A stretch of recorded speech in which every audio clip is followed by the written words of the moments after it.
Chapter 1. Awakening. Naruto Uzumaki was scared as much as Ramen is scared of being eaten by him. He held the sacred scroll of sealing tightly to his body as the world began to crash around him like it was a planet made of fine china. He breathed in and out fiercely as he could only acknowledge what he was. The Kyuubi no Kitsune, the nine-tailed fox that wreaked havoc on the village of Kanahagakure 12 years ago, on October 10th. The boy heard two shinobi coming and he peeked to see someone henged as himself as the other person was Mizuki. "How did you know I wasn't Irika?" Mizuki asked the henge that chuckled back before revealing its true appearance. "Because I'm Irika," the revealed Irika said. Mizuki glared at Irika with a small smirk on his face. "I see. So, you just transformed into the very thing that killed your parents?" Mizuki chuckled at the injured Irika. "I won't hand over the scroll to someone like you," Irika yelled at the traitorous shinobi, who merely grinned at Irika. "You idiot. Naruto and I are of the same accord," Mizuki said, getting Irika's attention. "With that scroll, he'll be able to have unimaginable power. That's exactly what the Kyuubi wants." "Yeah, but not what Naruto wants. He's not the fox. He's Naruto Uzumaki, a member of Kanahagakure." When Irika said this, Naruto's eyes leaked out tears of happiness that he was acknowledged by someone. Mizuki sneered at Irika. "Whatever, I'll just deal with you now." Mizuki charged at Irika, who was thinking that he was about to die. "So this is it, huh?" What surprised everybody there was when Uzumaki Naruto charged and rushed into Mizuki, knocking the man over into the ground and looking at him with determined, fierce eyes. "Don't you dare touch Irika-sensei, Mizuki team. I'll kill you," Naruto fiercely said. "Let's see you try that, nine-tailed fox," Mizuki yelled as Naruto made a hand sign. Gakebunsin no Jutsu. Naruto had more than 1,000 clones surrounding Mizuki, shocking both the traitor and Irika. Mizuki surprisingly didn't lose his cool as he threw the giant shuriken he had left and caused a lot of the clones to disappear. Mizuki smirked when Naruto looked a little frightened. "Come on, demon. You said you would kill me. So just do it, fox." Naruto got a hold of himself and his clones charged as Mizuki kept a smirk on his face and made clone after clone after clone disappear into clouds of dust. Mizuki finally got to the real one as he pulled out a kunai knife. "It's over, Kyuubi!" yelled a triumphed Mizuki as he charged when all of a sudden, Naruto made a hand sign, unknowingly forming a new jutsu. Naruto closed his eyes in sheer fright only for him to hear Mizuki's screams and liquid splatter all over his body. He opened his eyes to see nothing but the blood of the now-dead traitor Mizuki and a very shocked Irika as he passed out, Kaze no Erasure. Chapter 2. Kekai Genkai of the Namikaze clan. Naruto felt as if he was floating in the air like a bird in flight. He moved his hand and the wind coiled around it fiercely as he lightly felt its pulse, its life move around him. He released his imaginative grip on the air, causing it to fly out like 1,000 scythes, slashing anything in his way. This caused Naruto to go wide-eyed, look at his hand and grin. "Damn, I didn't think I was this badass." Once he looked ahead, he found all he could dream of, an endless buffet of ramen, his lifelong crush, Sakura Haruno, and a bunch of ninja like Sasuke, the third Hokage, and even his idol and hero, the fourth Hokage, bowing and saying, "We are not worthy," repeatedly to the young Uzumaki. He grinned even more as he rushed to the stand where Sakura blushed and gave Naruto a kiss on his cheek, causing Naruto to blush and scratch the back of his head, which made Sakura giggle. Right in front of Naruto's buffet was the item that made Naruto cry a pool of happiness, the Hokage hat. His hands trembled forth to grab the hat, finally grabbing it after looking at it for 5 minutes. He put it on top of his head of blonde mountains and turned to see all of the village cheering and yelling, "Hail, Naruto, the 5th Hokage! Huzzah! Huzzah!" Naruto just stood there, crying streams of joy. "Man, this feels like a..." Naruto stopped as everything turned into black before opening to the familiar ceiling of Konoha Hospital. Dream. Damn it, why couldn't lasted longer? Like, for all eternity. Naruto arose to the surprised face of Irika and smiling face of the third Hokage. What freaked him out was he felt something on his skin like an invisible armor, a hidden layer of skin. He made a hand sign, thinking it was something someone put on him, and generated chakra only for that layer to force itself out and strike the wall he was looking at like what he saw in his dream. Irika and the third Hokage looked at Naruto, who gaped at what he had done to one of the hospital rooms, that was luckily unoccupied, and scratched the back of his head when he looked at the two, only for them to produce a sweat drop in response. Naruto then saw the third Hokage merely chuckle as he made a hand sign and repaired the wall Naruto had destroyed. "That was amazing, Ojaizen," Naruto said to the man he considered his grandpa, who chuckled in response. "Yes, it was, Naruto-kun," the third Hokage said lightly before becoming serious. "I heard everything about yesterday from your sensei, Irika." This caused Naruto to lose his carefree smile and lower his head. "I see." The third Hokage went up to Naruto, sat in a chair and put a comforting hand on his back. "I know that you must feel like I betrayed you when I didn't tell you about the Kyuubi. I'm sorry." "It's okay, Aji-san," Naruto said with a sad smile. "I can understand why you made that a secret to keep from me, but could you please tell me about why I have this power?" The third Hokage took a puff of his pipe, blew the smoke into the open air and sighed. "This is going to take a while to explain, and you may either grow excited and repeatedly thank me or hate me for the rest of your life." Naruto shook his head rapidly, which made both the Sarutobi and Irika to chuckle at the boy. "There is no way I would get angry at you, Aji-san." "All right," the Hokage said as he made a hand sign to soundproof the room from the outside. "Are you all right with your sensei staying here and hearing what I have to say?" "He's like you, Aji-san," Naruto smiled happily. "He's part of my family." This made Irika gasp, smile and cry happily at the words said from the container of the Kyuubi. "Thank you, Naruto." "No prob, Iruka-sensei," Naruto cheerfully replied. "Now that all of that is taken care of," the Hokage butted in, "we can get to the business of why you have this ability, Naruto." Naruto looked intently while Irika began to wipe his eyes and turned serious fast at the wise leader's words. Long ago, a clan known as the Namikaze lived in this village. It was a very small clan of shinobi that held an inherited trait, a Kekkei Genkai. "Kekkei Genkai?" Naruto asked as the leader of the village merely nodded. Yes, that trait was the ability to wield wind-nature affinity perfectly, to control it like you're the wind itself. That ability was given to you by your father, Namikaze Minato. This caused Irika to gasp and force himself against the wall. "You mean?" Irika forced out as the Hokage merely nodded back to the Chunin. Naruto tilted his head in confusion. "Who's this Namikaze Minato guy?" He then got excited. "Was he a badass shinobi like you, Aji-san?" This made the third chuckle and ruffle Naruto's head of blonde hair. "He was even more powerful than me in most ways. He's actually a hero and well-known throughout the ninja world. After all, my student, Jiraiya the Toad Sannin, was his teacher." Naruto's mouth went wide open. "Who is he? Who is he? Who is he?" He jumped up and down excitedly on the bed before the Hokage stopped him and started to talk. "Minato Namikaze, the yellow flash of Konoha, was your father and the fourth Hokage of Konohagakure, the one who sealed the nine-tailed fox into you to save the village."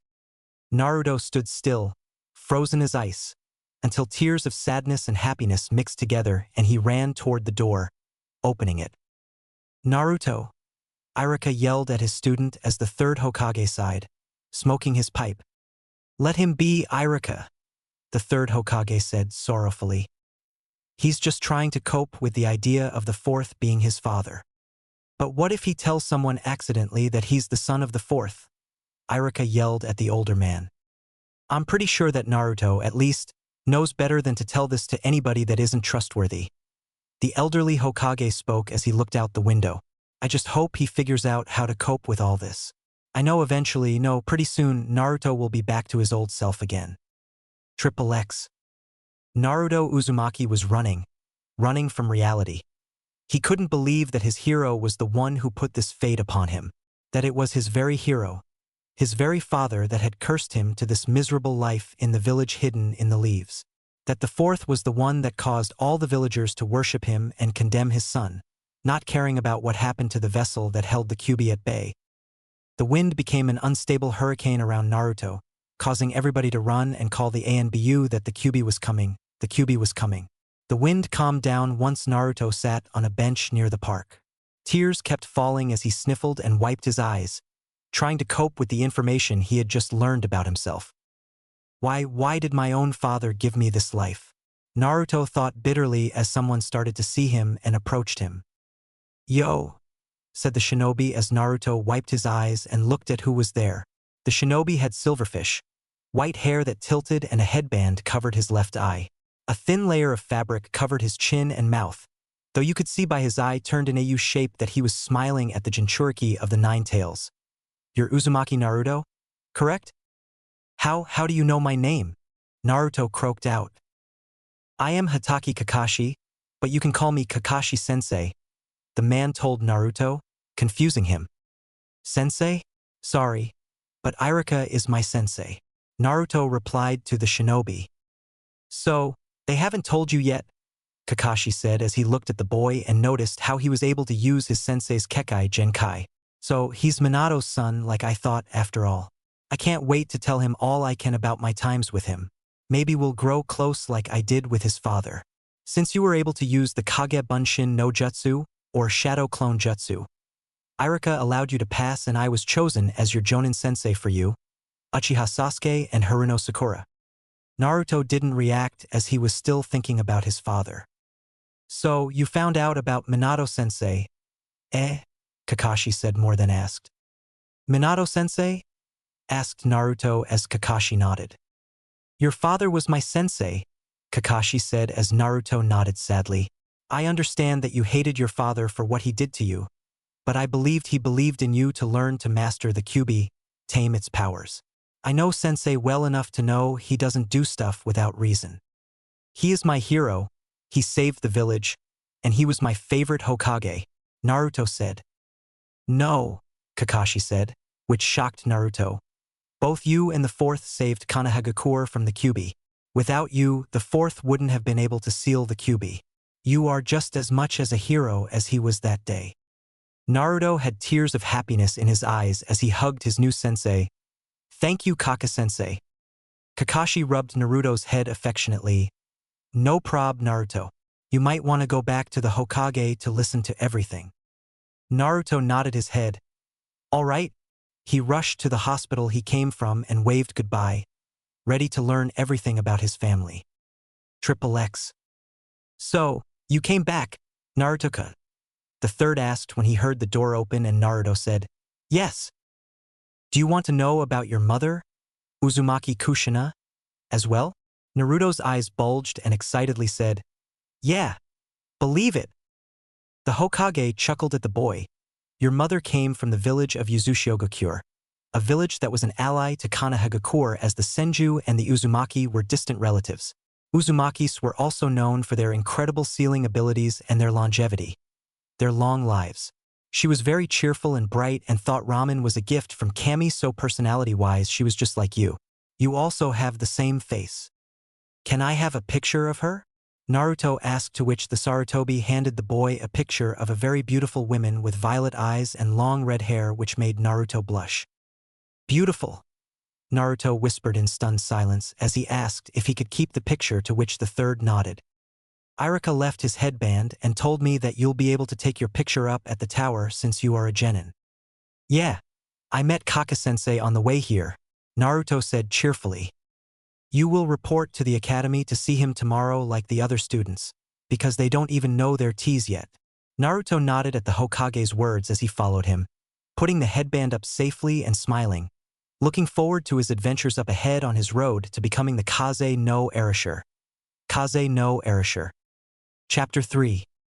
Team 7. Naruto Uzumaki was putting his iconic orange jacket onto the clothes to be washed as he just wore his black shirt with the Uzumaki clan symbol in the center. He adjusted his Konoha headband on his forehead, grinning at his reflection like he was seeing a long-lost friend. This is the start of my ninja career. I've got to show everyone what Uzumaki Namikaze's Naruto is capable of. Naruto grinned as he rushed to the academy. All of a sudden, Naruto was literally walking on air as he was gliding on the wind's surface unknowingly. He merely kept going, feeling the wind's gentle hands on his face. The people below him gaped at him like little fishes as they saw the Jinchuriki walk on the wind. Naruto suddenly dropped and landed on the ground with his feet. He smiled at this feeling, the power of the crimson life that flowed in his veins. He ran on the ground, dodging the people ahead with swift delicateness. His hair was blowing back and his eyes twinkled with pure happiness when he saw the Ninja Academy. "I'm finally a ninja. Believe it." He clenched his fists in excitement as he smiled and ran into the academy. Everyone looked back at who was entering the room, merely turning away when they saw Naruto except a just-turned genin that got angry when he saw the blonde. "Why is that dumbass here? He failed the test." "Naruto," the black-haired nobody said as he approached the main character in anger. "A thing no one should do. Why are you here? You failed." This made Naruto angry. "Well, do you see my headband?" Naruto pointed to the Konoha band on his forehead. "That means I am a genin of the Leaf Village." The boy merely laughed at Naruto. "I bet you just stole that headband. There's no way the dead last would be able to pass. You couldn't even make a single clone." Naruto grew so mad that he was about to reveal his shadow clone jutsu, but decided to have the upper hand and be underestimated. The air around Naruto pushed the kid back right as Sakura and Ino appeared in the doorway, causing everyone to look at Naruto as he hadn't moved a muscle, but his mouth twisted into a smirk. "You think that I would reveal my abilities to any one of you? Secrecy is one of the most important elements in being a shinobi. Believe it," the Uzumaki Namikaze said with a smile as everyone including Sasuke was shocked by Naruto. "Where's that orange jacket, dope?" Sasuke said with a smirk as Naruto looked at the Uchiha. "It was dirty so I left it so I could clean it later. That's all." Naruto replied simply as he sat near the edge of the bench where Sasuke sat. "Naruto," a familiar voice said as Naruto saw Sakura and sighed. "I know you want to sit by Sasuke," Naruto said with a grin as Sasuke was sweating with having Sakura sit by him. "Go ahead. After all, I can still sit by her and let her annoy the crap out of team." He smirked at the Uchiha's paling face as he got up and kindly let Sakura through. To say Sakura was surprised would be like questioning if Shikamaru was lazy. Sasuke was a revenge-driven bastard, Kakashi was tardy all the time, Naruto loving ramen. Okay, and you get it. She even blushed a little at the smiling blonde. "Thanks, Naruto." She then sat down as Naruto scooted next to her and she focused on the Uchiha. Naruto smiled sadly at seeing the Uchiha get all the attention, but then got more determined to prove himself. "I'll show Konoha a hero, a savior. I'll be." Naruto thought of a name for himself, rubbing his chin thoughtfully until his eyes brightened in finding a name. "The Kaze no Erasure." Naruto looked as he saw Iruka come in, looking a lot better than he was yesterday with his wound having healed. "You are now officially Genin, ninja of Konohagakure.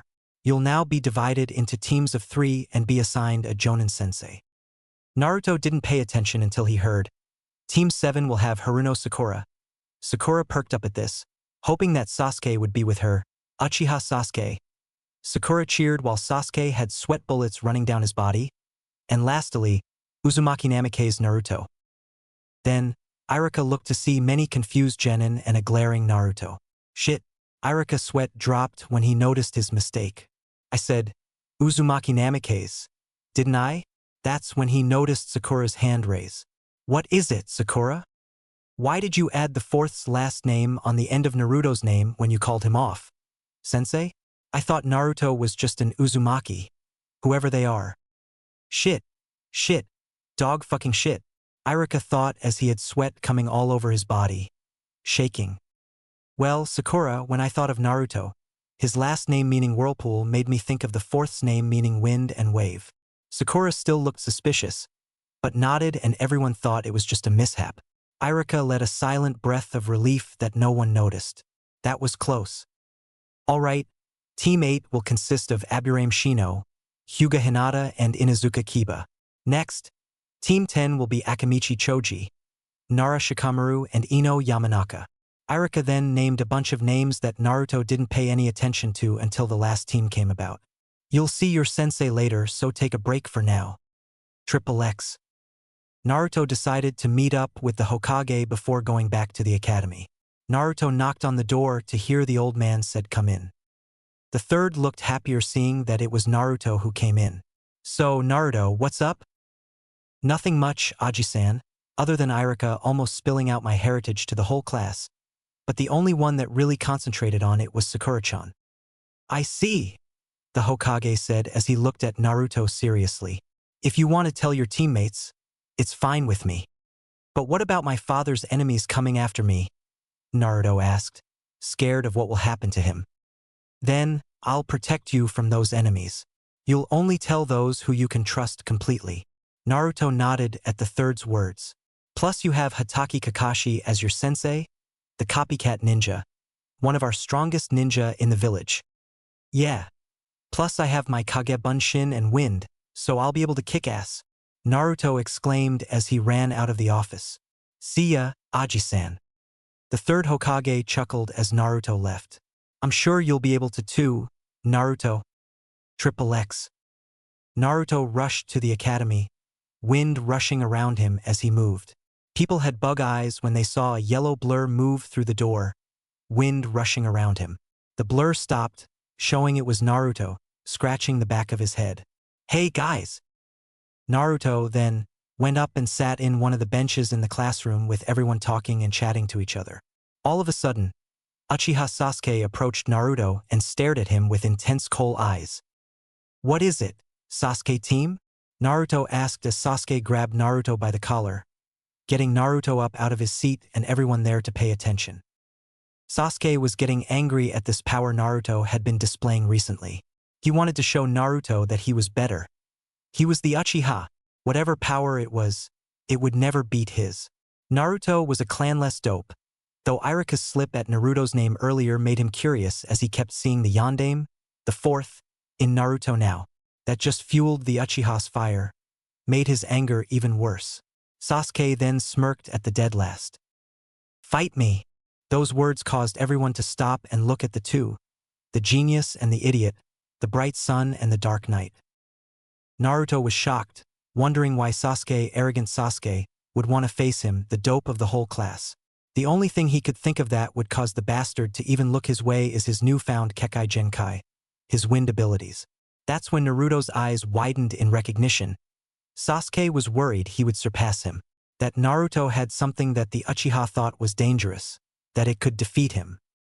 Naruto smirked at Sasuke, who grew angrier at the Ninetales host as he said, So, you scared that I'm growing more powerful, Sasuke? Then, let's show the class how I'm going to kick that arrogant Uchiha ass of yours all the way to the land of waves. This got the class excited and Sasuke shoved Naruto into his seat and went out to where they had practice matches. Naruto made the sign of combat, but Sasuke sneered, rushing toward Naruto. Naruto smirked and caught Sasuke's fist as he pushed his own fist forward and landed the punch on Sasuke's cheek, pushing the Uchiha back. Everyone gaped at Naruto hitting Sasuke back, who got up instantly, glaring at that one he called dope. Naruto smirked in landing a punch as he used the wind to rush forward, grab Sasuke's arm and fling him across the arena. Sasuke landed in the dirt, very angry with the blonde, who taunted the Uchiha, gesturing with his hand for him to come on. How did the dope do that? Sasuke thought, like everybody was. He was never that fast before. Is it a Kekai Genkai or something I could copy if I had the Sharingan? Sasuke got up, scowled at his opponent and made a hand sign. Sakura gasped. That is the sign of tiger. Sasuke is going to use a fire release jutsu on Naruto. He could kill him. Fire release. Great fireball technique. Sasuke blew a colossal fireball out of his mouth toward Naruto, who made a series of hand signs. Two can play that game, Sasuke. Wind release. Vacuum sphere. Naruto breathed in and launched out tons of wind blasts at Sasuke and his giant fireball. The blast caused the fireball to grow bigger and hit Naruto. Damn it! Sasuke thought he was victorious but saw as both Naruto and the strengthened fireball vanish in a puff of smoke, causing Sasuke's coal eyes to widen in pure shock. That was a clone, a solid clone? How could Naruto make a solid clone when he was so bad with them earlier? He always failed the tests because of that jutsu. Naruto appeared right in front of Sasuke and punched him to the ground. That was my shadow clone technique and I can create more of them than you can dream of. Sasuke gritted his teeth, rushed at Naruto and punched him down while pulling out a kunai. Right as Sasuke was about to stab Naruto, Iruka appeared, holding Sasuke's hand from stabbing Naruto. "What do you think you were doing, Sasuke?" Iruka questioned as he released Sasuke's hand. Sasuke just sneered and went on his way with his hands in his pockets with the other students following him. Naruto. Naruto rose up and looked at Iruka. "Why did you and Sasuke fight?" Naruto sighed. "The bastard wanted a fight because he's been seeing me with my Kekai Genkai.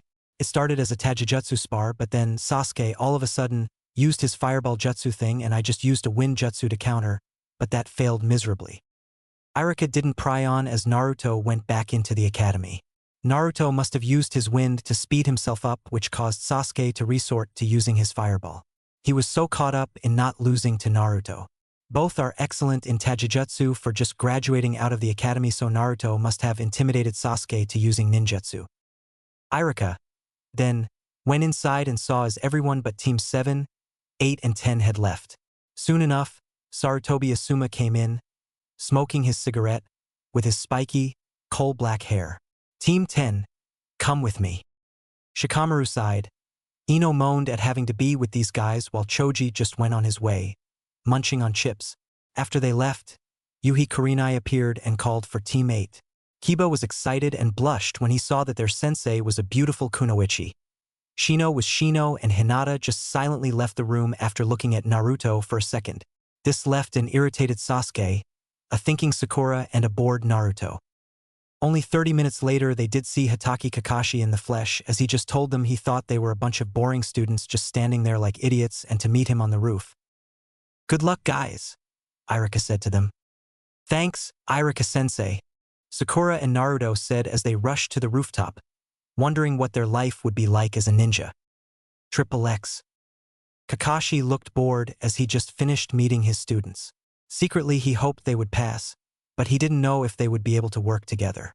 Sasuke looked like he thought he would be the genius Avenger that didn't care about anything but his goals. Sakura surprised him with not being as much as a fangirl as he thought. She still appeared to have a crush on Sasuke, but didn't obsess with him. She also didn't get as angry with Naruto as he thought she would. Then there was Naruto, ramen-obsessed Naruto. Naruto was just like Kushina when she was young. He also held the dream that many people held, from his parents to Tsunade's lover and Tsunade's brother.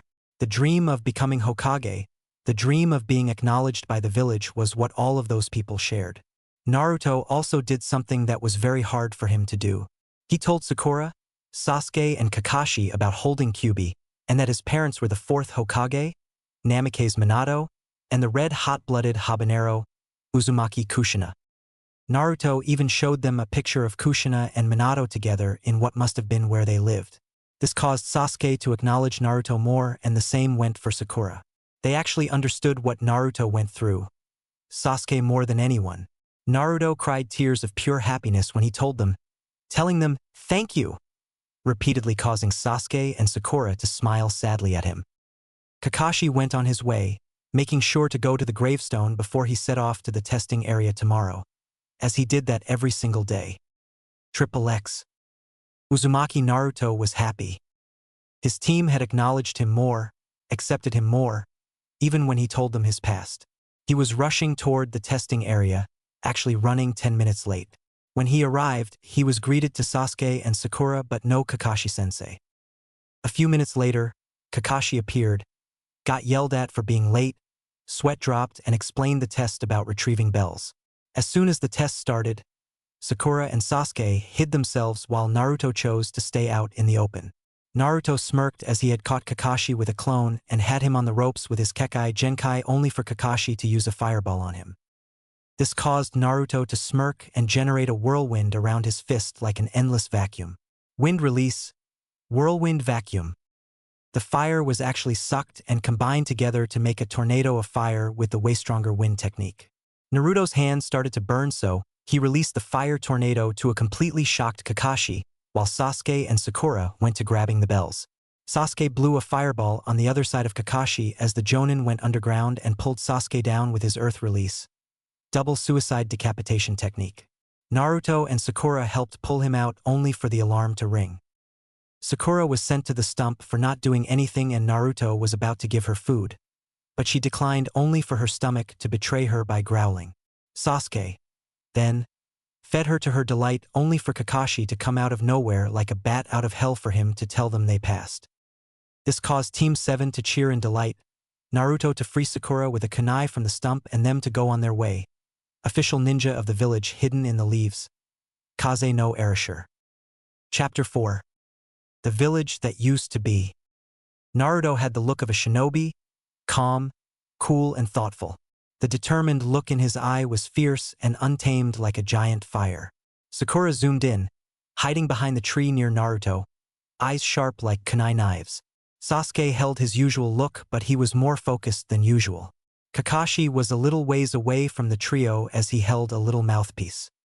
"What's the distance to the target?" Kakashi asked seriously like his life depended upon this mission. 5 meters, I'm ready anytime, one of the trio said. So am I, said another. Me too, said the last one. Okay, Kakashi said before going completely serious. Go. They moved in, Sakura came from the right, her dress moving back like her hair. Sasuke came from the left in a stance, his left hand and arm extended while his right knee was bent forward as he moved in toward the target. Naruto rushed forward, the wind making his run seem like a sprint to get away from Mike Guy when he starts talking about youth. His hands were extended to the target, which was unaware of their presence for a little while. Naruto caught the target, causing the target to start moving and yelling at its captor. Naruto yelled, "Gotcha!" when he caught the target, who kept crying and moving from his grasp. Naruto looked to see that he had captured an angry cat with a ribbon on its left ear. The cat growled and kept swiping at the air in rage at being caught. Naruto looked at the angry feline, which wasn't a good idea as it growled and hissed and started swiping at Naruto's face. Naruto kept it a distance away so it wouldn't get him. It just kept clawing angrily at Naruto, who just looked unhappily and angrily at the target. Sakura just stood there, smiling at the blonde boy as he kept saying, "No, bad kitty, bad kitty, bad kitty, quit clawing at me. Damn it." Sakura even slightly giggled at watching her teammate being almost clawed. "I rather like my face." Sasuke smirked a little at Naruto's position as he heard Kakashi say, "Ribbon on the left ear. Are you sure this is the target, Tora?" Sasuke looked at the feline trying to rip Naruto's face to crimson ribbons and grunted. "Yes, we're sure." Kakashi just stood and said, "Good. Lost pet, Tora, mission complete." Then, they went to where the missions were distributed only for Madame Shirjimi, Fire Country Lord's wife, to snatch Tora from Naruto and give it a huge hug. Inside, Naruto was cheering. "Ha ha. Take that, you demented cat from hell." I can see why that cat would leave. Sakura's sweat dropped as she saw the crying cat inside the death grip of the Lord's wife. "Now let's see," the third said as he looked at the paper of missions. "For Team 7, we have babysitting an elder's grandson, shopping in the neighboring village and help digging up potatoes." No way, no way, no way, Aji-san. I want a better mission. A true mission. Something exciting. Find us a better mission. Naruto complained to the Hokage, to which Sasuke agreed. For once, I agree with the dope. These missions won't help me find my brother at all. The Uchiha thought as Kakashi thought this would happen and he sighed. Irika was seething. "Naruto, you idiot. You're just a rookie genin.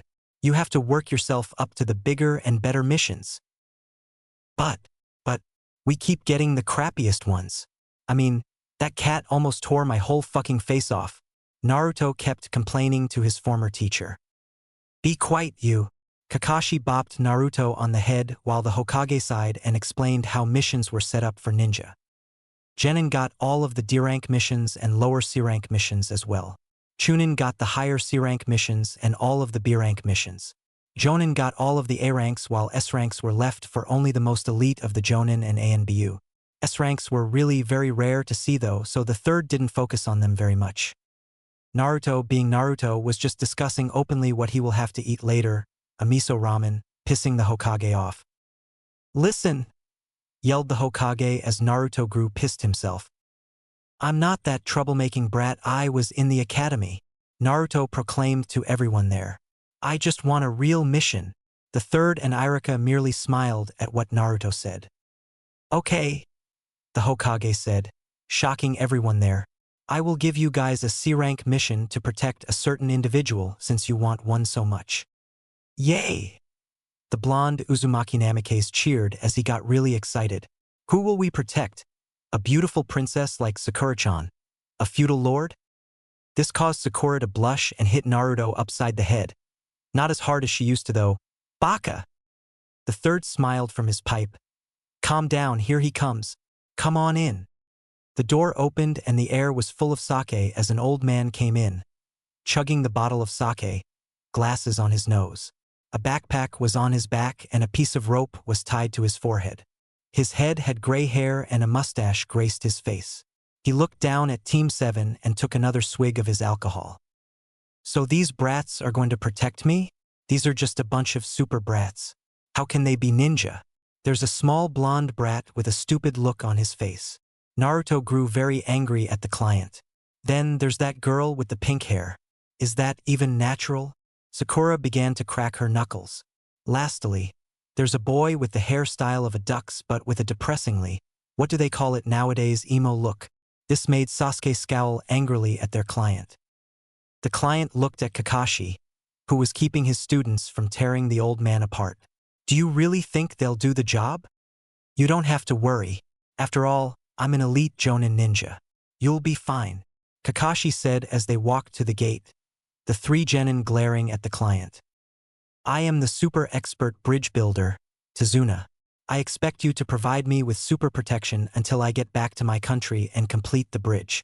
The genin sweat dropped and thought the same thing at the same time. Does this man love the word super or something? As they walked on their way with Kakashi explaining the villages and lands with the 5 major ninja villages taking the forefront. The hidden leaf with their Hokage, the hidden mist with their Mizukage, the hidden cloud with their Reikage, the hidden sand with their Kazekage and the hidden rock with the Tsuchikage. After this discussion, Kakashi noticed a puddle even though it hasn't rained for days. A ninja with a giant claw hand with sharp chains appeared and rushed forward as another did the same. The first one flipped while the other one rushed toward Kakashi, both trapping the Jonin in sharp chains by wrapping them around his body. One down, the two said as Kakashi's eyes widened until he turned into nothing. Kakashi-sensei, Sakura cried out as the two shinobi looked at the frightened, shaking Naruto and appear behind Naruto who made a hand sign. 2 down. They chuckled while Naruto smirked turned and moved back. Wind release. Invisible scythes. Naruto grinned as thousands of blades of wind slashed through the ninja like scythes. One of the ninja dodged and dashed for the client as Naruto nodded to Sasuke. Sakura pulled out a kunai to guard the client, Tazuna, who was stunned by the attacking ninja. Sasuke jumped and pulled out a shuriken and a kunai. He threw them at the chains, landing them on a tree as the ninja was stuck. Sasuke rushed and punched the shinobi causing the chain to fall from the claw. The mist ninja rushed toward Tazuna where Sakura was guarding for Naruto to rush forward with his wind to protect Sakura and Tazuna from the ninja. The ninja's claw dug into Naruto's hand, causing the blonde to wince until Kakashi appeared out of nowhere and stopped the ninja. Tazuna breathed out a sigh of relief as the ninja noticed Kakashi used Kawarimi. Kakashi looked at all his students and smiled at what they had accomplished, that they had been able to protect Tazuna from the enemy ninja. All of you were great, though I thought this mission was a C rank, not a B rank. You never mentioned ninja would come after you, Tazuna. Kakashi spoke to the gulping bridge builder. And Naruto has got injured by those poison claws of those ninja. We should turn back and head Naruto to the hospital and forget about completing the mission. This caused Naruto to gulp and Sakura to speak up. Yeah, we're not ready for this type of mission. We better turn back and heal Naruto's wounds. Sakura felt guilty. If she was stronger, she wouldn't have had Naruto or Sasuke protect her from the ninja like she was a helpless princess. That's why she wanted to turn back, to make sure Naruto didn't die from protecting her. Naruto grew angry and pulled out a kunai. He shocked everyone when he forced the kunai into the open wound that had poison inside. Sakura gasped at what Naruto was doing. Naruto, what are you doing? Stop that! Sakura yelled as Naruto plunged the knife into the wound. I don't want to be the reason behind not completing this mission. Naruto thought to himself as he looked at everyone with a fierce grin. I, Uzumaki Namikaze Naruto, swear on this kunai that I will continue this mission. Reporting fit for duty, Kakashi-sensei. I won't hold us back and we will complete this mission. Believe it, Naruto proclaimed to them, every word coming out of his mouth, proving that he won't back down. Triple X. Zabuza and Haku had just met with Gato and were looking on taking on this group of shinobi that beat the Demon Brothers. Zabuza wonder who these shinobi guarding the old man bridge builder. I hope they provide me with some challenge. Zabuza grinned at the idea of a challenge. Haku just followed Zabuza, wondering how he could help his master as they went ahead on the way toward Team 7 and Tazuna. Triple X. Naruto, Kakashi spoke. Naruto looked at his sensei. That was cool how you flushed out the poison, but if you keep bleeding, you'll die. Naruto started to sweat drastically. I'm serious. Naruto started to overreact until Kakashi called him over, looking intently at the wound. It seems the QB allowed your wound to heal faster than people usually do. Kakashi whispered to Naruto, making sure that Tazuna didn't overhear. Is everything all right with Naruto? Sakura asked as Kakashi wrapped Naruto's hand. He should be fine. Kakashi looked to see Tazuna approach. I need to talk to you, the bridge builder said as they approached the boat they would take to Mist Country. Triple X. Zabuza kept moving with Haku behind him. The only thing was with the rabbit that Haku had let loose near where they would see the group approach. Zabuza was getting annoyed with Gato bossing him around. He stopped on a tree, signaling Haku to stop as well. What is it, Zabuza-sama? Haku asked the swordman. We'll need a plan in case the shinobi we meet is more powerful than we thought. If it looks like I'm about to die, pretend that you're a Mist Hunter ninja with that mask you got from the hunter I killed a while back. That way we can catch them off guard and be able to face them again if we have to. It will only be used as a last resort. All right, Zabuza-sama, Haku replied as the two waited for Team 7 to approach them. Triple X. Kakashi knew this was bad from the moment he heard of Gato from Tazuna. Gato didn't want the bridge built that would link the poor and weak land of waves to the mainland. Kakashi even said to Naruto that this used to be the land of Whirlpool and where his mother and her relatives lived. This made Naruto wonder what it was like now. As they landed, the cautious rower told them that where they are now was as far into Nami no Kuni. He could take them, to which Tazuna thanked him and told Kakashi to take him home safely. It will surely be a Jonin rank shinobi next, Kakashi thought as they walked toward Tazuna's house. Naruto heard a little rustle in a bush beside them, no thinking it through. He threw a kunai right at the bush only to reveal a very frightened snow rabbit. This caused Sakura to freak out and Naruto to apologize to the rabbit while Kakashi was thinking that something wasn't right. That rabbit's coat is white, but it's springtime. That rabbit's been locked inside a cage indoors. Someone must be here, Kakashi thought to himself. Zabuza looked from the tree he was in. I now see why the Demon Brothers were beaten so easily. That's the Hidden Leaf's Sharingan Kakashi. He pulled out his giant blade and threw it at the shinobi. Kakashi sensed this and told everyone to get down. As this happened, the huge blade went through the tree and Zabuza landed on its hilt, looking down at Kakashi with fierce eyes, and Kakashi replied, Monochi Zabuza, the demon of the hidden mist, the one who knows the sleight assassination technique. I didn't think you would be next. Kakashi revealed his Sharingan. It looks like I'm going to have to get serious. I as well, Zabuza said as he landed on the water and began to do his hidden mist jutsu. Kakashi reassured his team and calmed them down only for Zabuza to appear in the middle of them and chuckle. It's over. Kakashi rushed as Naruto made a hand sign and blew Zabuza toward Kakashi, shocking everyone. This brat, Zabuza thought as Kakashi actually pulled out a kunai and held it to the Rouge Ninja's neck. It's over, Zabuza, Kakashi said, but Zabuza chuckled. Sorry, but it's not.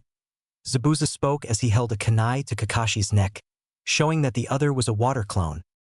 Zabuza sliced with his blade, but Kakashi ducked and moved back from Zabuza, only for Zabuza to quickly kick him into the water and Kakashi to drop spikes onto the ground. Zabuza sneered at the foolish move and moved toward Kakashi. Why is this water so heavy? Kakashi thought as Zabuza appeared behind him, chuckling evilly. You fool!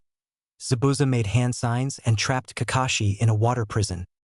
Damn, Kakashi thought as he looked at the smirking Zabuza. Now I can finish the job a lot easier. Zabuza looked at the genin and the bridge builder and made a water clone. Shit, Kakashi cursed in his mind, he's more powerful than I thought. Zabuza chuckled and looked at the little ninjas. You guys think you are ninja? You're pathetic. You're not ninja until you've killed with your bare heads. I have done that many times before. He continued to laugh, scaring the genin. I even killed my whole class to graduate. What? Naruto yelled, scared for his life. Though because I killed everyone, they stopped that tradition. Zabuza chuckled as he looked fiercely at the genin. I can still hear their screams and feel the blood on my hands. Those were the days. His clone rushed in and bashed Sasuke into the ground. Zabuza then disappeared and appeared before Naruto, kicking him with enough force to where his headband flew off. Naruto was shaken when he looked at the evilly chuckling Zabuza. You're just brats. You're only ninja when you're in my bingo book, Zabuza proclaimed as Naruto rushed forward. Naruto, don't. Just take the others and Tazuna and run. You can't defeat him, Kakashi yelled at the blonde, but he ignored his teacher's words, running forward and grabbing his headband with intense speed. As he pulled out a kunai and stabbed the water clone, causing it to disappear and Naruto to put on his headband, shocking everyone there. Hey, browless wonder, Naruto mocked Zabuza. Then, you better put this into your bingo book. Uzumaki Namikaze Naruto, the future 5th Hokage of Konohagakure. Believe it. Zabuza grew a little pissed as he made another water clone that rushed Naruto, who just backflipped back to Sasuke and a surprisingly blushing Sakura. Okay, Sasuke, the blonde spoke, getting the Uchiha's attention. I've got a plan for once, so listen up. Sasuke lightly chuckled. Then, it better be good dope. Sakura stood there, looking at Naruto lightly blushing. This is, Naruto, what is this feeling? All right, then. Naruto got up and grinned. Let's go wild. Zabuza's clone moved into action as Naruto looked at Tazuna, who nodded. Get going and free your sensei. All right, old man, Naruto said as he rushed, gave Sasuke his pack and made shadow clones. Let's getting going, Sasuke. Right? Sasuke answered back. The clones each made a series of hand signs and blew wind into their mouths. Wind release, vacuum sphere. Multiple blasts of air hit the clone, causing it to widen its eyes and vanish into water. Naruto rushed forward towards Zabuza and Kakashi, wind surrounding him like invisible armor. Now, Sasuke, Naruto yelled as Sasuke threw the demon wind shuriken, windmill of shadows at Zabuza. You think a shuriken will stop me? Zabuza quickly made a clone to stop a shuriken, but it vanished as the remainder of Naruto's clones took it out. I'm underestimating these brats. Another shuriken appeared in front of the real Zabuza as he just hopped and it fell under him. A shuriken can't touch me. The shuriken all of a sudden poofed into a Naruto with a kunai as Sasuke and the approaching Naruto smirked. The Naruto threw the kunai in midair as Zabuza lost his grip on the prison and the real Naruto was in front of Zabuza, unleashing his wind armor into an attack, knocking the Rouge Ninja into a tree and Kakashi to appear before him. There's no way I'll lose to a monkey who copies my moves and his damn bratty students. Zabuza started doing a series of signs that Kakashi did too. They both finished at the same time. Water release, water dragon bullet technique. The genin were in awe of the clashing dragons as the two shinobi then saw Kakashi and Zabuza moving back from each other after clashing together. They started doing the same movements which made Zabuza angrier at Kakashi. All you do is copy me, Zabuza said as he made a bunch of hand signs with Kakashi and then, they both said, You can't beat me, you monkey bastard. Zabuza grew even angrier as he kept making hand signs. I'll make it so you can never talk with that monkey mouth of yours. Zabuza thought he was seeing himself. Is this a genjutsu? Kakashi took this moment to complete Zabuza's jutsu. Water release, great waterfall technique. Zabuza was shocked completely by this as he was sent into a tree with Kakashi looked down on him, kunai in hand. Can you see into the future? Yes, yours is death, Kakashi said as he was about to strike when two Senbon needles struck Zabuza's neck and a hunter ninja appeared and caught Zabuza. So, you're here for Zabuza. Kakashi knew of the hunter ninja who just said, "You were right about his future." Kakashi was getting weak, so he just let the hunter ninja go with Zabuza, not thinking about what might happen later on. "Who was that, Kaka-sensei?" Naruto asked as Kakashi merely said it was a hunter ninja that will dispose of Zabuza's body. Kakashi passed out, shocking his team. "Crap, I must have used the Sharingan for too long and used too much chakra. Damn it!" Triple X. Kakashi awoke to see a woman. "You're finally awake." That must be the daughter Tazuna spoke of, Tsunami, Kakashi thought as he looked at his students. "So, Kaka-sensei," Naruto spoke, which made Kakashi look at his student. "Is Zabuza really dead and taken care of?" Something made Naruto feel that Zabuza wasn't dead. This made Kakashi's eyes widen. "Yeah, he's alive." This made everybody sweat drop. "Why didn't you tell us the eyebrowless freak was alive?" "I was too weak to tell you. I wasted too much chakra and didn't think about that supposed hunter ninja that took Zabuza's body when he was supposed to dispose of it right there. The hunter nin must be an ally of Zabuza's. We'll probably have to face them again.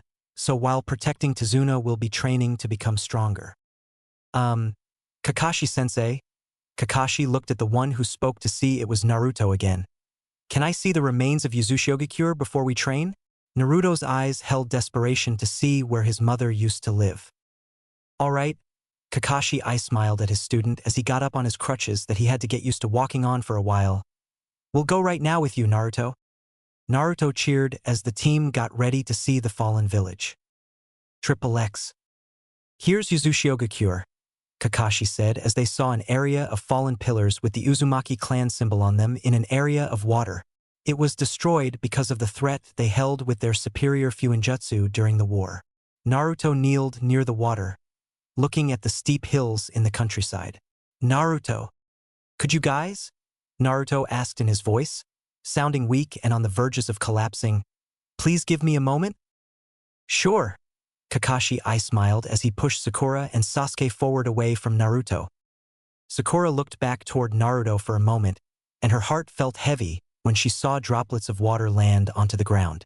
She knew from Naruto's voice of sadness that these drops were tears, Kaze no Erasure. Chapter 5. The Reality of Nami no Kuni. Naruto felt his sadness invade his body, a virus that just took over his body. He looked toward his mother's home, where she came from, and it was just a bunch of pillars that stuck out of the water. Tears freely flowed from his cerulean pools as he kept looking at the destruction in front of him. It just made him feel like this village is him, broken and destroyed, that all he was were the broken pillars that barely stood out of the water's surface. He just kept openly bawling like a kid, an idiotic kid that can't control his emotions.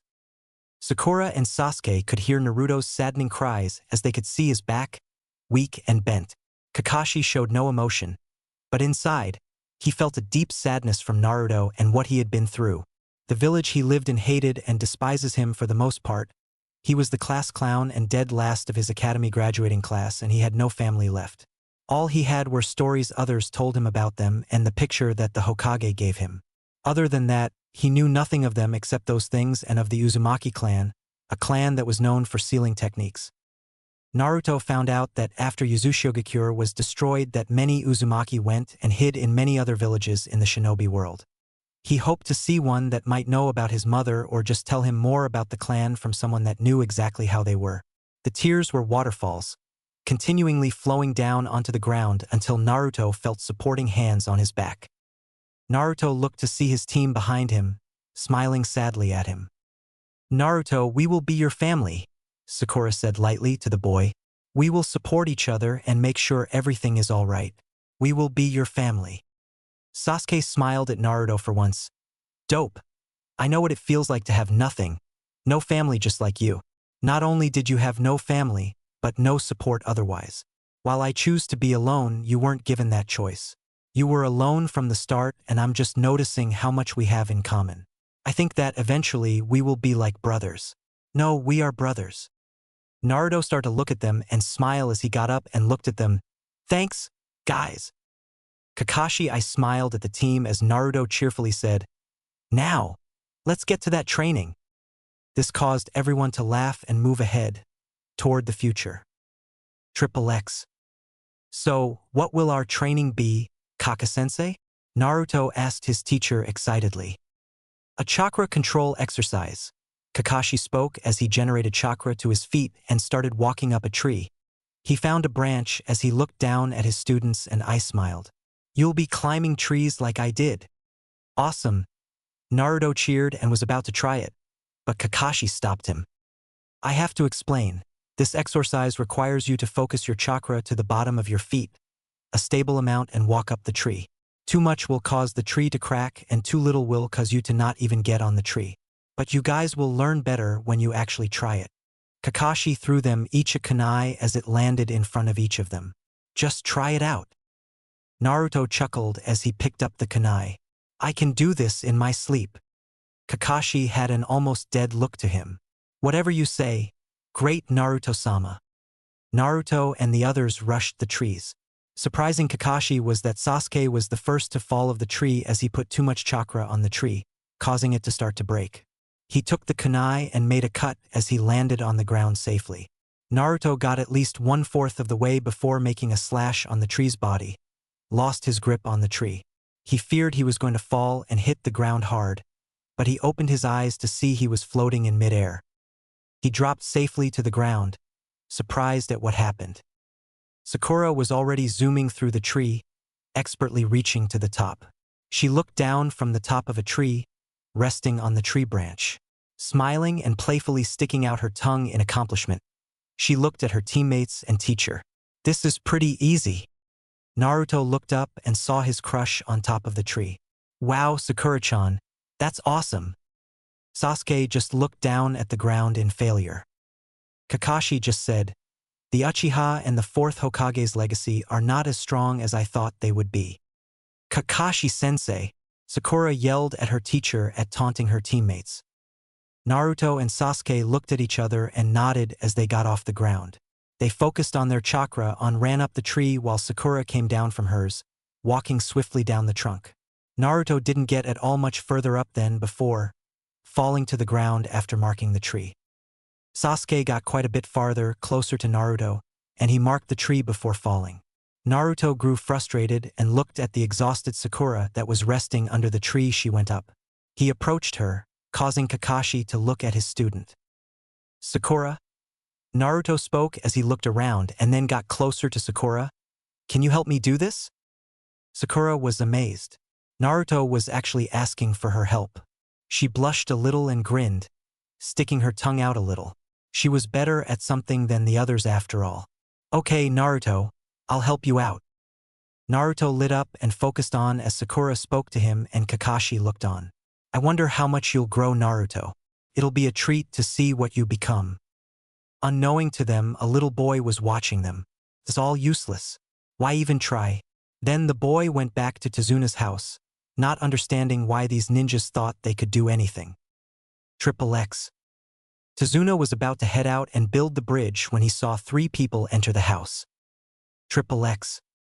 Sasuke was panting. Damn it, how did he accomplish this?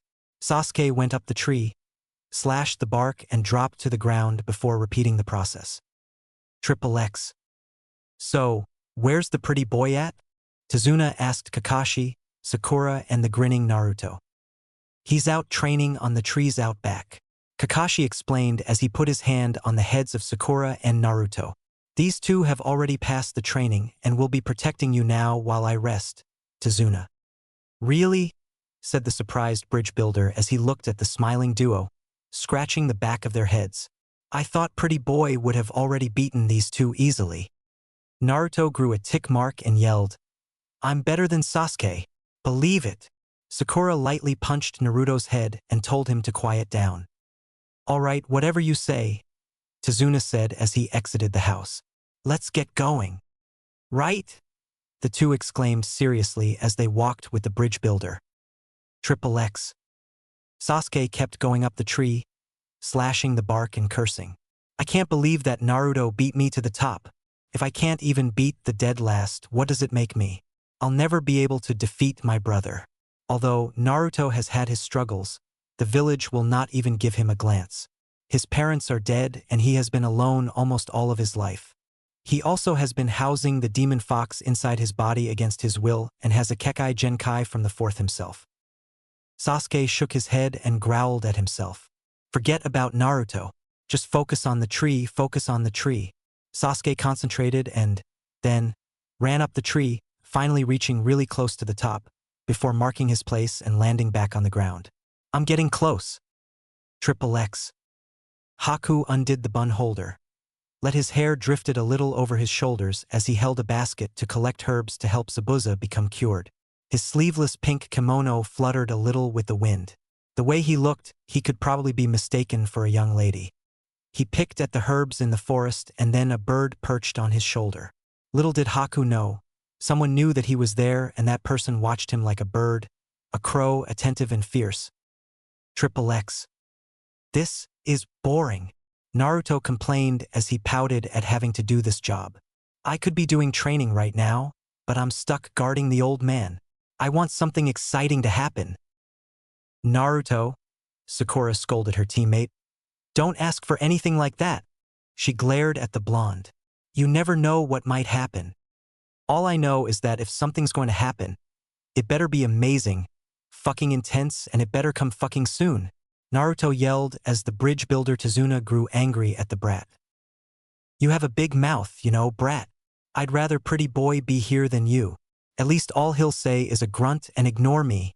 You are just annoying the crap out of me. You know you love me, old man. Naruto joked at Tazuna, who sighed as he saw one of the bridge builders leave. Hey, Jichi, what are you doing? Tazuna asked as elderly bridge builder named Jichi turned and looked into Tazuna's eyes. I'm leaving, Tazuna. I don't want to lose my life because of this bridge. This is all foolhardy. We're all going to die if we continue this bridge to the end. No, there's no way that this bridge will be finished. Gato and his men will kill us all. So, you're just a coward, Naruto said fiercely as Jichi looked at the boy. What do you know, kid? You have never lived in a situation where you can die at any moment. This bridge is just a foolish, childish dream for those who want to die. Are you just wanting a death wish? Jichi didn't understand this boy at all. Why would this blonde kid be willing to help with this bridge? He would just end up dead. He didn't get what this boy was thinking. He was asking to be killed. Naruto grew angry at this man. I'm a ninja. I have been trained that I'll have to face life or death situations at one point.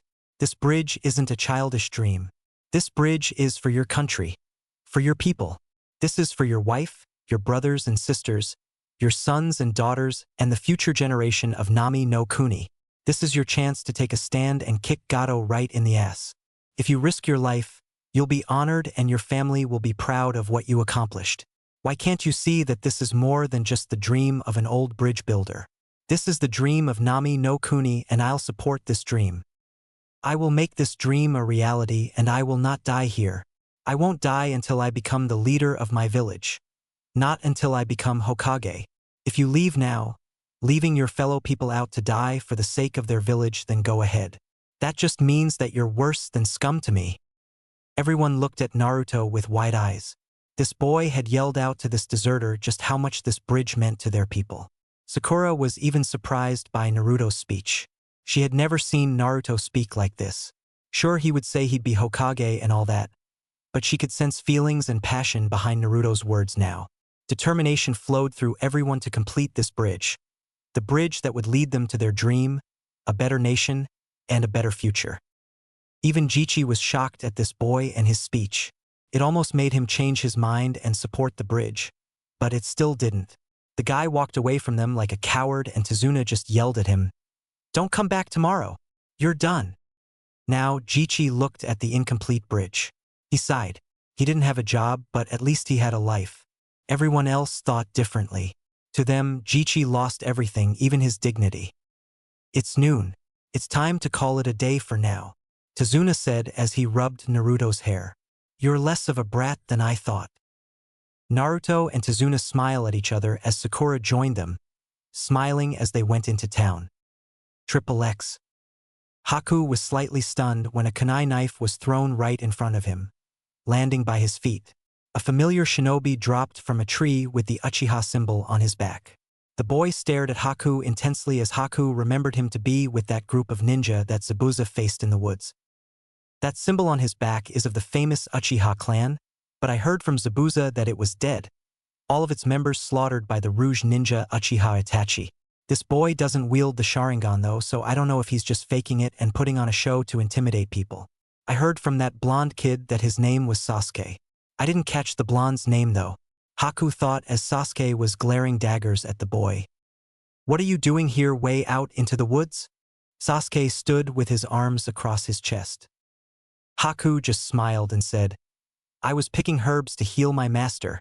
Sasuke still looked cautiously at Haku, but was shocked when he giggled. Do you have someone special to you? Someone to protect? Triple X. Naruto and Sakura were shocked at this town. People were running around, calls of thief flooded the village as people were homeless with dirt-covered bodies. Even children, Sakura thought, sadly looking at the dirty child as they enter a store. Welcome, said the shopkeeper as all Naruto and Sakura saw was tiny beans and dust. Tazuna looked as a guy saw Sakura's pouch and was about to take something, but Naruto saw him and stopped him faster than the speed of light. What do you think you're doing to Sakura-chan? Sakura turned around as Naruto said this to see him talking angrily to a shady guy. Naruto knew what the man wanted, money, but this guy looked like he was someone that wasted money on drugs. Naruto still felt bad for the guy, sneaking a few ryo his way, while telling him to get lost. Naruto also knew the man couldn't get drugs with that money, but it would give the man something. Plus Naruto knew from appearances not to judge, so he at least gave the man money to buy goods or food. If there is any food, Naruto thought, almost forgetting about the store that they were in, almost empty and bare. Sakura and Naruto were stunned by this tortured town. Gado's reign allowed this country to fall and never get back up. Naruto knew he had to help this village, but suddenly he sensed something. He looked behind him and Sakura to see a little boy tugging at Sasuke's dress. Sakura turned to see a little boy, holding out his hands, hoping for something. The look in this boy's eyes made Naruto smile sadly at the boy before he stopped Sakura from giving the boy her candy she had in her pouch. Naruto smiled sadly at Sakura, whispering, "Let me, Sakura-chan." Naruto pulled out his slightly bigger storage of candy, 15 individually wrapped candies that made the boy's eyes spark with joy, stuffing them into his pockets and was about to run away when Sakura stopped him, smiling at him, giving him 5 candies herself. The boy felt so happy that someone would do this. His heart swelled with joy as he thanked the 2 ninja and ran with the 5 candies still in hand. This made Naruto even more determined to save this village and help build the bridge. I will make sure that this village becomes better. He began walking as Sakura smiled at him, also feeling like they should help the village. Tazuna and the 2 teammates headed to the house, preparing to do whatever to help this tragic village. Triple X. Someone precious to me, Sasuke thought as he angrily looked at Haku. How dare this person talk of precious people to me? All those precious to me were taken away. How could this smiling freak even think they know who he was and what he had been through? Sasuke's teeth grinded together in rage as he looked fiercely at this person before him, wanting to kill this person right now. I'll tell it off so it can leave me to finishing the tree climbing exercise. You talk happily of these precious people you speak of, but what if these people were taken from you?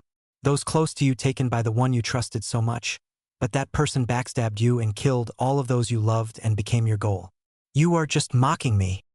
Sasuke rushed at this person, his eyes losing sight, following by instinct, only to be stopped by a hand. Sasuke looked to not see the person he was starting to hate, but his teammate Uzumaki Namikaze's Naruto. What are you doing, Sasuke? Naruto asked angrily as Haku was stunned by the blonde's appearance. This person is mocking me, telling me about these precious people that he believes in yet not knowing about me. How all my precious people were taken from me by the one I loved the most, the one I trusted the most. He doesn't know how I feel. You don't know how I feel. You never had anything precious in your entire life. Sasuke gasped at what he had said to his teammate. He wasn't thinking when he said that to Naruto. He didn't mean what he said. Not at all. Sasuke looked Naruto in the eye, seeing a broken and darkened soul like his own. Naruto, I wasn't thinking when I said that.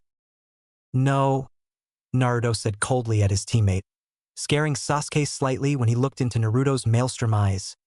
You weren't thinking from the start. What? Sasuke uttered to Naruto. What do you mean, Naruto? You have precious people, Sasuke. You have Kakashi-sensei, who is teaching you and allowing you to grow stronger. You have Sakura-chan, who's becoming less of an annoyance as you would call her. And lastly, you have me, your rival, teammate, and best friend. Naruto smiled sadly at his teammate. Or are we nothing compared to your dream? Are we nothing compared to your ambition? Huh. Great Uchiha Sasuke? Naruto spat as he walked away from the two with Haku looking intently at Naruto. Naruto turned around and looked Sasuke in the eye. At least now that you are precious to us.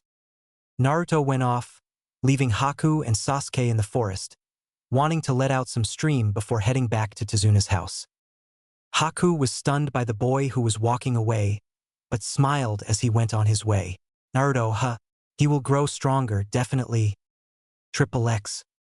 Naruto was outside after dinner and explanation of why Inari, Tsunami's kid, was a brat all the time. Naruto sighed as he remembered what he said to the crying boy. The boy saw his father, his hero, fall and die by the hands of Gato. It made the boy lose hope and just wallow at what he lost. The stars in the sky calmed Naruto down from all that had happened from the bridge to Sasuke to Inari. All Naruto knew was that he could forgive Sasuke. His teammate just wasn't thinking at the time, too riled up to even think straight. What that boy said to Sasuke must have triggered something. Naruto sighed as he went inside to sleep. It was a long day. He needed some rest. He was going to have an even longer day tomorrow. Kaze no Erasure. Chapter 6. The Boy Who Saved a Nation. Naruto was fast asleep, sleeping soundly like a baby, making Sakura giggle lightly as she peeked through the cracked door. Her pack was on as Sasuke was right beside her and Kakashi was talking to Tsunami while Tezuna was about to go outside. Keep watch over Naruto while we're gone, Kakashi said, looking at his sleeping student. He needs it. I will, Tsunami replied as Tezuna told them to get moving and went outside. Kakashi smiled at the lady and put his hand up. See ya. The four went off, leaving Naruto behind, not knowing that two men were approaching the house. Triple X. Naruto was drooling in his sleep, muttering about ramen and Hokage. He awoke and looked very confused when Sasuke and Kakashi weren't in the room, sleeping as well. Naruto just thought they were doing something in the kitchen until he heard a woman's scream and a plate crash onto the floor. Naruto quickly put on a pair of his orange pants and one of his black Uzumaki spiral shirts, not bothering with his headband. Naruto looked outside the door and gasped at seeing two samurai approaching a frightened Tsunami as Inari also saw, looking through the path to the bathroom. Quiet down, lady. We need a hostage for Gato, and I don't want to have to do anything to ya before you go to the boss. Waraji, the darker-skinned samurai, said as he touched Tsunami's face and chuckled when she gasped and slapped him. Don't make me cut you women. We could just use that cowardly boy of yours as hostage and kill you. Waraji, you stupid jackass. We won't get pay if we fail Gato now. We have to give him the women and then he'll probably destroy the bridge that annoying, ignorant bridge builder is trying to build. Then we'll be Gato's right-hand men if that Haku and Zabuza fail at the bridge. After all, he'll have his hired help to defeat the two when the ninjas weaken them. It's the perfect plan. The other samurai with white hair laughed as Waraji sweat dropped at his laughing companion. You know you just told the kid and the women the whole plan, you dumbass Zori. Waraji yelled at the other samurai who glared and then chuckled. Like they can do anything about it. Zori chuckled darkly as he looked at the boy. Since the woman isn't budging, then we'll just take her cowardly boy. He was approaching the frightened Inari. No! Tsunami screamed at Zori, who turned, grinning as he looked at the desperate women. I'll be the hostage. Then we can dispose of the boy. Waraji chuckled gleefully as Inari was frozen. I'd love to see his face once I cleave this blade through his body. If you even touch or kill my son, I'll kill myself by biting my tongue and letting it take my life by choking on it. Tsunami said dead seriously as Naruto felt overwhelmed by the tension. Tsunami cares so much for Inari, Naruto thought, crying. This must be how a mother feels. Did my mother care about me so much that she sacrificed her life for mine? Naruto, then, grew serious as the samurai took the women out of the house and left the crying Inari. Naruto was getting angry at the sobbing boy. Come on. You're just going to give up and lose one of the most precious people in your life? Grow up and be strong. Fight for her. Don't let her be sacrificed for your sake. Show the world how much she means to you. Other than the old man, she's all you got. Inari just stood there, crying. Why am I so weak? Why can't I be like? Faces came to his mind from his old man, to that weird one-eyed sensei of the ninja, that pink-haired girl, that depressed-looking boy, to his mother, to his dead father, Kaiza, and lastly Naruto. Them? Why can't I be cool? Inari wiped his eyes and remembered everything Kaiza and Naruto had said to him about being a hero and to quit mopping around. Can I be strong like them too? Naruto a father? The little boy clenched his fists and ran toward the samurai and his captured mother as Naruto looked and smiled secretly at the boy. Good job, Inari. Naruto moved out the window in the room he occupied and smiled. Now let me be the hero. After all, they come at the last minute. Naruto chuckled as he ran toward the start of the house, hearing Inari tell them to stop and give him his mom. Inari ran toward the samurai, who just smirked at the boy. You just made your death sentence, kid. They both pulled out their blades and ran toward the boy. Inari, no. Tsunami cried out as the samurai sliced, only to look in shock when it was a giant log. What? The samurai yelled, angry that the boy wasn't there. Looks like the hero appeared just in time. Inari. Naruto grinned as Inari was by his side and a surprisingly blushing Tsunami was in his arms, bridal style. He set the women down, scratching the back of his head and blushing himself. Sorry about that, miss. Tsunami giggled and gave Naruto a kiss on his cheek as Naruto blushed at the action. It's all right, my hero. This made Naruto's face even darker red and he chuckled. Hey, that's one of Tezuna's hired ninja. Let's get that idiot now. The samurai charged while Naruto chuckled at the duo. That's ironic since look behind you. The two looked back only to see two Naruto clones knock them out with a single blow. Inari looked at Naruto, amazed at what he had done. That was awesome, Naruto. Naruto chuckled and he looked at Tsunami. The others are at the bridge, right? Tsunami merely smiled and nodded, which made Naruto grin.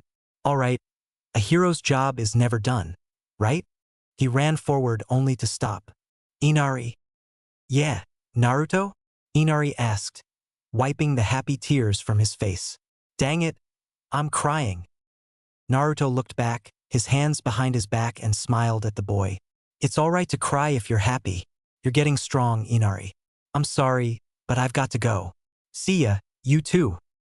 Inari grinned and waved as Naruto took to the bridge. Yeah. See you, Naruto.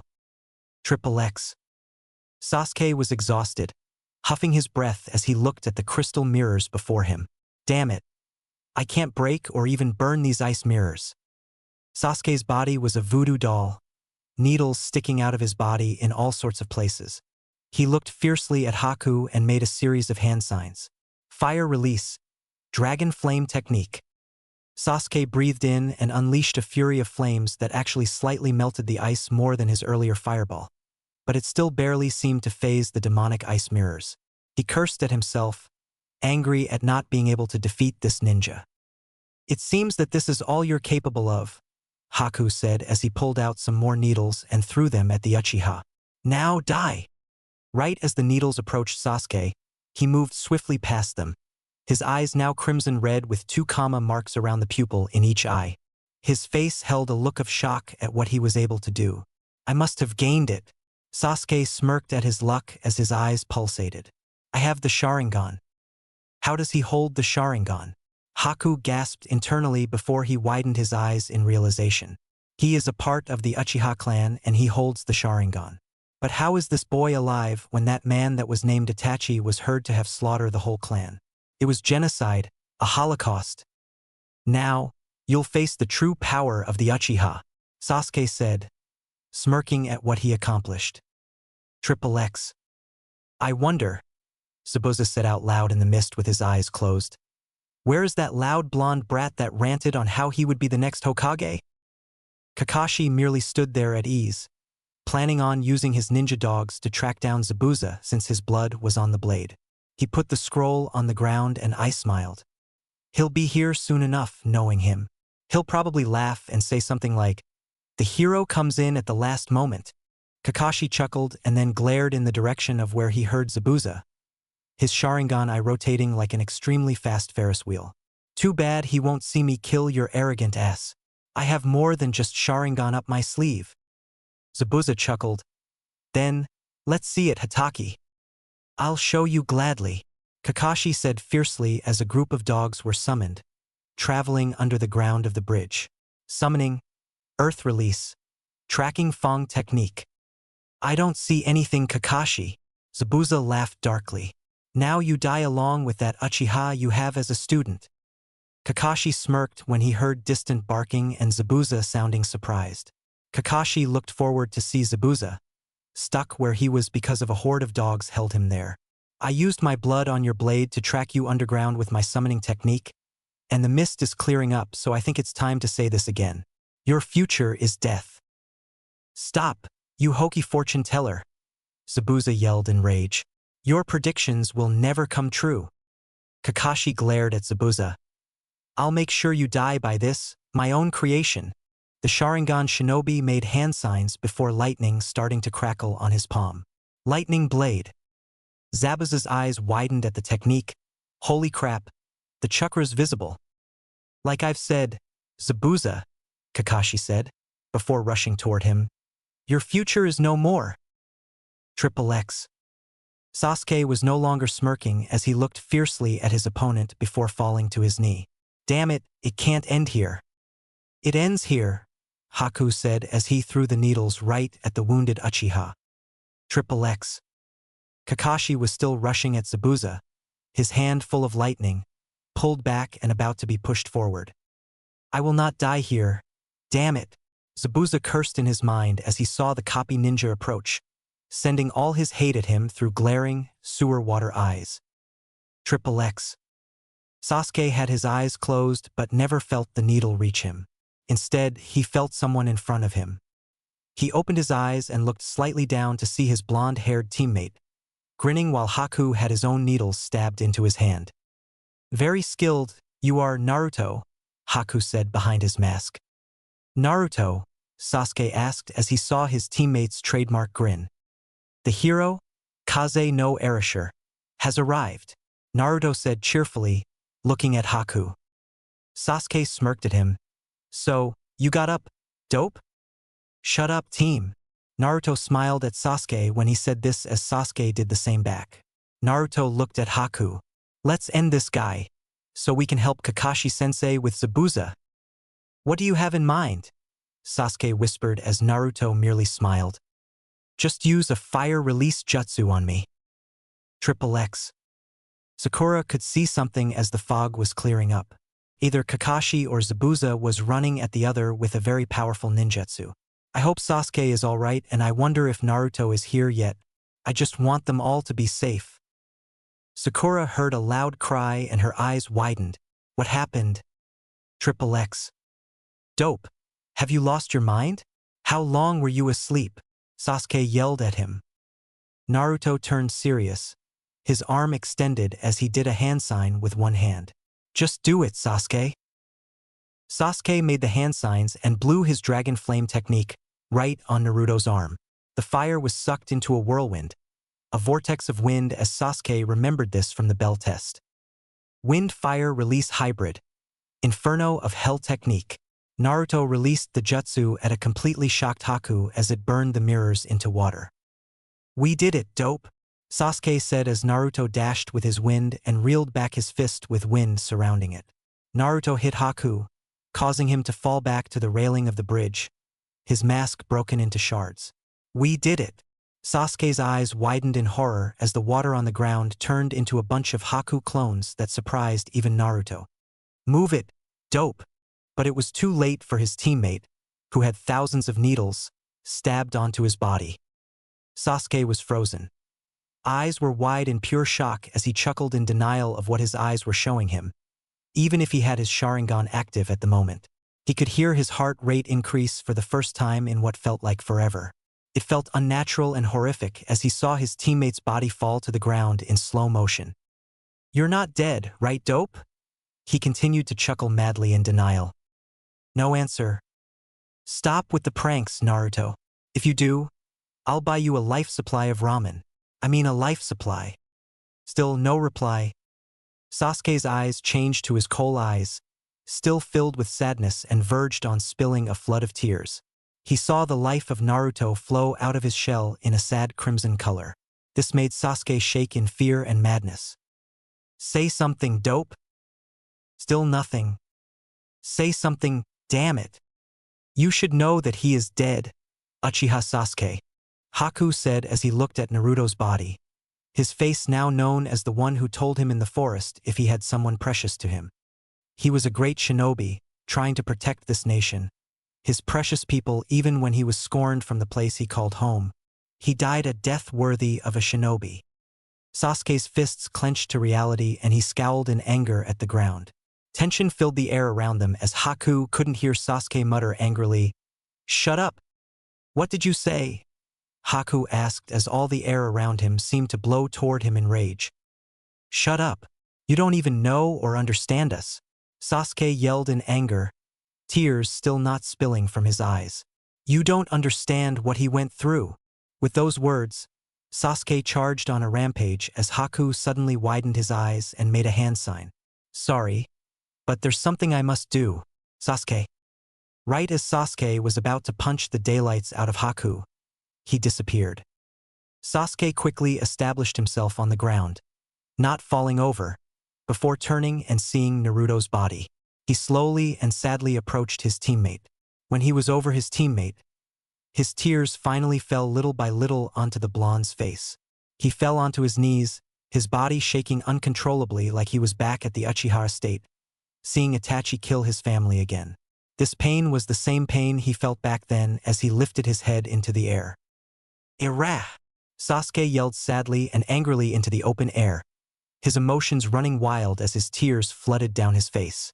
To him, it felt like rain was pouring onto his face. Triple X. Kakashi was shocked when he felt his hand being grabbed and hearing an angry, "Zabuza-sama." He saw Haku instead of Zabuza, causing Zabuza to chuckle madly. "Looks like your predictions are false after all, Kakashi." Zabuza was about to swing but ended up only slicing Haku as Kakashi barely ducked out of the way. Kakashi quickly saw Zabuza coming and made another lightning blade, rushing at him, causing the swordsman to chuckle. "Face it, Kakashi. You're the one to die." Kakashi pushed his lightning blade with all his might as Zabuza blocked with his giant Kubikirabocho, only to be shocked when Kakashi drove his jutsu through the blade, cutting it in two and piercing Zabuza a little. Zabuza backed away and sliced with his remaining blade as it slashed Kakashi, the blood having its iron being used to repair his blade. Zabuza chucked when he saw Kakashi was shocked at the blade. "It's over now, Hitaki."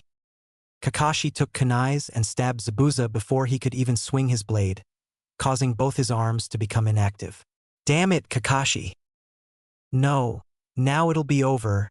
Monochi Zabuza of the Seven Swordsmen.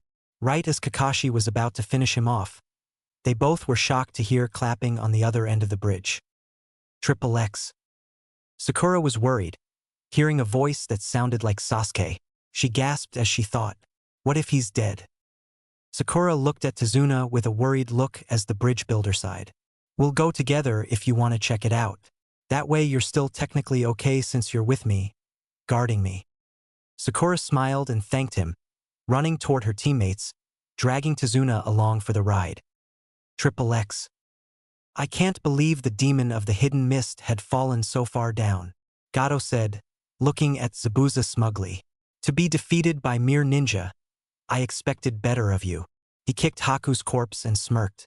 "That's what you get for being weak and injuring my arm that day. You really pissed me off." Gato then looked to see Zabuza glare and then smirked devilishly. "I've decided to not pay you at all, demon." He gestured at the many men behind him and grinned. "They'll take care of you and the leftover ninja." Sasuke appeared before Kakashi, still shocked from Naruto's death, but knew he had to help his sensei and, Then, he saw what he had feared was coming. His other teammate, Sakura. Sasuke-kun. You're all right. Sakura was shocked and stood frozen when she saw Sasuke's eyes, still red from his tears. What happened, Sasuke? What's wrong? Naruto. What about Naruto? She stood silent and tears began to generate in her eyes as she saw Naruto's fallen body, looking like a voodoo doll, stabbed and dead. You're pulling a prank, right, Naruto? She started to shake in sadness when she looked at him. Tazuna even started to produce tears. This is a joke, right, Naruto? She started to laugh in denial while she fell to her knees, breaking down. Naruto! She cried out in pure sadness, landing on his chest after being cut on the edges of her face from the needles sticking out. Speak, please, Naruto. No answers were heard, but she thought she felt him move. She gasped as she rose up and saw Naruto groaning, rising his head and chest, looking at the once crying Sakura and rubbed his head. I didn't know you were that heavy, Sakura-chan. Tears of happiness now flowed down her face as she rushed at Naruto, not caring about what he said, and embraced him. Naruto, you're alive. You're alive. Sasuke was surprised by the outburst, but then he heard something that made him turn around instantly. Sasuke-kun, Naruto's alive. Sasuke's eyes widened upon hearing that, turned around to see a sheepishly grinning Naruto that was up with needles all around his body. Naruto noticed Sasuke's eyes were red from tears and grinned. Hey Sasuke, were you worried about me? Sasuke turned red in embarrassment, causing both of his teammates to laugh. Shut up, dope. He turned away so no one would see him smile in relief that Naruto wasn't dead. Naruto looked to see Gato kicking Haku and Zabuza not saying anything. He rushed toward Zabuza, surprising his sensei, and yelled, Why are you letting him do that? Brat, Haku is dead. He was there for you. He is just a tool to you. He called you master and followed you. You were his precious person. And don't lie, Zabuza team, he's yours as well. Naruto said with tears as Zabuza yelled, Brat! Naruto looked to see the openly crying Zabuza. Say no more and give me a kunai. Zabuza was taking his bandages off with his teeth, and Naruto lightly smiled, tears still in his eyes as he tossed the kunai into the air toward his former enemy. Sure. Zabuza took it fiercely in his mouth and rushed forward, scaring Gato to hide among his hired men. Attack him! Gato yelled as his men charged forward to the demon. Zabuza's strikes fiercely killed most of the hired men, while they stabbed him with many weapons only for Zabuza to stab Gato in the heart, crimson life hitting Zabuza's chest. See you in hell, Gato? Zabuza smirked devilishly as he pushed Gato over the bridge into the rushing water, turning around and looked sadly at Haku. He moved slowly before collapsing in the middle of the bridge. The hired men then ranted about flooding into the village, which caused Naruto to make a series of hand signs. Wind release, Kaze no erasure. All of a sudden, all of the wind tore through the crowd of hired thugs, signaling their cries of agony. Naruto merely looked in relief when they all were dead as he fell over, hearing his name being called. He closed his eyes, ready to rest. Triple X. Naruto awoke and figured out that the bridge was built and that they would be leaving. Naruto smiled sadly. He was starting to grow attached to the people of Nami no Kuni. He would definitely visit again. He got a tearful goodbye from Inari, a proud thanks from all the villagers, a kiss from Tsunami, which shocked everyone, made Naruto blush and Sakura mad with unknown jealousy. The last to say goodbye was Tazuna, who surprised Naruto by telling him the name of the finished bridge, the Great Naruto Bridge, and telling him of his already new project that he personally wanted to do, rebuild Uzushiogakure. He even handed Naruto a scroll he found, remembering Naruto was an Uzumaki, saying it was rightfully his. Naruto put it up, cried happily, hugged the old man and waved goodbye as he and his team left Nami no Kuni, all smiling and prepared for what was next. Kase no Arashi. Chapter 7. The Scroll of the Uzumaki. Naruto awoke, putting on his orange jacket and pants as he yawned. He adjusted his headband on his forehead, smiled at his reflection in the mirror as he raced out the door, now grinning. All right, it's time to train. Naruto cheered as he raced to the training grounds, moving like the wind, swift and elegant. Triple X. So, that's how the mission went, the third Hokage asked Kakashi, who nodded. The third Hokage adopted a serious face and looked deeply at Kakashi. How is Naruto doing? Ah, he's doing all right. He just had to go see what remained of Uzushiogakure and he ended up breaking down and crying. The bridge builder then decided to rebuild Uzushiogakure for Naruto's service to Nami no Kuni. He found a scroll and gave it right to Naruto for him to keep. The Hokage sighed and smiled lightly and thought, "All right, Kakashi, you may leave." "Very well, Hokage-sama," Kakashi said before disappearing from the office. The third sighed and looked out to the village as he smiled. "It looks like the Chunin exams are coming soon. In about a month. I hope with all my heart that you show everyone everything you've got, Naruto." He took a smoke of his pipe and let the smoke out into the room. "After all, it may be your last chance to be alive." Triple X. Naruto reached the training grounds as the scroll he got from Tazuna seemed to drop onto the grass with a light and soft plop.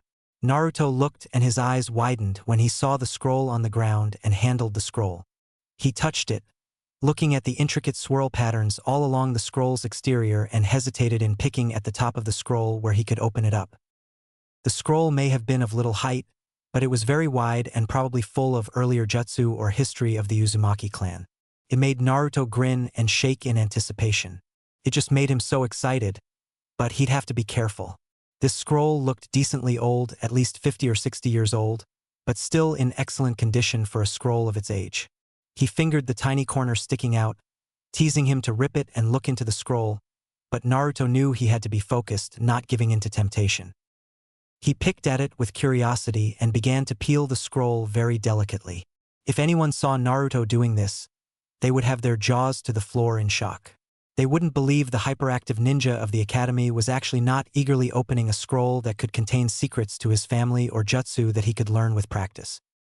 He was still trying to get it open, only having part of the huge yet short scroll unraveled until he decided to look at it bit by bit and learn as he went. The first thing that appeared was a sealing technique as Naruto scratched his head at it. He knew he heard Kakashi say that the Uzumaki were specialized in fuinjutsu, so this must be a scroll of sealing techniques.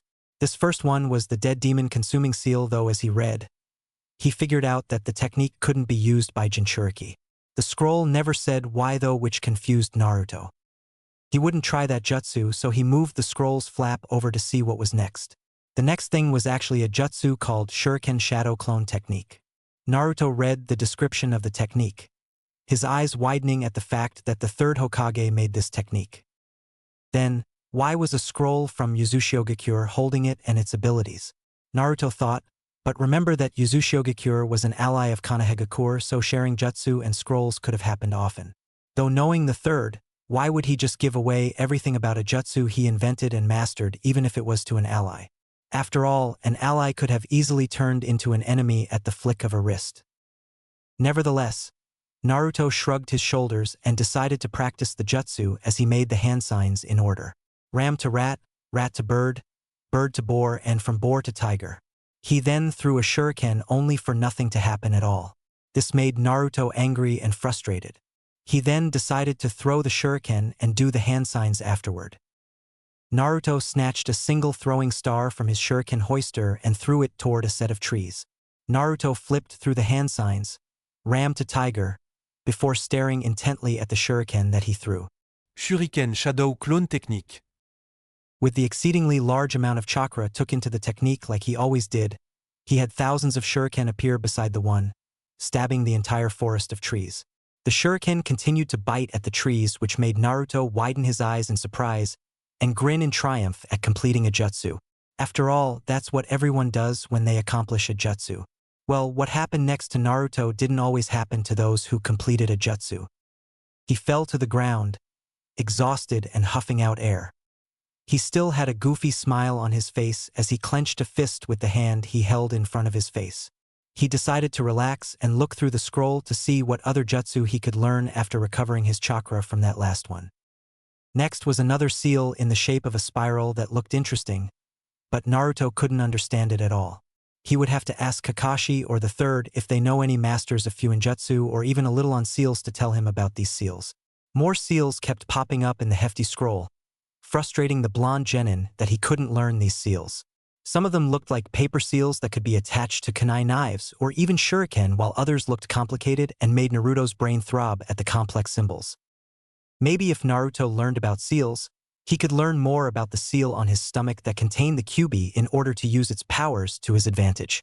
Another jutsu that surprised Naruto was one he thought he heard of before, the Flying Thunder God technique, a jutsu that involved a seal wrapped around a kunai in order to teleport instantly to that spot. Ah! Naruto thought as he reached an epiphany on whose technique this was. This was the fourth signature jutsu, my father's. This confused Naruto even more. Why would a scroll containing a jutsu crafted by the third and one of the fourth signature moves be in Uzushiogakure? He read on nonetheless and looked at a technique that an Uzumaki was able to do with their chakra. It interested Naruto with how cool it was. It was the ability to make their chakra into chains that were able to attack and defend. He wondered if he could do that at some point since he was an Uzumaki. The other jutsu were some wind-release jutsu, like how it can be used on kunai knives, shuriken and blades to make them even deadlier than before, and one called wind release, great breakthrough. It made Naruto just want to dig into it and learn these jutsu until he spotted Sasuke and Sakura approach him. He quickly sealed up the scroll and stashed it into one of his pouches as he got up and ran to his teammates. "Hey!" he yelled as he waved and then stopped in front of them. "Why are you guys here? I thought we had the day off. Kakashi called us down here, and we couldn't find you anywhere when he told us to get you." Sasuke replied, to which Sakura nodded. "That is correct." Everybody turned at the voice as they saw an eye-smiling Kakashi, who just closed his Make-Out Paradise book and stashed it into his pocket. He pulled out 3 slips of paper, handing them out to each of his students. "What is this, Kaka-sensei?" Naruto said, looking at the paper and scratching the back of his head. "Well, it just so happens that the Chunin exams are coming up and I just allowed you guys to enter them. Those are just consent forms to make sure that you will go to the exam," Kakashi said, and his eyes widened as a blur of orange rushed at him and hugged him tightly. "I love you, Kaka-sensei," Naruto exclaimed as Kakashi's sweat dropped at his student's action. "Naruto," Kakashi said fiercely as Naruto looked up at him, smiling. "What, Kaka-sensei? Get off me before I unleash the 1,000 years of death upon you again." A dark look from Kakashi pierced Naruto. "I'm pretty sure you would not like that very much." Naruto quickly got off him, shivering in fear of that technique. "Oh, and Naruto," Kakashi said, which got Naruto's attention back onto him. "The third would like to see you at his office. He wants to talk about that scroll and its contents. Knowing you, you've looked through that scroll like it was a bowl of ramen to gorge through." Naruto nodded as Kakashi disappeared and Sasuke went on his way, smirking in thought of the exams, while Sakura moved slower, unknowing of her abilities. Naruto noticed this and went to her. "Sakura." Sakura turned quickly to look at the whiskered face of her teammate. "What's up? You look down." Sakura sighed. "I'm not strong like you and Sasuke-kun. I don't know any really useful jutsu besides the academy, and the exam happens in a week. I feel like I'm going to drag the team down." "Sakura, you have really good chakra control, and if you really focus, you can decipher genjutsu easily. If you find some genjutsu and stuff that involves great chakra control, it might help you," Naruto said, scratching the back of his head. He heard Kakashi say this before, so he thought he should tell Sakura that to bring her spirits up and help her improve. Sakura's eyes widened and she smiled with joy as she ran and hugged Naruto on impulse, causing Naruto to blush. "Thanks, Naruto." She quickly let go and ran to the library, waving goodbye to Naruto. "See ya." "Yeah, see ya," Naruto yelled, waving back until Sakura vanished from his sight. That's when Naruto decided to run to the third Hokage and tell him about the scroll. Triple X. The third Hokage sighed. "Oh, how I hate you, paperwork." He glared at the papers on his desk as he signed the mission reports, including the one from Kakashi and his team. He perked up a little when he heard knocking at the door. Hopefully it's Naruto-kun. "Gomein." The door opened and the person behind the door was revealed to be the very person he hoped it would be, Naruto. "Ah, Naruto-kun. How are you doing? It seems you've been busy with your missions and training." "Aji-san." Naruto exclaimed and proceeded to tell the tale of the wave mission, only in his point of view.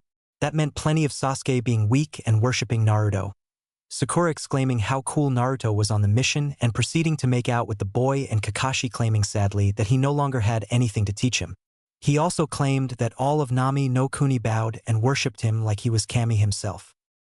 The third Hokage chuckled at Naruto's imaginative interpretation of the mission and smiled at the boy. Once the boy was done, the Hokage set his pipe down, smoke no longer coming out of it.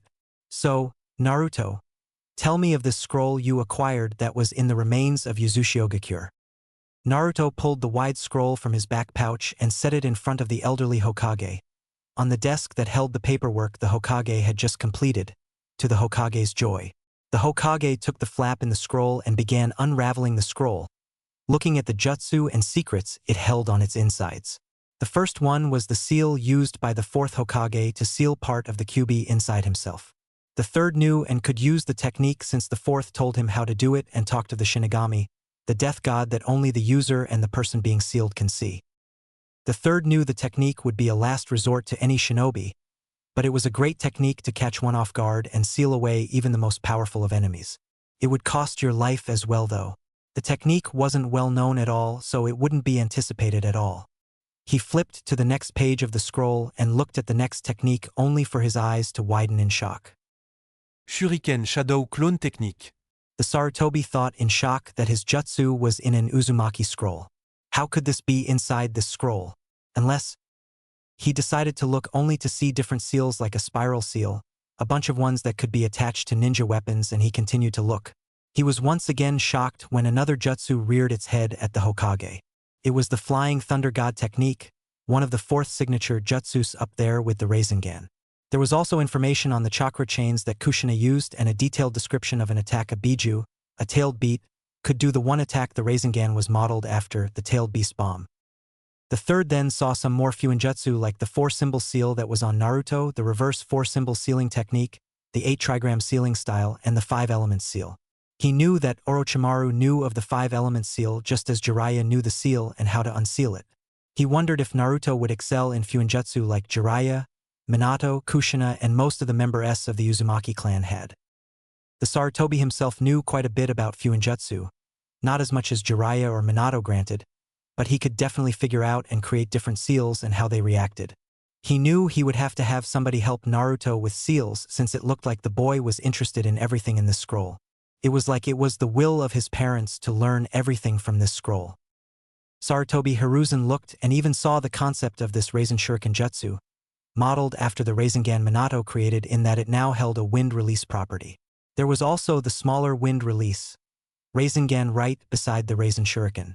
This looked incomplete however, so he hoped Naruto could eventually learn them for his father's sake.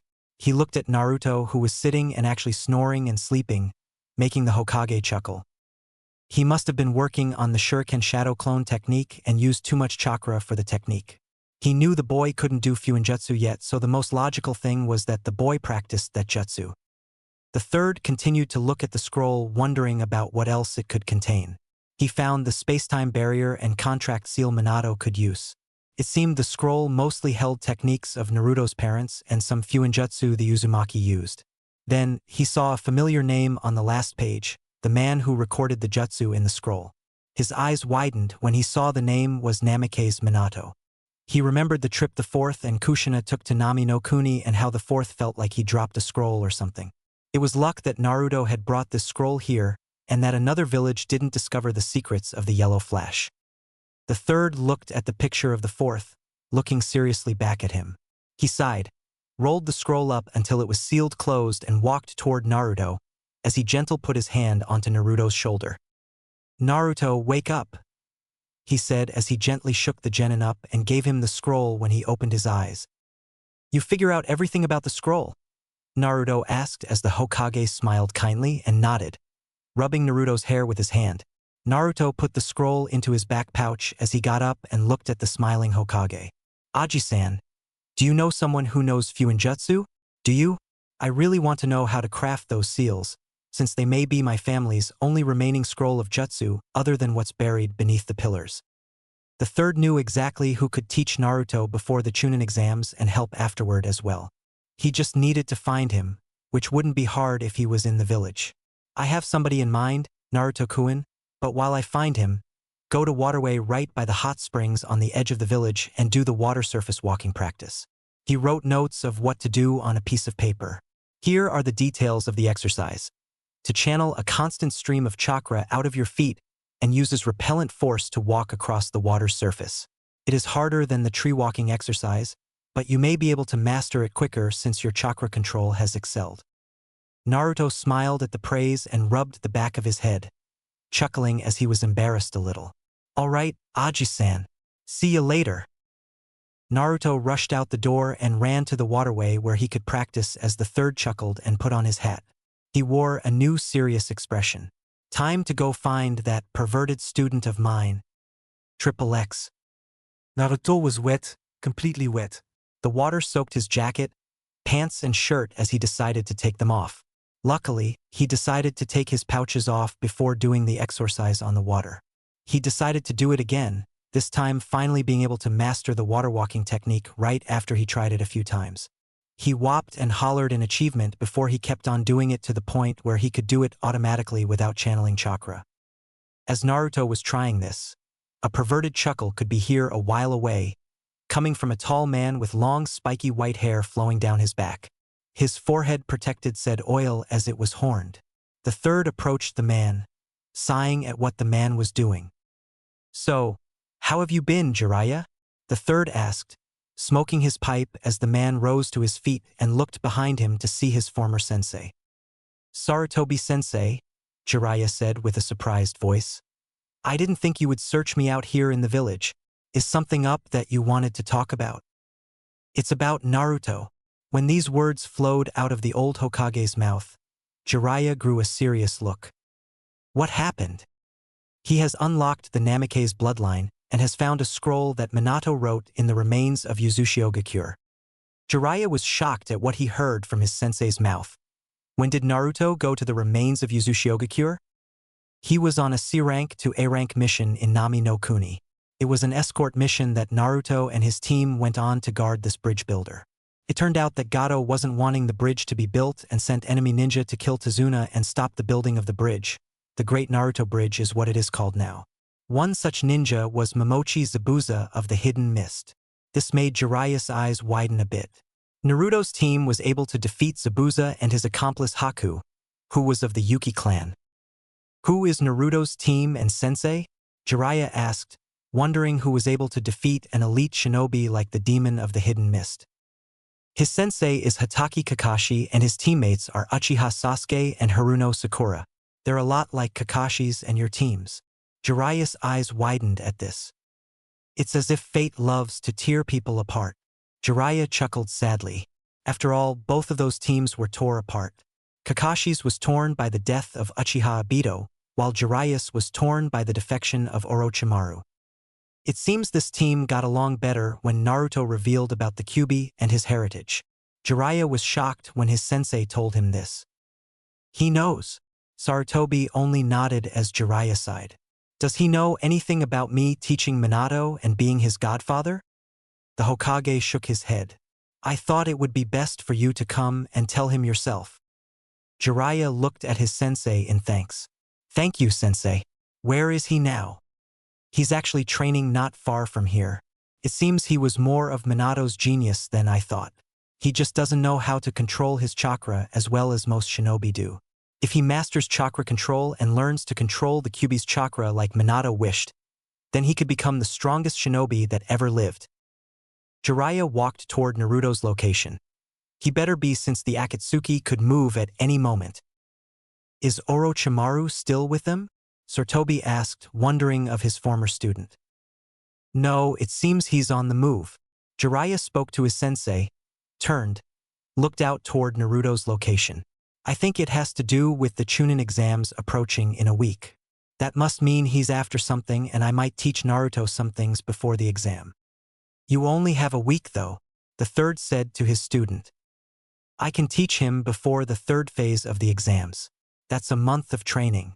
I might teach him some wind release jutsu and the summoning jutsu. Maybe even teach the boy the Rasengan or at least part of it. After all, he is Minato's son. I agree, and if you can, help him learn the making of seals since he has a scroll full of them, Sarutobi said as Jiraiya's eyes widened in realization. That scroll Minato thought he lost was found with all the notes and his and Kushina's techniques. The elderly Hokage nodded as Jiraiya smiled. It must have been fate that it landed in Naruto's hands. The Hokage chuckled before he vanished. Maybe, Jiraiya, maybe. Jiraiya looked through a bush at his student's son and legacy as the boy was walking on water like an expert. He must have been walking on water for an hour or so. He already has it almost mastered.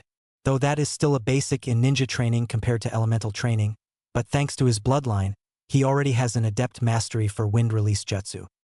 Jiraiya walked out of the bush and smiled at the boy who had his back turned toward him. Ah, so you learned how to walk on water, Gaki? Naruto turned to look at the stranger and his eyes widened in shock at the tall man. Who are you? Jiraiya chuckled inwardly, but he looked fiercely at Naruto on the outside. You impudent whelp, you don't even know my name. I am the most powerful and most dashing man to ever grace the land of shinobi. I am the legendary Toad Sannin of Mount Mayaboku. Whenever girls hear my name, they faint from how awesome and ravishing I am. One of the Sannin of Konohagakure, Lord Jiraiya the Gallant is here. Naruto looked dully at the man and sweat dropped as he looked at the goofy elder before him. Never heard of you, Erosenin? Jiraiya's sweat dropped and face faulted at Naruto's statement. You baka, Yugaki. You can't even comprehend the magnitude of my power. I could crush you like a bug with my sandals right now. Just go away, old man. Naruto yelled rudely at the Sannin, who looked like he was about to walk away. All right, Jiraiya said with a grin. And I was going to help you master the jutsu of Minato and Kushina Namikaze, but it looks like sadly you won't let me. Naruto froze from fear at knowing this might be an enemy of his father that the third told him about. He made a hand sigh and allowed the wind to surround him like a bubble. How do you know my father? Naruto's tone was fierce like a growl of a Biji. Jiraiya turned and looked at the son of his student and saw the eyes of Minato, the eyes of a genius in the making. He saw the face of the beautiful Kushina, a talented kunoichi. This boy. Don't worry, Gaki, Jiraiya said, smiling kindly, making Naruto stop the wind and look at Jiraiya confused at the man. I was a student of the third and the teacher of the fourth, your father. I'm one of the legendary Sannin of Konohagakure, Jiraiya the Gamma Sannin, the Toad Sage. I can help you master the jutsu in that scroll and more. Naruto's mouth widened into a fierce grin. His eyes were pools of determination. Then, let's get to it, Gamma Sannin. Jiraiya laughed as he looked at the face of his new student. Yes, Gaki. Let's get to it. Kase no Arashi. Chapter 8. The week before the exam. Naruto huffed out air as flickers of purple flames danced on the fingers on his right hand and flickers of blue flames were dancing on the fingers of his left hand. He grinned in triumph as he snickered, moving quietly to his teacher. His teacher was the Gamma Sannin Jiraiya, who was looking at all the beauties in the hot springs, giggling perversely as Naruto unknowingly was behind him. 5 elements seal. Naruto rushed his hand into Jiraiya, who was shocked by the thrusting hand. He turned just to see Naruto, grinning devilishly at his sensei before shoving another hand onto Jiraiya. 5 elements unseal. Jiraiya was pushed back a tiny bit before looking at his grinning apprentice. Well, Erosenin, what do you think? Jiraiya smiled and rubbed the boy's hair affectionately. Well done, Gaki. You've completed seal and how to unseal it in case you meet a ninja that knows that technique and uses that technique against you. Now we can focus on something way better. Naruto looked excited at his sensei, jumping up and down. What's next? What's next? What's next? Jiraiya pulled out a scroll and a set of ink and a feather pen. Calligraphy! Jiraiya exclaimed as everything went quiet quickly afterward. What? Naruto yelled in rage at his teacher and pointed a finger at him. That's not exciting at all, Erosenin. What's exciting about writing? Jiraiya was fuming. You insolent Gaki! How dare you call writing not exciting? Writing is my passion. Naruto had a deadpan look on his face. I thought peeking was your passion, pervert. I'm a super pervert, not a pervert. I told you this already, kid. Is there really a difference? Naruto's sweat dropped at the Sannin, who looked like he was going to blow his top, as he said these words. A big difference, the Toad Sage yelled angrily at his disciple. Anyway, how are you a writer? Jiraiya pulled out a book that read Ica Ica Paradise on the cover, and Naruto's face grew twisted at the book. This is the masterpiece of literature that I write. This is what I live for. He laughed out loud to the world. That, Naruto said, shaking and pointing at the book Jiraiya held. Oh, so you know of this book. Well, it is popular. Now bow and apologize to you, mighty teacher. Gaki, you now understand that I'm a literature god. That book is nasty. No wonder you wrote, Erosenin. Only you would think of that kind of trash. How dare you insult my masterpieces, Yugaki? I think I won't train you now. Jiraiya started to turn away. Wait, that Ica Ica Paradise is pretty awesome. It's like the gift of Kami. I hate rude men more than anything. Compliments will not get you anywhere. Jiraiya reared back at the boy. I am a Sannin. You'll have to try better than that. Looks like I have no other choice. Naruto thought seriously as he made a hand sign. I'll have to use that technique. Jiraiya looked at the boy's seriousness and knew something was coming as he secretly smirked. Heh, show me what you've got, Naruto. Sexy technique. Smoke appeared around Naruto as Jiraiya wondered what this technique was. How do you like me now, Jiraiya-sama? A female with blonde hair styled into two pigtails and beautiful cerulean pools as eyes spoke as her body was covered by a cloud of smoke. I love you, Jiraiya exclaimed as the female had a deadpan expression. He's such an idiot, the female Naruto thought as Jiraiya was in heaven, in nirvana. What jutsu is this? You're a genius, kid, Jiraiya exclaimed happily. Normally, Naruto would be happy at being called a genius, but this time was one where he didn't want to be the genius Jiraiya thought he was. The female Naruto still had that same expression on her face. I call it Sexy technique. What creativity! You're a genius, kid. Genius. Naruto was sweat-dropping now at Jiraiya proclaiming he was a genius. I feel all adults are very weak against this jutsu. He remembered how he got many others with this technique. Naruto turned up the juice as he put a finger on his lips. Only they were the lips of his female transformation, and sparkling diamonds appeared around her, as her eyes were that of a puppy's eyes, innocent and cute. So you'll help with my training? The voice as cute and attractive as it got Jiraiya under their spell. Yes, but there's one condition. Jiraiya spoke as the feminine Naruto upped the charm. What condition? The female Naruto asked as the bloody-nosed Jiraiya turned and then looked back at his student with a perverted look on his face. You have to stay like that the entire time we are training. Once those words were uttered, Naruto stopped the jutsu, glared at his sensei, and their fighting resumed. I knew it, you pervert. You won't train me at all. I told you already, Gaki. I am a super pervert. Just shut up and teach me. How dare you talk to me like that, you baka? You don't know what I'm capable of. Right back at ya, Erosenin. Don't call me that, Gaki. To you, it's the Gamasenin Jiraiya-sama. Oh yeah, I'll worship you. Great Gamasenin Jiraiya-sama. The genin's words laced with sarcasm. That's more like it. Wait, how dare you use sarcasm on me? I'll teach you a lesson, Gaki. Bring it on, Arobaka. Jiraiya rushed at Naruto, who did a hand sign. Multiple shadow clone technique. Thousands of Narutos surrounded Jiraiya, who was surprised a little, and he smirked. The boy's pretty good with shadow clones. Show me what you got, Gaki. Naruto and his clones grinned devilishly and made a hand sign. You asked for it, Erosenin. Harem technique. Puffs of smoke filled the air around the two, shocking Jiraiya, wondering what was happening. Oh, Jiraiya-sama. We love you. Jiraiya was in heaven. He was surrounded by thousands of female Narutos. He couldn't take all the sexiness and ended up passing out via a nosebleed and held a perverted grin on his face.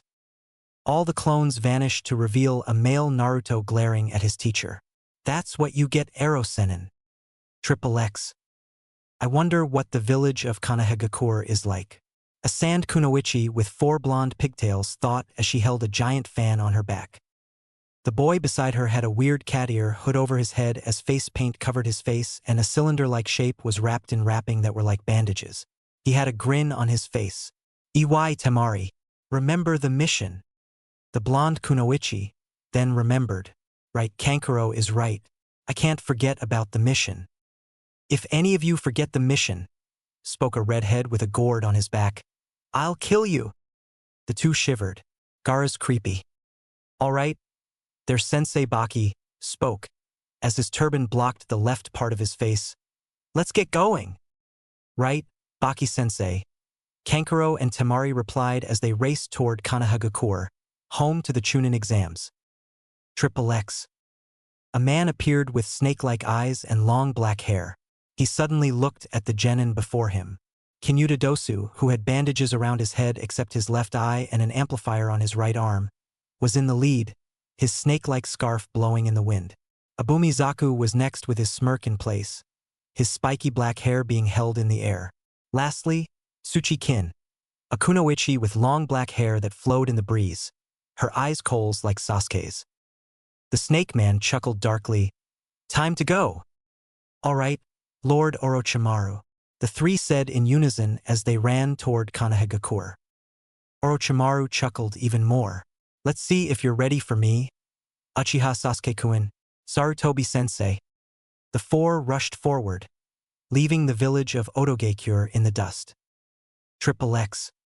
I can feel it. I've gotten stronger.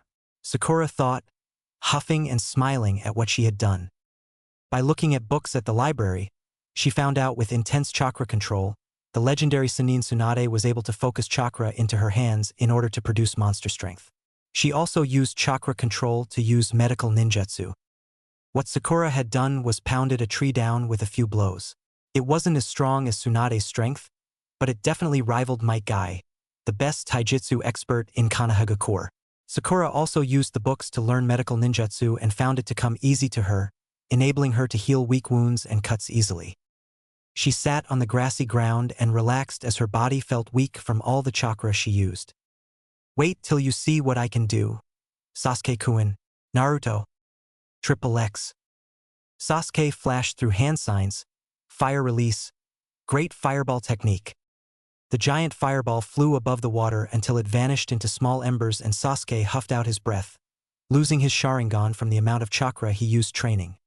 His coal eyes replacing them for now. Sasuke glared as he sat on the deck above the pond that he trained on. He remembered Naruto and his goofy smile, how he hated that carefree smile. What did Naruto know about him? I need to get stronger, Sasuke thought as he looked at the pond, imagining his older brother, Itachi's face in place of where he saw his own. Or I won't be able to kill him. Sasuke glared at the image before kicking it, causing the water to ripple and the image to disappear. Triple X. A girl with brown hair styled into two buns twirled a kunai around and looked at her two male teammates with a smirk as one of her teammates with a bowl-cut hairdo spoke. Did you hear that all 3 rookie teams are in the Chunin exams this year? The kunoichi laughed as she threw her kunai, hitting the target while grabbing another and twirling it as well. No way. It must be some competition between some stubborn jounins to see which team is better. I don't think so, said the dude with a bowl cut, showing that he was wearing a green spandex suit. It seems that 3 of them are students of Hatake Kakashi of the Sharingan. The other boy had long dark hair and eyes of the Hyuga, smirking confidently. Sounds interesting. But in the end, spoke the girl as she threw the kunai at the target again, showing tens of kunais on that single target. You have to feel sorry for them when they face their fate. The Hyuga boy finished for the girl, smiling at what competition he could face. Triple X. Naruto began to make seals that he attached to his kunai and shuriken. He had come far in this week of training, being able to make paper seals of different kinds like explosive tags or chakra suppression seals. He learned these from Jiraiya and now kept a pouch of blank paper tags and a pen with ink with him wherever he went. He went as far as packing a few extra sets of ink to use just in case. The boy still had Kushina's personality but also held the seriousness and thinking of Minato. He was a hybrid of the two, retaining qualities of both. The boy also learned wind release, great breakthrough during the week. The training wore him out. He was told by Jiraiya that he would learn how to summon toads, which got Naruto excited. After the first part of the exam, the genin put his headband on his forehead and smiled at his reflection. He then looked at the framed pictures, one of him and Aji-san, the other of him and Irika-sensei. The next one held Naruto and the rest of Team 7, and the last one had the smiling faces of his parents.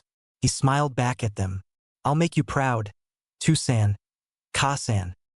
Naruto then grew a serious expression, decided against his orange jacket since it was cool out and his jacket might make him hot, so he wore a navy blue Uzumaki spiral shirt with his dark orange pants. He rushed out of his house, locked the door and rushed out to the place where the Chunin exams were being held, determined to show the world the Kaze no Erasure. Triple X. Konohamaru heard it from his grandfather as Moegi and Udon followed him, all of them wearing a pair of goggles. They ran throughout the village, trying to find their idol, Naruto, only to find a cute kunoichi with long pink hair flowing down her back. "Hey, miss!" they exclaimed, catching the girl's attention as she turned to them. "They're academy students. I wonder what they want," Sakura thought as she smiled at them kindly. "Hello, what are you guys looking for? Do you happen to know where boss is?" Konohamaru asked, and Sakura noticed him as the Hokage's grandson. "Boss? Who's this boss you are speaking of?" Sakura asked the academy students. Konohamaru means to speak of Uzumaki Naruto-san. Udon, the glasses-wearing one, spoke to Sakura, whose eyes widened when she heard her teammate's name. "Naruto is my teammate.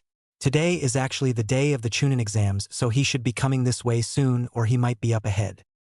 "All right, thanks, lady," Konohamaru yelled happily as he ran off while Udon and Moegi said their goodbyes.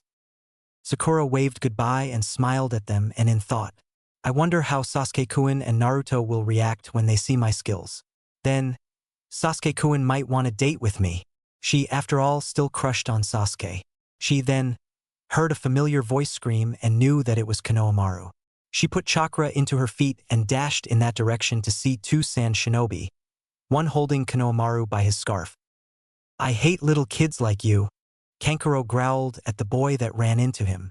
Moegi and Udon were pleading that the ninja would let their friend go. "Time to learn your lesson, kid." He pulled back a fist and was about to punch the boy until he felt a presence before him that set Konohamaru down and grabbed him by his neck and lifted him up. Kankuro looked to see a blonde shinobi with a Konoha headband on his forehead. Temari stared in shock at the boy. How could this boy pick Kankuro off the ground? The boy had cold, ocean eyes as he looked at the puppet master. "You shouldn't go picking fights with academy students when you can punch a genin like me." Sakura gasped and smiled widely at the blonde's appearance. "Naruto!" Naruto set Kankuro down, who glared at the boy and set his cylinder of wrappings on the ground before them. He glared at Naruto and then smirked. "I'll show you how I fight punks like you, Konohagakure ninja." "Kankuro, don't," Temari warned, but Kankuro ignored her. "Prepare yourself, punk." Kankuro was about to reveal his puppet until a rock hit his hand, stopping him. He winced and glared at the raven-haired ninja in the tree. "More punks. Don't make me come down there and destroy you." Sasuke glared at the puppet master, crushing the remaining rock in his hand. Kankuro reached for his puppet again, only to hear a dark voice. "Kankuro, stop it." This shocked everyone there as they saw a red-haired shinobi in the tree. "You're an embarrassment to our village." Kankuro shook a little. "J.A.R.A." Sasuke was surprised and shocked a little himself. He snuck there with skill of Kakashi-sensei. "Starting a fight and losing control of yourself, how pathetic, Kankuro. Why do you think we came to Konohagakure?" Gaara said calmly. "Gaara, they started it and," Kankuro said, pointing at Konohamaru and Naruto. "Shut up," Gaara spoke deadly and calmly, "or I'll kill you." Kankuro shook uncontrollably in fear. I'm sorry." "I am too, Gaara." Temari spoke as well. Gaara looked at Sasuke and then At Naruto, sorry to you guys. He began to vanish. The blonde was able to catch Kankuro off guard and pick him up while the other one was able to hit Kankuro with that rock. They're both good. He must be the leader of the group, Sasuke thought, looking at him before lowering from the tree and landing by Naruto. It looks like it's almost time for the exam to begin. Let's get going, Gaara said as he turned away. Wait, Sasuke said, causing the sand shinobi to turn. What's your name? Temari blushed, thinking he meant her. You mean me? No, Sasuke said rudely. The guy with the gourd on his back. Gaara looked at him before speaking calmly. Sabaku no Gaara. Uchiha Sasuke, Sasuke replied, smirking at the redhead. Looks like I'm next, huh? Naruto smirked, approaching the sand genin. Temari looked closely at the blonde and blushed lightly. He's pretty cute as well. I'm Uzumaki Naruto, Naruto said, careful not to reveal his identity like he did to Zabuza back at Wave. He pointed at Temari, who blushed at the attention. Now you. Sabaku no Temari. Temari said, blushing lightly as Naruto smiled back at her. And I'm Sabaku no Kankuro, Kankuro said confidently at Naruto. Naruto stared at him blankly. I didn't want your name, but okay. Makeup boy. Kankuro glared at the Uzumaki and barked out, It's war paint. Temari laughed at this while Gaara just stood there. Uzumaki Naruto, huh? Gaara said, staring at the whiskered ninja. I'll remember your name. I'll remember yours too, Sabaku no Gaara, and also, you Sabaku no Temari. Naruto said, causing Temari to blush again. You as well, Uchiha Sasuke, Gaara said calmly before they turned and left. Let's go. Sasuke smirked. Let's get going, Naruto. Sakura. Right, Sasuke-kun. Sakura rushed toward him while Naruto said goodbye to Konohamaru and his group. You coming, Naruto? Chunin exam. Here I come, Naruto thought as he smiled at his teammates and rushed forward. Yeah, I'm coming. The sound ninja stayed in the tree, watching Team 7 head to the exam while Dosu spoke. So he's our target? Uchiha Sasuke. Chapter 9. Story of the Sharingan Eye. The Chunin exam starts. Naruto looked ahead, entered the building where the Chunin exam would take place, following his Uchiha teammate beside Sakura, his other teammate. Naruto looked seriously around as he looked ahead, seeing a group of various genin congregated. This puzzled Naruto as his team stopped to see a boy with a bowl-cut hairdo, wearing a green jumpsuit that clung to his body, was on the ground, his hand wiping his mouth before he got up. Naruto heard chuckling and looked to see two shinobi standing in front of the door to the exam. They both had amused and fierce looks in their eyes. The first one to speak had spiky hair and wielded two giant kunais on his back. You think that you're ready for the Chunin exams? The shinobi laughed. That's the best of your abilities. The power you wield? He looked fiercely at the genin on the ground. You're just a little kid.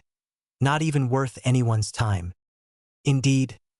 The other one had his headband as a bandana with a bang of his hair hanging down his nose, smirking at the fallen ninja. The girl with buns in her hair approached the two. Just, please let us through. The spiky-haired one merely slapped the girl who fell onto her butt.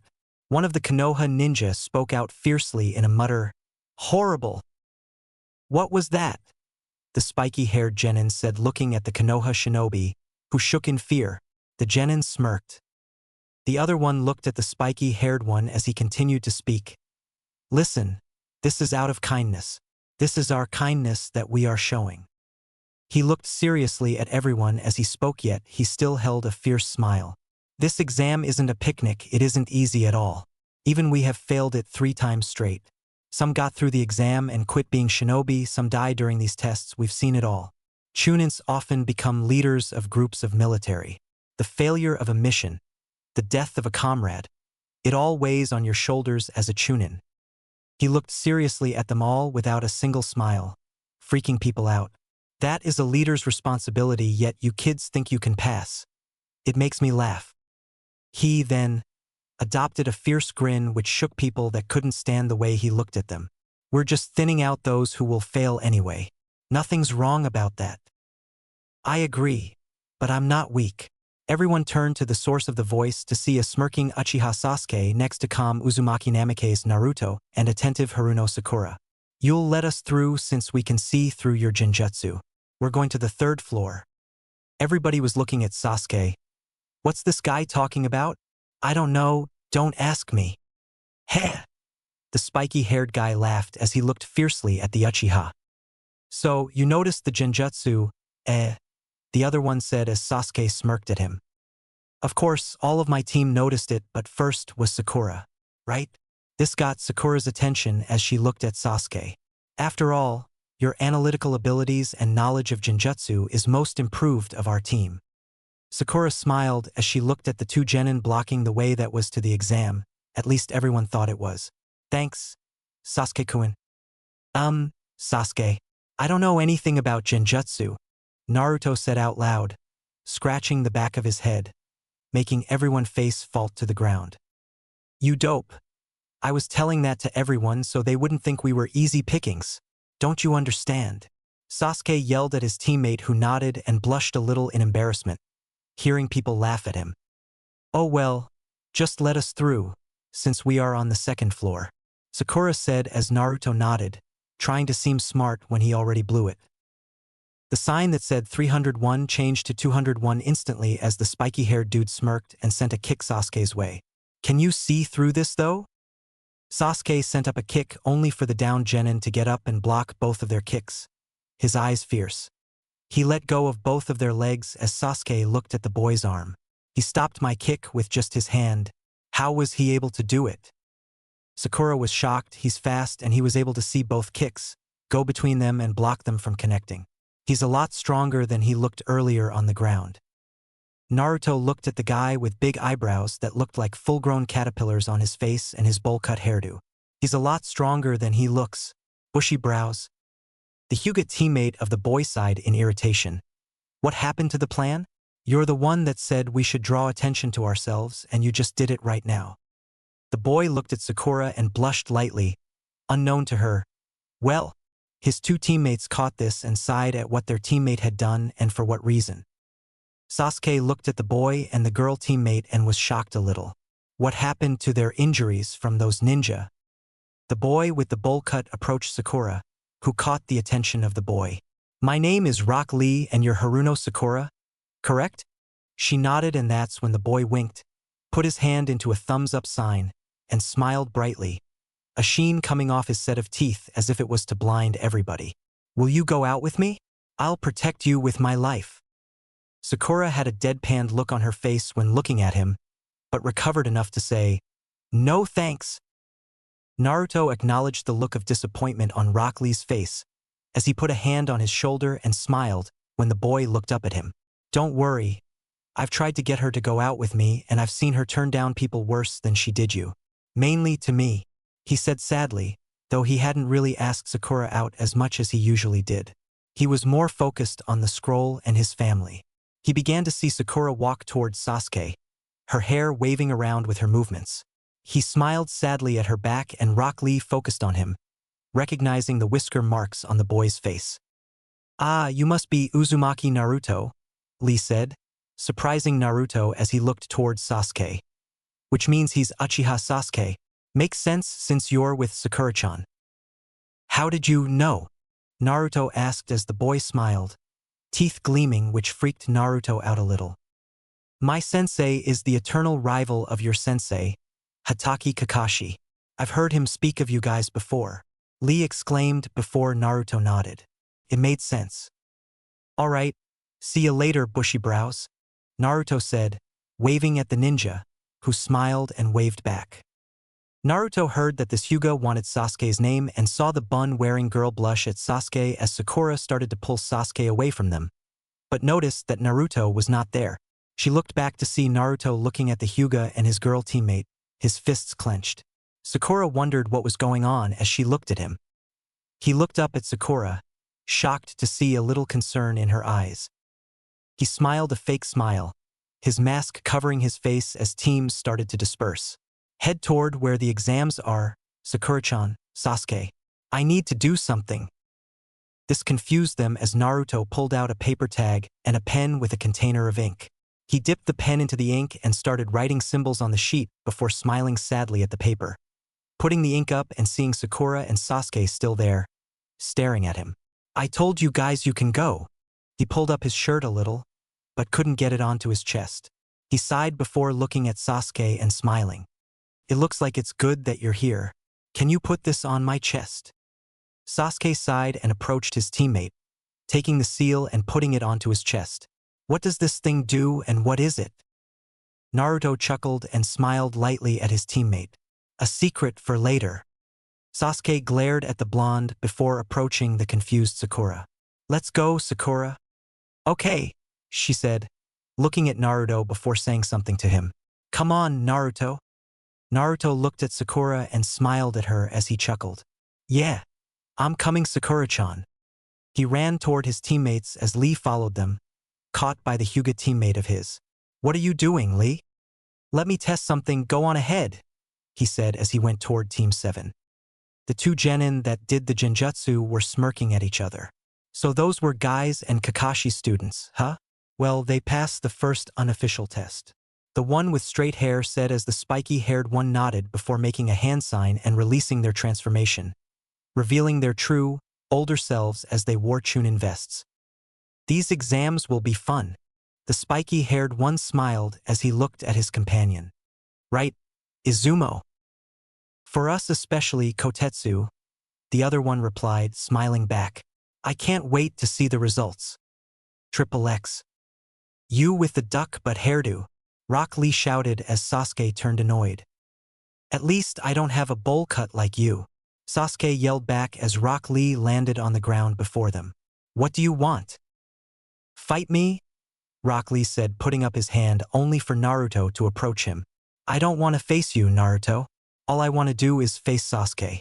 After all, I'm the strongest genin of the village hidden in the leaves. Just get out of the way. All people want to face is the great Uchiha. Huh? Naruto mocked Sasuke, who glared at him. I'll take him, Sasuke. Naruto's eyes were serious. What are you planning, dope? Why do you want to face him? Sasuke asked while Naruto smiled back at him. Because he reminds me of myself, Naruto said, making Sasuke wonder even more. Naruto merely smiled to himself. You'll see, Sasuke. Naruto charged in, no wind surrounding him whatsoever. Lee merely stood there, looking at his rushing opponent. Naruto made a series of hand signs, getting everyone's attention as he smirked and he pulled out a kunai. He breathed wind nature chakra onto the knife as he did the same to a shuriken. He threw the kunai toward Lee and threw the shuriken a little afterward at where he thought Lee was going to run to. He cheered inwardly as he stabbed Lee's arm with a shuriken surrounded by wind nature chakra. Lee's eyes widened at the mark before he rushed at Naruto. Leaf hurricane. He hit Naruto's face, causing him to land a ways off.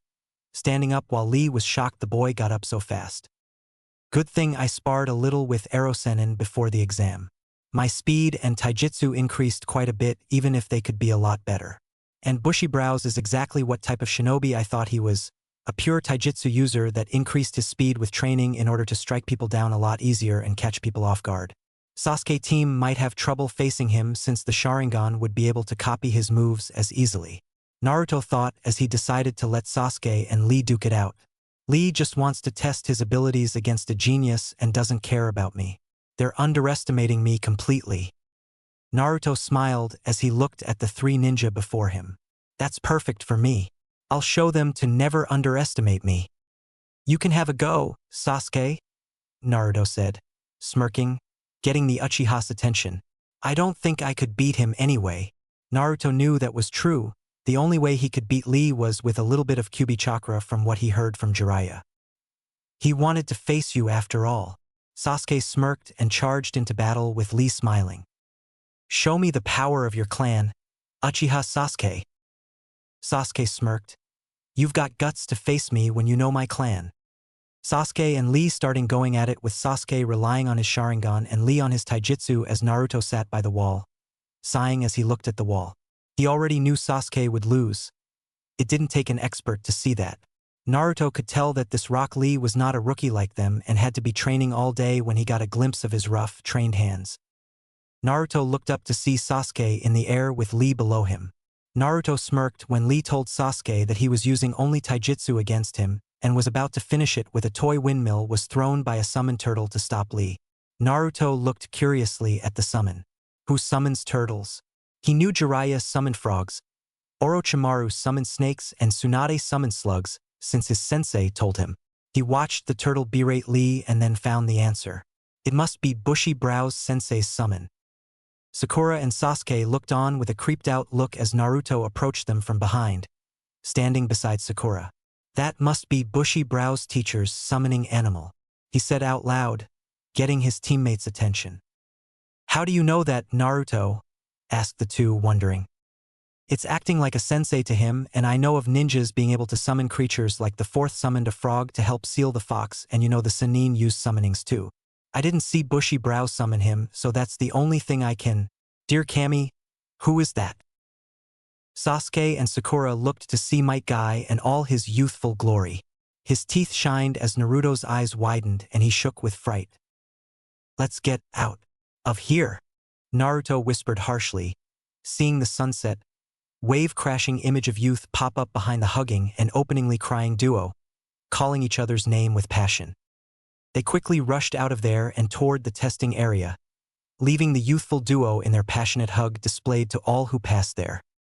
Triple X. Phew, I'm glad we got out of there before we saw more, Naruto said, breathing heavily at escaping the two and saw Kakashi waiting for them at the door. Iwai, Kaka-sensei, why are you here? Kakashi looked at his students and I smiled like he always did. Yo, how are you guys? I just wanted to make sure you all got here as even this test involves teamwork at some points. I also wanted to tell you guys the story of how I got this Sharingan, since it'll help you grow stronger individually and see a little bit of your own faults. He sighed and had a far-off, melancholy look in his dark, visible eye. I had just become a Jonin when we were sent on a mission. After all, it was a time of war, the Third Great Ninja War. I was like you, Sasuke, arrogant, but I was one to stick by the rules, and I thought that anybody that ignored the rules were scum because of my father dying. He ignored the rules and died for it.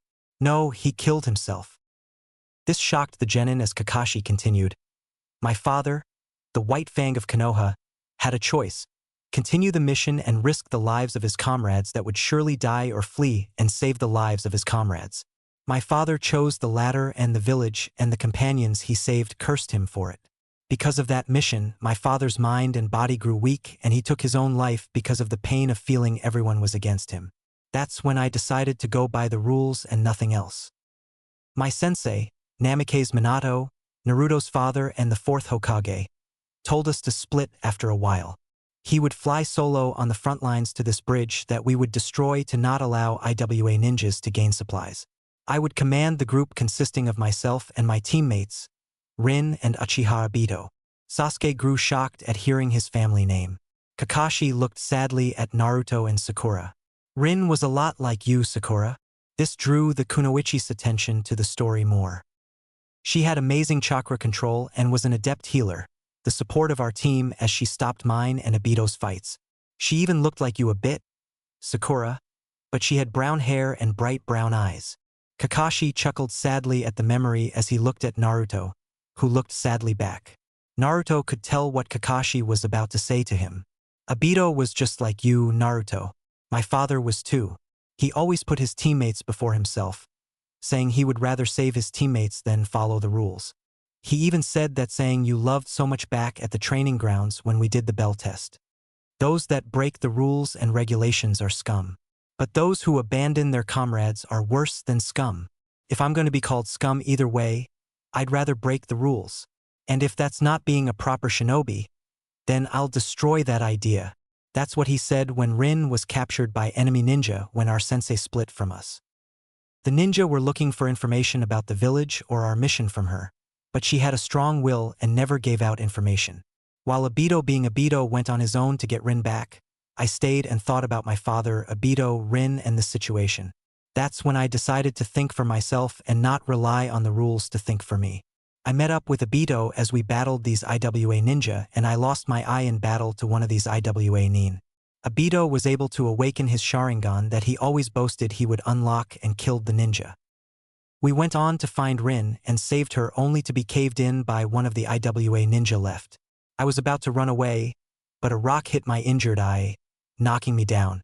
Obito saw this, ran over and threw my body away from the rocks only for him to take the rocks full on, crushing the right side of his body. It was then that he gave me a gift for becoming a Jonin, like Rin giving me a medical kit and Sensei giving me his special kunai. He gave me his left eye, his Sharingan, saying that he could see the future with me even if he wasn't there. More IWA ninja came only for me to be knocked out right as I completed my jutsu, Chidori, 1000 birds or lightning blade, with the aid of Obito's Sharingan. Minato-sensei saved me and Rin after I heard Obito tell me to promise him to protect Rin for him. After all, he loved her. Just like Sensei, Naruto yelled out, shocking everyone, his eyes pleading. He noticed them all looking at him, looking at the boy whose mask was starting to tear apart from these simple words. He started to cry intentionally and for real. After all, it made him wonder if that could happen to him and his teammates. That's a very sad story. Kakashi knew why Naruto stopped him. It was so Naruto didn't have to deal with Sakura and her harsh rejection or pleading words, apologizing just because he loved her and she did not. That her words and punches tore at him and his face, causing him to put up a mask to not take the pain full on. Still hurt, but he could fake it for a while. He had to fake it for all of the villagers after all. He could keep it up for a few years. Kakashi sighed sadly, drawing the attention of his genin students. Yes, after all those precious to me are gone, like I said when I met you guys. I couldn't protect Rin and Minato-sensei died, protecting the village from the Nine Tails. He looked at his students' hardened and sad expressions as he sadly smiled at them. But he drew their attention. You guys are turning into people precious to me. He smiled happily as his team gasped and smiled at him, and he, their teacher, went up to each of them, ruffling their hair with his hands before he left. Good luck on your exam, guys. I'm going to pass. Believe it, Kaka-sensei, Naruto exclaimed, causing Kakashi to chuckle as he looked back as they entered the door. Show them what you can do, Sakura, Sasuke, and Naruto. He turned, pulled out his favorite book and walked as he read. Triple X. Naruto and the other two looked into the room as they entered to see a horde of ninja of all villages looking at them, glaring fiercely. They stood there, looking for anybody they knew. Little did they know, someone was approaching them at a fast pace, ready to pounce on them. Sasuke-kun. The voice was none other than Yamanaka Ino, a worshipper of Uchiha Sasuke, whose neck she was hanging on, much to the Kami's displeasure. It's been so long. I've missed you so much. Have you missed me? Back away, Ino pig. He's mine, Sakura yelled, causing Naruto to sigh. Sometimes Sakura could be worse than a horde of bulls seeing a red all over Konohagakure, causing an endless rampage of destruction and madness. Naruto put his hands in his pockets as he saw Shikamaru and Choji approach him, and he smiled lightly. Hey, you guys, how have you been? Naruto asked, catching the attention of the female Yamanaka. Forehead, is that really Naruto? Ino asked Sakura, pointing at Naruto. Of course, it is, pig. Why did you think it wasn't? Sakura said to her friend as she got off Sasuke's back, much to the Uchiha's pleasure. He just seems smarter and calmer. How the hell did he change from that loudmouth, orange and ramen-obsessed academy student to a calm yet playful shinobi? Ino asked her rival in love as she pointed at Naruto, who was hearing the conversation while catching up with Shikamaru and Choji. Naruto turned toward Ino, shocking her and making her blush under his intense gaze. Ino-chan. Naruto, Ino said softly as he approached her. A serious look in his calm, cerulean eyes and a light-hearted smile hung on his face, making Ino blush a little more. Naruto then broke into a wide grin and yelled out, "How have you been, Ino?" Ino was shocked and confused. He was suddenly a serious, charming, did she say charming? Shinobi and then a happy-go-lucky ninja then next. It was like he had multiple personality syndrome. I've been, okay, Naruto, she said quietly as she was still shocked by Naruto, who changed to his serious side, lightly smiling at her, unknowingly charming her and other kunoichi that looked at his face as it resembled the fourth Hokage's. Good, he said softly at her, causing her to blush lightly as he turned away and Sakura grew angry. Why did Naruto do that to Ino? It was like he was Sasuke-kun, being all calm and charming. Sakura thought as inner Sakura appeared and said something as well. Shinaro, he can do that to me anytime. This caused Sakura to blush like she was Hinata, and to her luck, no one caught her blush. Yahoo! Looks like everyone's here, Kiba exclaimed with Hinata Hyuga and Shino Aburame as he approached the rest of the Rookie Nine. Shino just stood quietly not talking while Sasuke smirked at Kiba. You seem raring to go, Kiba. Of course. I get the chance to show the world who's alpha around here. Who, me? Kiba? It most certainly isn't you. Kiba glared at the culprit who spoke those words until he smirked at him. Heh, so you think you're all that, Naruto? You have to remember back in the academy. You were the dead last. Kiba-kun. Hinata said lightly, twiddling her fingers. I was, Naruto said calmly with a smirk. Doesn't mean I can't whoop your ass.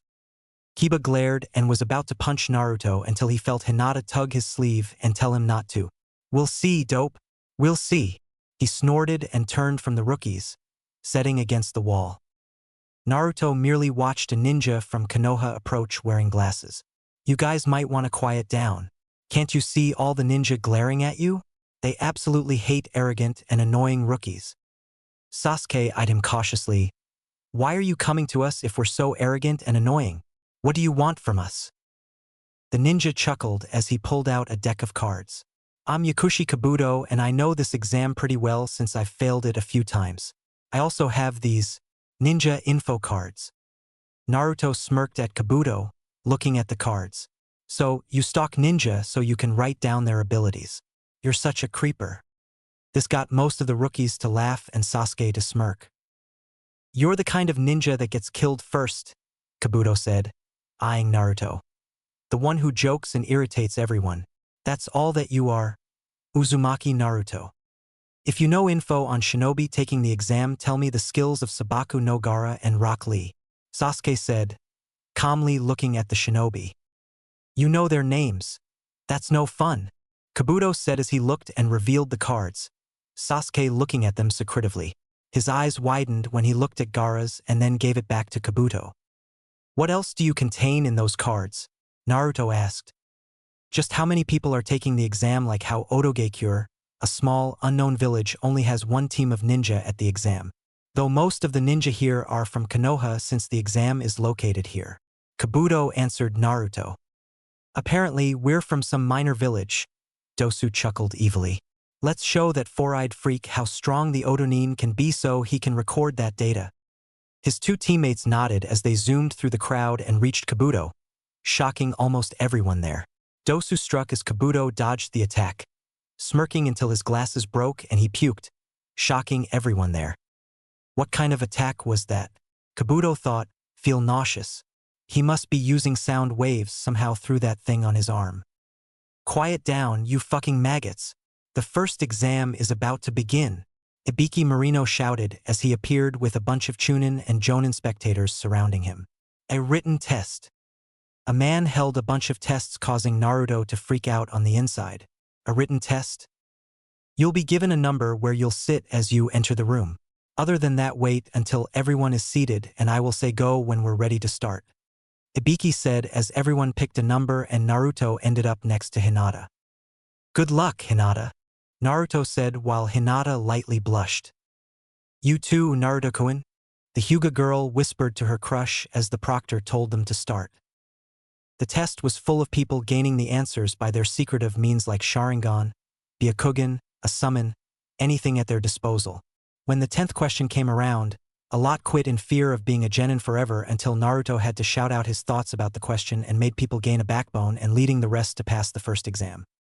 This led to the self-proclaimed sexy Mistress Mitarashi Enko to fly through the window like a demented banshee and led them loudly to the Forest of Death, the location of the second exam. Chapter 10. Clash in the Forest. The snake bastard is here. Naruto gulped, looking straight ahead of him into the dark, grim forest of death as he started to remember all his training, all that he saw before the exam, even before the bell test of Kakashi.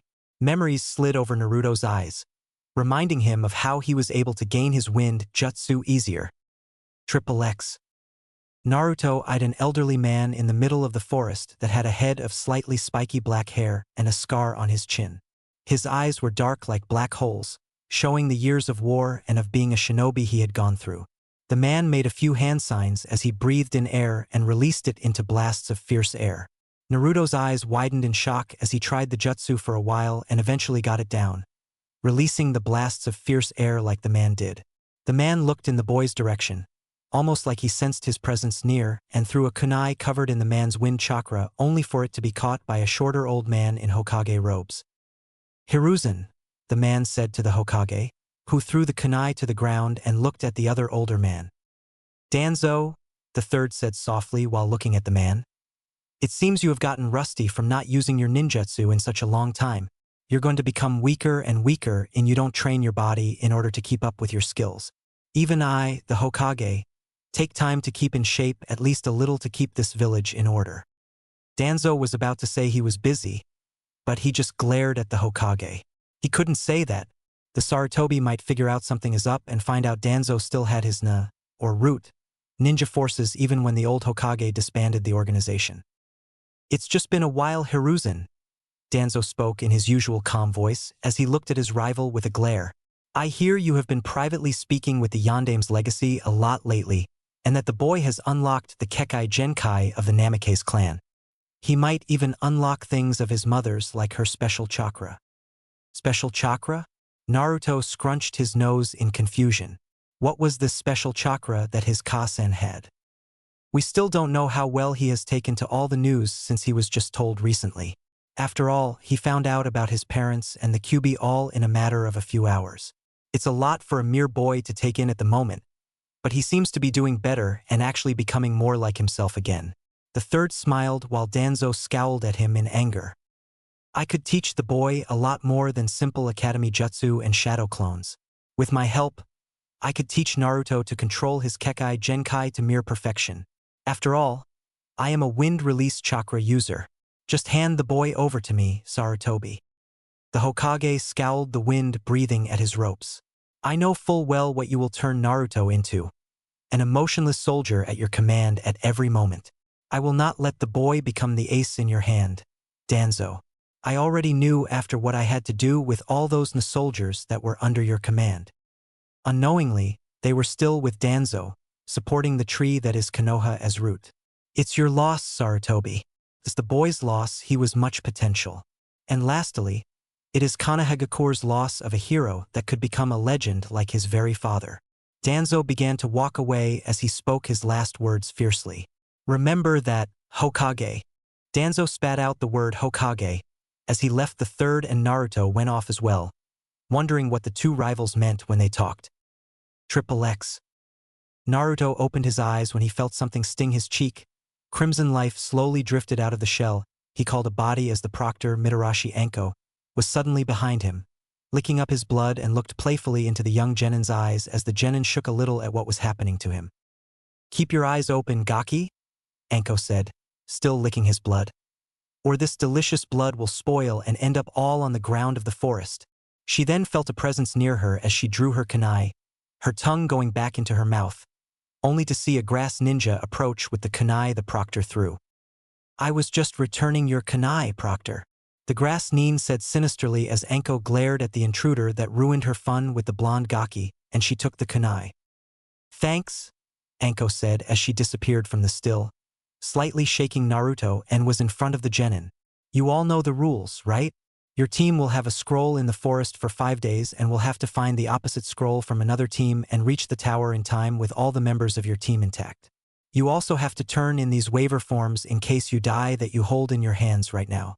My last advice can only be just don't die." Naruto turned in his waiver and headed to the gate his team was at, with Sasuke holding the scroll in his pouch and Sakura standing there, a little scared of the exam. Naruto grinned and looked at the gate before it opened. "Time to show everyone the Kaze no Erasure." Naruto pulled out a mask from his pack and put it on as it was a simple blue mask, and he removed the paper seal from his chest. "Now go!" Anko yelled as the gates all opened and everyone charged in. The grass ninja all looked at each other. "Go after the brats first." They all nodded in agreement and grinned as they rushed into the forest. "Our mission officially starts," Dosu thought as he planned to get rid of their target right off the bat. "Let's go!" Naruto yelled, grinning behind his mask as Sasuke and Sakura were behind him. "Why are you wearing that mask, dope?" Sasuke said as Naruto turned around. "Yeah, Naruto," Sakura yelled at her blonde teammate. "There's no point to wear a mask when everybody knows who you are." "They do not know of Kaze no Erasure though," Naruto said quickly, confusing his teammates. He sighed at their expressions. "Don't worry about it." A rain ninja was perched in a tree, watching the team, waiting for a moment to get their scroll. He saw Naruto go to the restroom after being slapped by Sakura, for when he said, "I've got to piss." "Baka!" Sakura yelled as he disappeared into the trees to piss, and the rain ninja snuck from behind. The rain ninja stabbed Naruto with a kunai only for him to disappear into smoke, surprising the genin. His weird mouthpiece making a weird sound as he breathing increased in intensity. "So, you were after the weakest link, eh?" Naruto asked as he was right in front of the ninja before he made a single hand sign and the wind tore at the genin's body to leave no remains. "You should have looked harder to find it." Sakura and Sasuke heard the screams of the ninja that Naruto killed and were wondering what had happened when Naruto rose out of the trees. He still had the mask over his face as he looked at his teammates. Well, his teammates won't like it when they find their teammate like that. "They're out of the exam now." Sasuke looked at the two of them seriously. "We need to be careful, there might be people watching us right now." Naruto looked around and saw a straw sticking up from the ground. "Someone's spying on us." Naruto whispered in Sasuke's ears to show him where he saw this straw-looking thing. Sasuke quickly shot a fire jutsu down the straw, causing the grass ninja to reveal he was. The grass ninja looked excitedly at Sasuke. "Time to beat this guy down," Naruto said before the grass ninja made hand signs after biting his thumb, drawing blood. Summoning technique. A snake appeared before Naruto, separating him from his two teammates as he made a familiar hand sign. Shadow clone technique. 10 Narutos appeared and made a hand sign. Wind release. Vacuum sphere. The Naruto clones quickly decimated the summon, as he now couldn't find his teammates. "Damn it, where are they?" Naruto thought as he rushed as quickly as the wind he controlled to their location with the grass ninja. XXX. "It looks like someone lost their way," a genin with spiky black hair and ocean blue eyes said as he looked down at the speeding Naruto and pulled out his two katanas. His Iwagakure headband hung on his neck as his feet moved out and he sliced at Naruto, but he just sliced through the wind. "This ability," the genin thought as he grinned at whom he had found. "This control of the wind element chakra is excellent. He must be from the Namikaze clan, like that damned fourth Hokage that made us lose the war." The genin looked at the surprised Naruto before making a hand sign. "Body flicker technique." Naruto was surprised when the genin vanished and appeared in front of him, stabbing him in the stomach as the ninja looked into Naruto's cerulean eyes and he slashed at the boy, crimson life flowing out of the Namikaze/Uzumaki. The ninja then sheathed his blades and looked fiercely at the son of the one he hated most in the ninja world as he began to make hand signs, and then completed the series of hand signs, eager for the finale. Earth release. Eternal coffin. The boy watched with a deadly grin and began to laugh manically as mud and dirt began to bury Naruto into the soil. The boy had erased one of the last Namikaze, one of the members of a clan that killed his father and destroyed some of his village's pride. He began to walk away until he felt something surfacing and crimson streams of chakra whipped up to the surface of the earth, crashing through the earth's skin. A hand with enlarged fingernails that were sharp rose as the genin heard a growl and looked to see Naruto with his blonde hair fierce and untamed and his eyes crimson and fierce as a fox's. The genin was shocked and scowled at his opponent. "Just who is this guy?" The genin got into stance as Naruto roared and rushed forward to the boy. The genin barely dodged the feral Naruto and continued to go into a taijutsu stance. "Let's see what you can do, Namikaze." Naruto and the other genin engaged in a taijutsu bout, punch for punch, kick for kick and nothing more. The genin quickly sent chakra into his hand to increase the speed and power of his punch as it landed on the masked face of Naruto, cracking the mask into shards. It revealed his darkened whisker marks as he growled at the genin, rushed over and punched him to the ground. The genin looked up to see a fierce-looking Naruto staring down at him. I have to use substitution. Naruto hit the ninja only for him to see a broken stack of logs and the genin was behind him, trying to knock him out by his neck, only for Naruto to charge off toward this hissing sound. The genin breathed out as his breath became lost and he looked in the direction where Naruto went. I wonder what made him leave. I have to go see. The genin rushed in the direction Naruto went, wondering what made the boy suddenly move that way. XXX. Sasuke was shaking for the first time since he saw Itachi kill the Uchiha clan except him. He looked beside him to see Sakura shaking as well, but tears streamed down her eyes like rivers as the grass nin chuckled. You can no longer move. The grass ninja chuckled as he threw 2 kunai when Sasuke was moving his kunai toward his knee. Damn it! Move! Sasuke thought as he stabbed his knee, his Sharingan blazing, and he picked Sakura up and rushed out of the way of the kunais. Sasuke leaned against a tree, breathing heavily. This person was a monster. He thought as he looked at the grass ninja and pulled out the kunai from his knee, shocking Sakura as he winced. He knew neither he or Sakura or Naruto could take this monster on. No, not even them as a team could beat this monster before them. He had to get them out of there. They could die. Sasuke was panicking so much he didn't see the snake that Sakura had saw sneaking on them. Sasuke! Snake! Sakura cried out as the snake tried to eat them only for Sasuke and Sakura to rush away from where they hid. Sakura landed on the forest floor while Sasuke was cursing himself for not seeing the snake in the air as the snake rushed at him. Sasuke looked at the snake only to see the creepy grass ninja as he freaked out. No! Stay away! Sasuke threw shuriken and kunai that cut through the snake's body and the grass ninja appeared and rushed out towards Sasuke.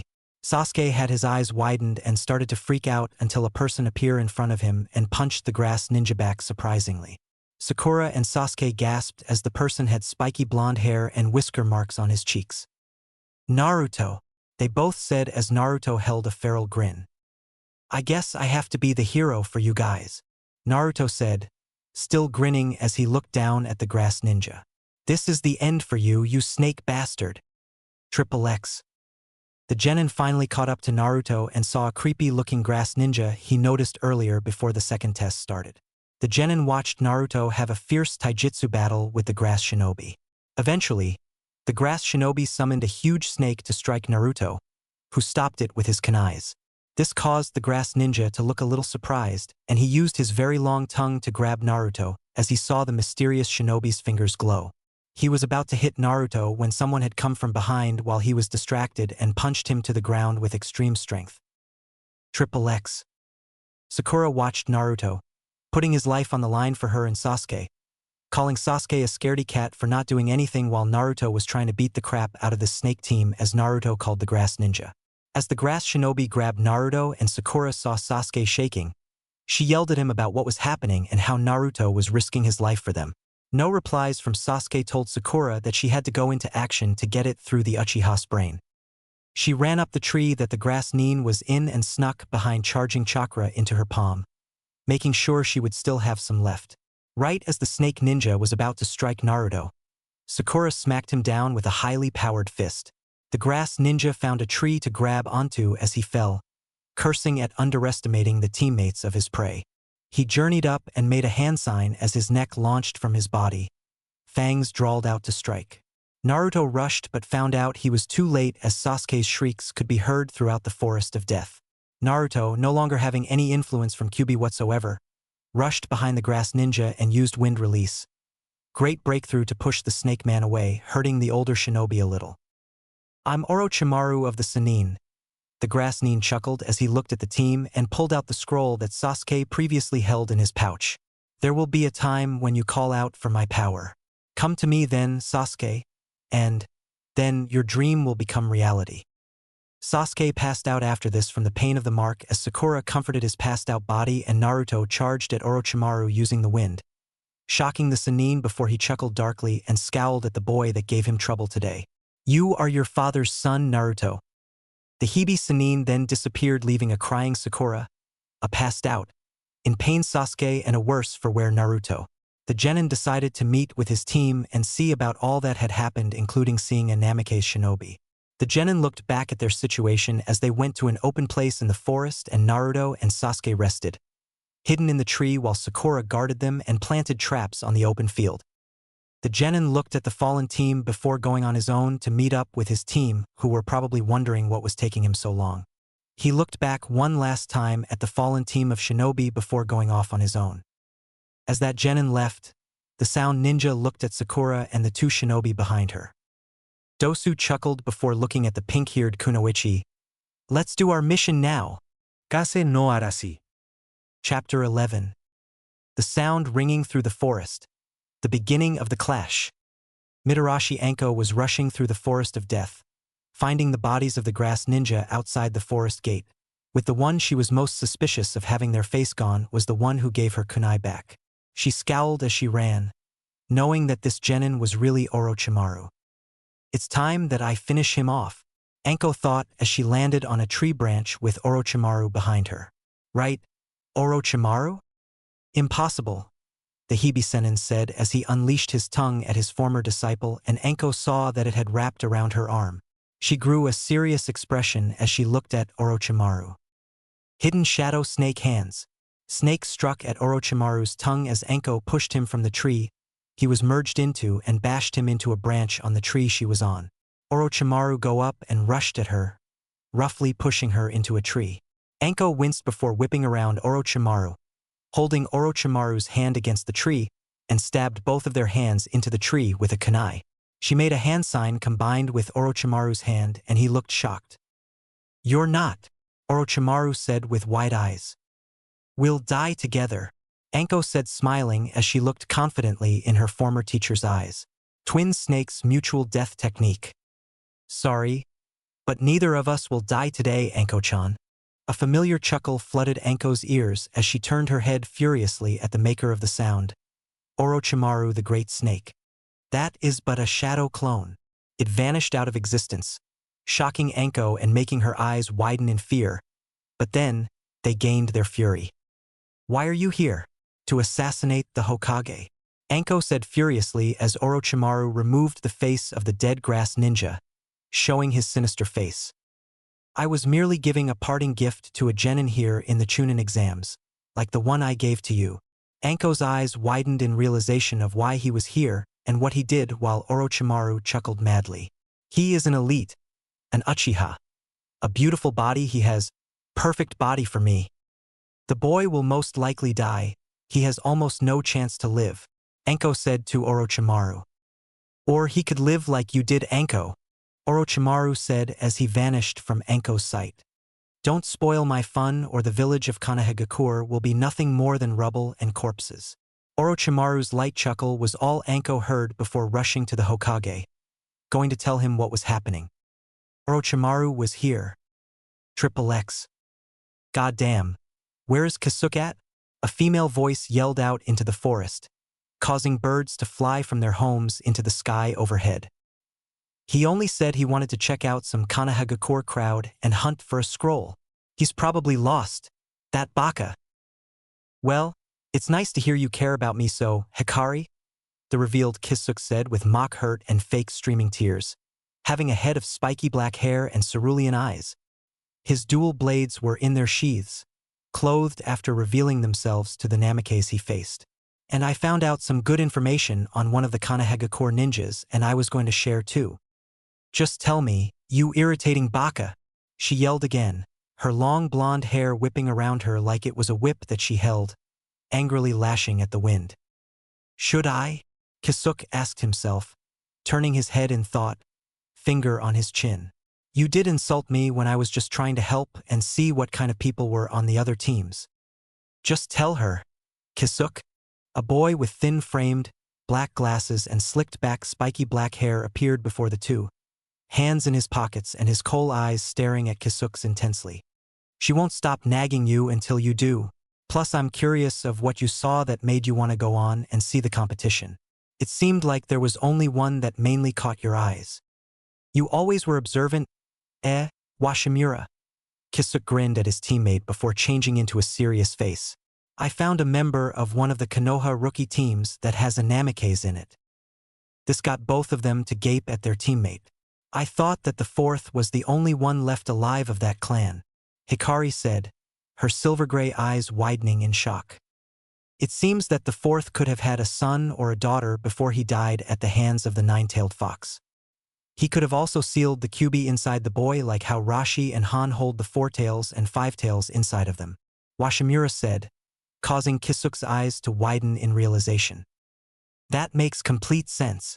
That Namikaze might be Konohagakure's Jinchuriki, the container of the Kyuubi, and the son of the Yondaime Hokage.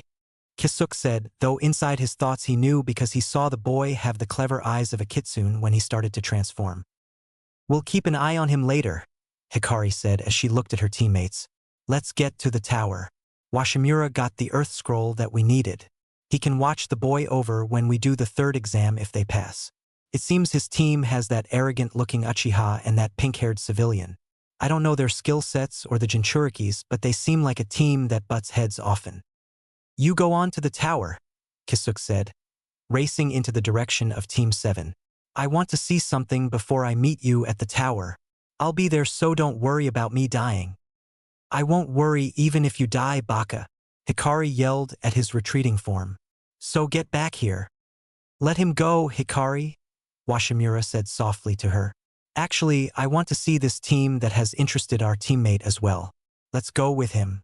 It'll be better to be together anyway. Washimura raced to Kisuk's location as Hikari sighed and followed. I have a team of Bakas. Triple X. Rock Lee was on a youthful walk, as he and Guy, his sensei, would call it. That meant a furious rush through the woods at speeds that would make a certain blue video game hedgehog look like he was in slow motion when he blurred across the screen. Lee stopped at a branch, wondering where other teams could be after he, Ten, and Niji gathered supplies for the exam to hold them together. He suddenly found a dashing squirrel with a blazing paper bomb attached to its tiny back. Lee lunged from the tree and grabbed the squirrel quickly as he tore the paper bomb from its small furry body and crushed it up in his hand before throwing it on the ground. How unyouthful of someone putting a paper bomb on this youthful squirrel, Lee said, looking at the crying rodent that looked deeply into Lee's round eyes. The squirrel went onto Lee's shoulder and Lee smiled at it. All right, you can hitch a ride for now. Lee's eyes blazed with determination. Let's go. Let's say the squirrel had to hand on for its dear life. Triple X. Hyuga Niji looked slightly at the bush and smirked arrogantly. These rookies are pathetic, not even worth my time. They try to hide, but do they even know about the Hyugas Byakugan? I could easily see them with that, even if they were hiding fairly well. So pathetic. Come out of there. Damn it. This is troublesome. We got caught by the wrong guy. Shiakmaru sighed in annoyance. Well, Ino, what are we going to do? Choji asked, sweating in fear. It looks like we'll have to do Plan B, Ino said as Shikamaru sighed again. Fine. Shikamaru said as they rose from the bush they were hiding from their brilliant plan, ready to go into action. Oh, I didn't think we would get to see last year's number 1 rookie, Hyuga Niji-sama here, Ino exclaimed. Can I get your autograph, Niji-sama? Shikamaru exclaimed while on the inside he was shaking in nausea at what he had to say. This is humiliating. Niji had a deadpan expression on his face. Oh, you guys! Ino smirked at her plan. Time to pull out all the stops. She undid her ponytail, looked sexily at Niji while the background somehow changed to a dazzling white with sparkles around the young kunoichi. I've always wanted to get to know you better. Niji turned away. Get lost. What? Why did my sexiness not work? This plan was foolproof. Damn it. Foolproof, I say, the Yamanaka thought, shaking her fist in anger. So do you want to fight? Is that why you are shaking your fist in my direction? Niji asked, not even turning. No, not at all, Ino said, laughing. Does he have eyes in the back of his head or something? Then, get lost, Niji said, looking back at them. Yes, sir, they said, rushing into the bushes. Niji's sweat dropped at their display. They're like cockroaches, He then went on his way. Triple X. Sakura was worn out, staying up for hours in order to keep Naruto and Sasuke safe. That squirrel earlier almost triggered her trap that she had set in case a group of ninja came. She then heard chuckling and a voice saying, "Up all night," causing her to turn to the ninja to see the Odo ninja staring at her. "It's no longer necessary to keep Sasuke asleep. We wish to fight him." Dosu spoke as Sakura quickly pulled out a kunai. "I know someone named Orochimaru is pulling the strings around here. I want to know why he gave that weird mark to Sasuke-kun. What does he want? Why do you want to fight when you guys did this to him? Tell me now." Sakura yelled at them, causing them all to have widened eyes and step back a little. "I wonder what he is planning. That Orochimaru," Dosu said to himself, causing Sakura to look at him, puzzled. Hearing all that, it just makes me want to kill this girl and that Sasuke guy too. "We can't let you go," Zaku said, staring at Sakura fiercely with an evil grin. "Wait, Zaku," Dosu said to cause Zaku to stare at their leader angrily. "What? You're not very good, girl," Dosu said as he approached the grass the squirrel was going to step over. "There's grass where it usually doesn't grow. Your booby trap is a failure." Sakura looked surprised, which caused Dosu to grin in confidence. "This girl is of no use to us. Kill her." They charged in as Sakura had a hidden grin and swiped a string held down a hidden kunai behind her side, revealing a giant log before the trio, shocking them. "Very smart, but you still are useless." Dosu made a hand sign and put his other hand on the log. Sound waves tore through the log, causing a huge hole in it that the sound shinobi went through. "You have no talent whatsoever. You have to work harder than most shinobi. A weakling like you should never mess with shinobi like us at all." Sakura had tears starting to form in her eyes. "I am weak after all." Tree Leaf Whirlwind. Lee appeared, knocking the 3 Odo ninja out of the way of Sakura, surprising all who were there and up. Lee went in front of Sakura. "Then, you guys have to work harder as well." "Who might you be?" Dosu asked, staring at the odd shinobi before him. "Konoha's beautiful green wild beast, Rock Lee," Lee said, staring fiercely at Dosu as he lowered his hand and let the squirrel go. "Why are you here?" Sakura asked Lee. "I'll always be here when you're in danger, Sakura-chan. I said that. I'm like the hero that arrives at the last minute." When Lee said this, he heard a chuckle from inside the tree, surprising both Sakura and Lee. "You just had to steal my line, eh?" Centipede brows. The one who said this stepped into the open and caused Sakura to gasp.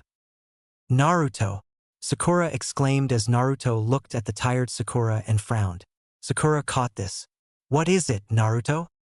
"Thank you for protecting me and Sasuke while we were out, Sakura-chan," Naruto said, adopting a look of thanks and concern for her.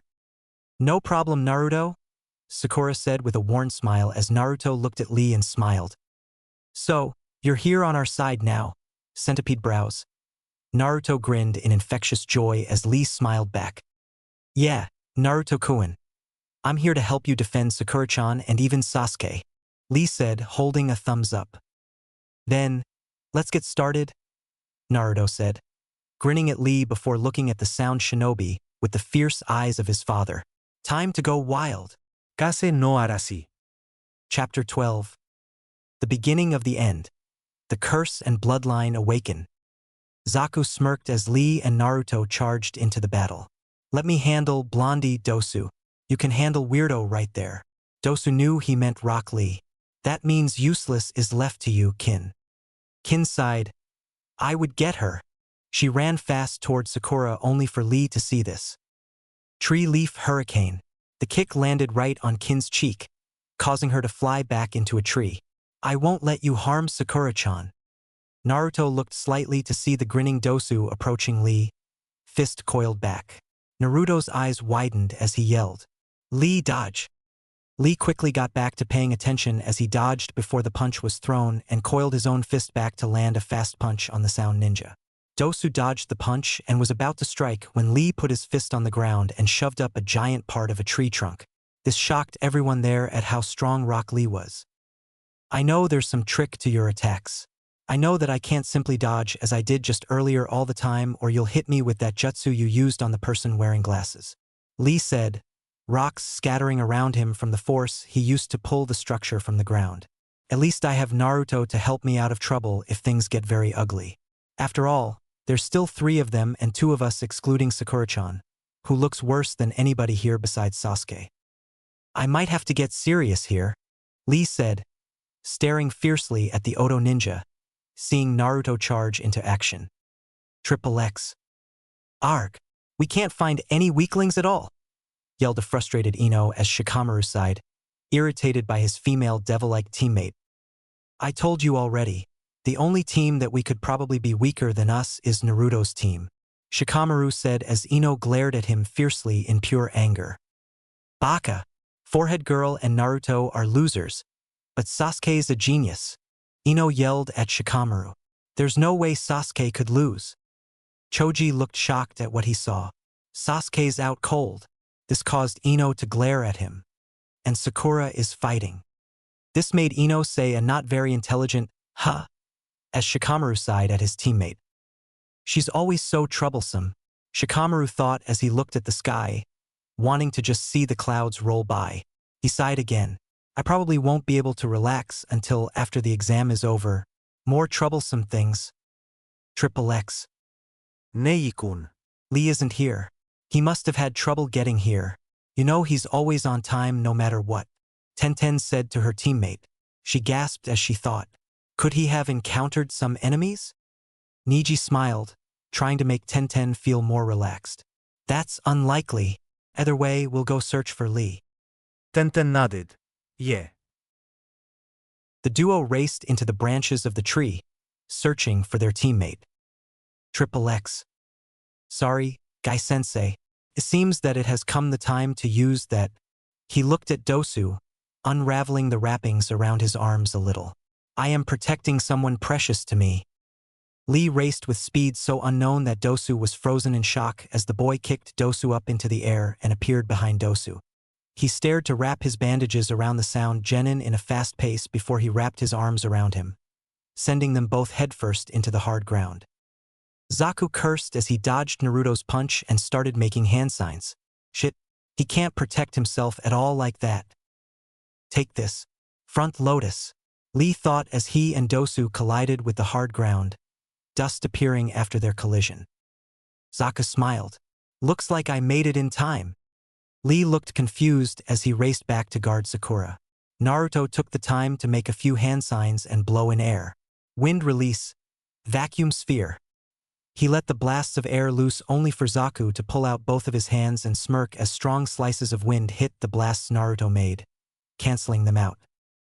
Lee was shocked when Dosu rose out of the pile of dirt Zaku made. That was a terrifying technique. Still did quite a bit of damage considering I landed on a soft sponge of dirt. He looked at Lee, raising his arm with the metal amplifier on it. My turn now. He rushed at the weakened Lee, who couldn't move as Naruto saw this yet. He was still exhausted from the battle with Orochimaru. Lee dodged the technique because he had no choice as he would have had the fist collide on its own if he hadn't dodged it. Lee was shocked when he felt disoriented, not being able to see Dosu clearly, merely seeing a smudge-like being in the shape of Dosu. My techniques will show you that even if your moves are at high speed, mine are at the speed of sound. I'll show you the wall you can't pass with just hard work. Lee was shaking, throwing out bile from his mouth, his ear bleeding, causing Sakura to yell his name in concern. Naruto rushed out to Lee, only to be stopped by Kin and Zaku. We won't let you interfere, loser, Zaku said with a smirk. You can't dodge my techniques at all, Dosu said with a twisted smile. What did? Sakura said in thought, trying to figure out what he did to Lee. It's sound. Even if you dodge my fist, sound will hit you for sure. Sakura's eyes widened in realization.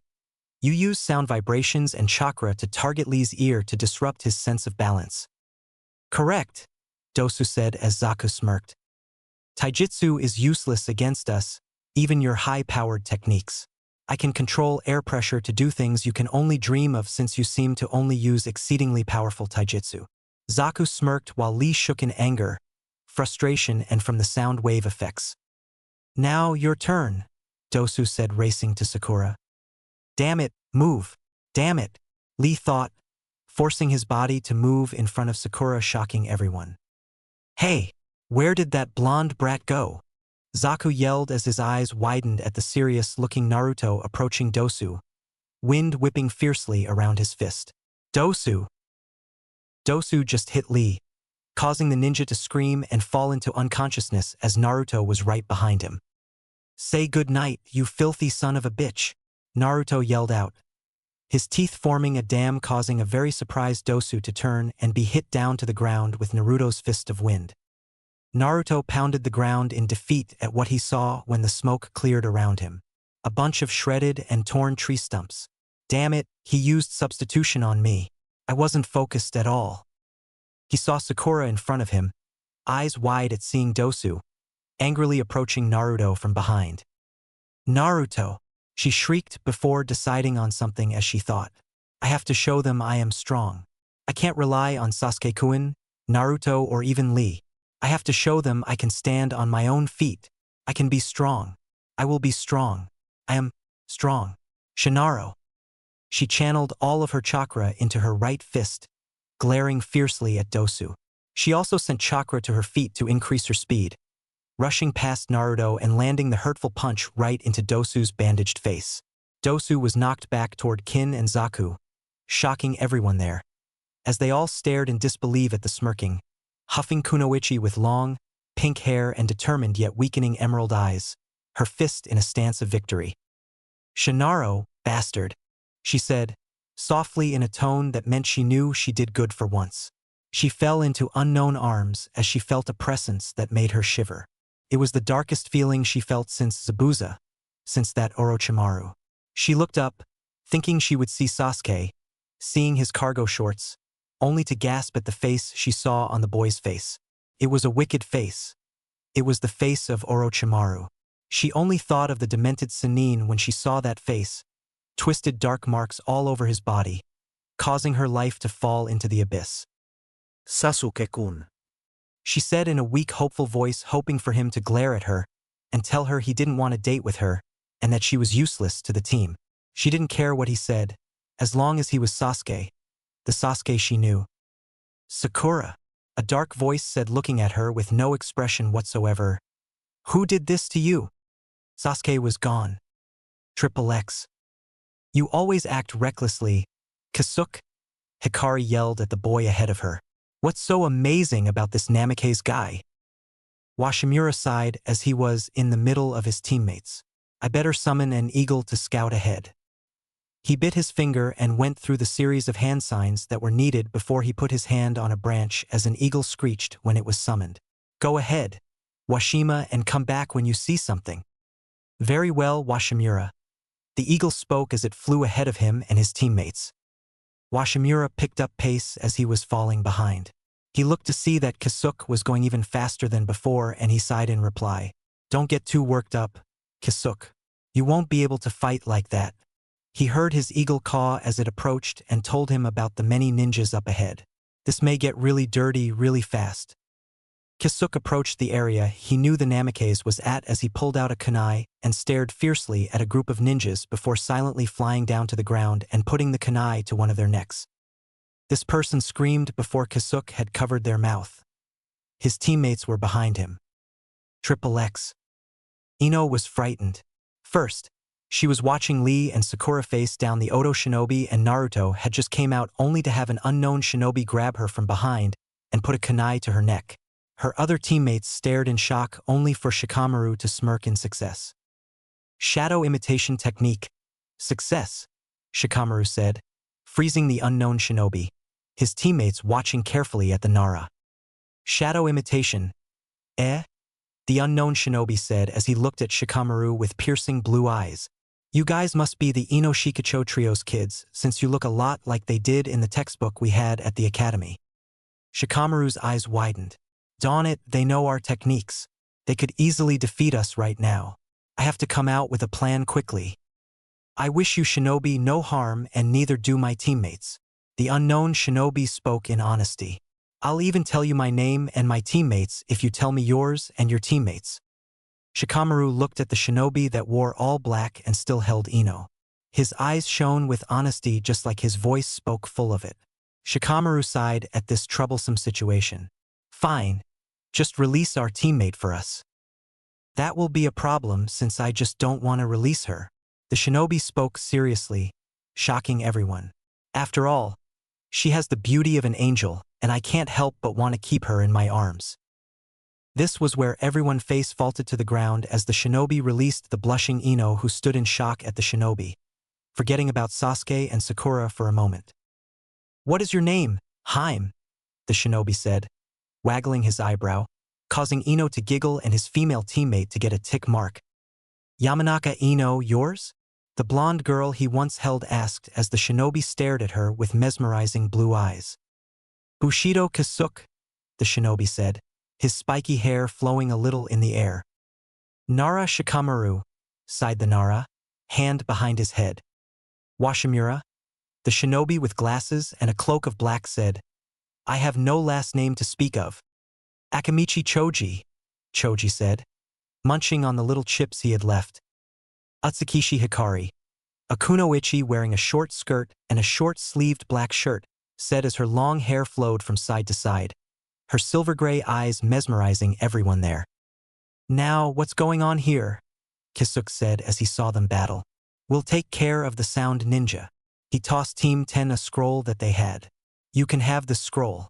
I found it on the way here so you can keep it. We don't need it since we already got our 2. Now go.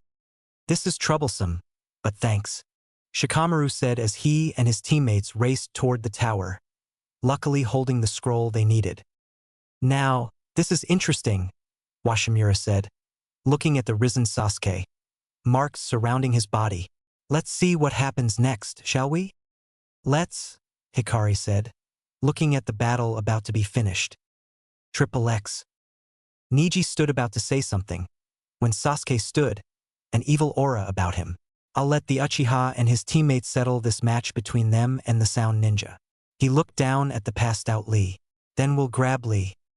Tenten looked down at the field of battle, silently taking everything in. Lee. Triple X. Power. I can feel it inside me. Darkness. I can feel it around me. I was weak. Now I am strong. Black. Where I will go. Snake. He gave me this gift. This power. Mark. This mark is granting my wishes. Power. It is mine now. Mine now. Kill. I can kill him now. Isen. I can kill Itachi now. I can kill Itachi with this power. Kill. I will kill Itachi. I will conquer him. Destroy him for what he did to me. He deserves it. Power. I have power. Sasuke was awoken, marks and smoke surrounding his body like a cloak. His eyes were piercing black holes that tore through anyone he stared at.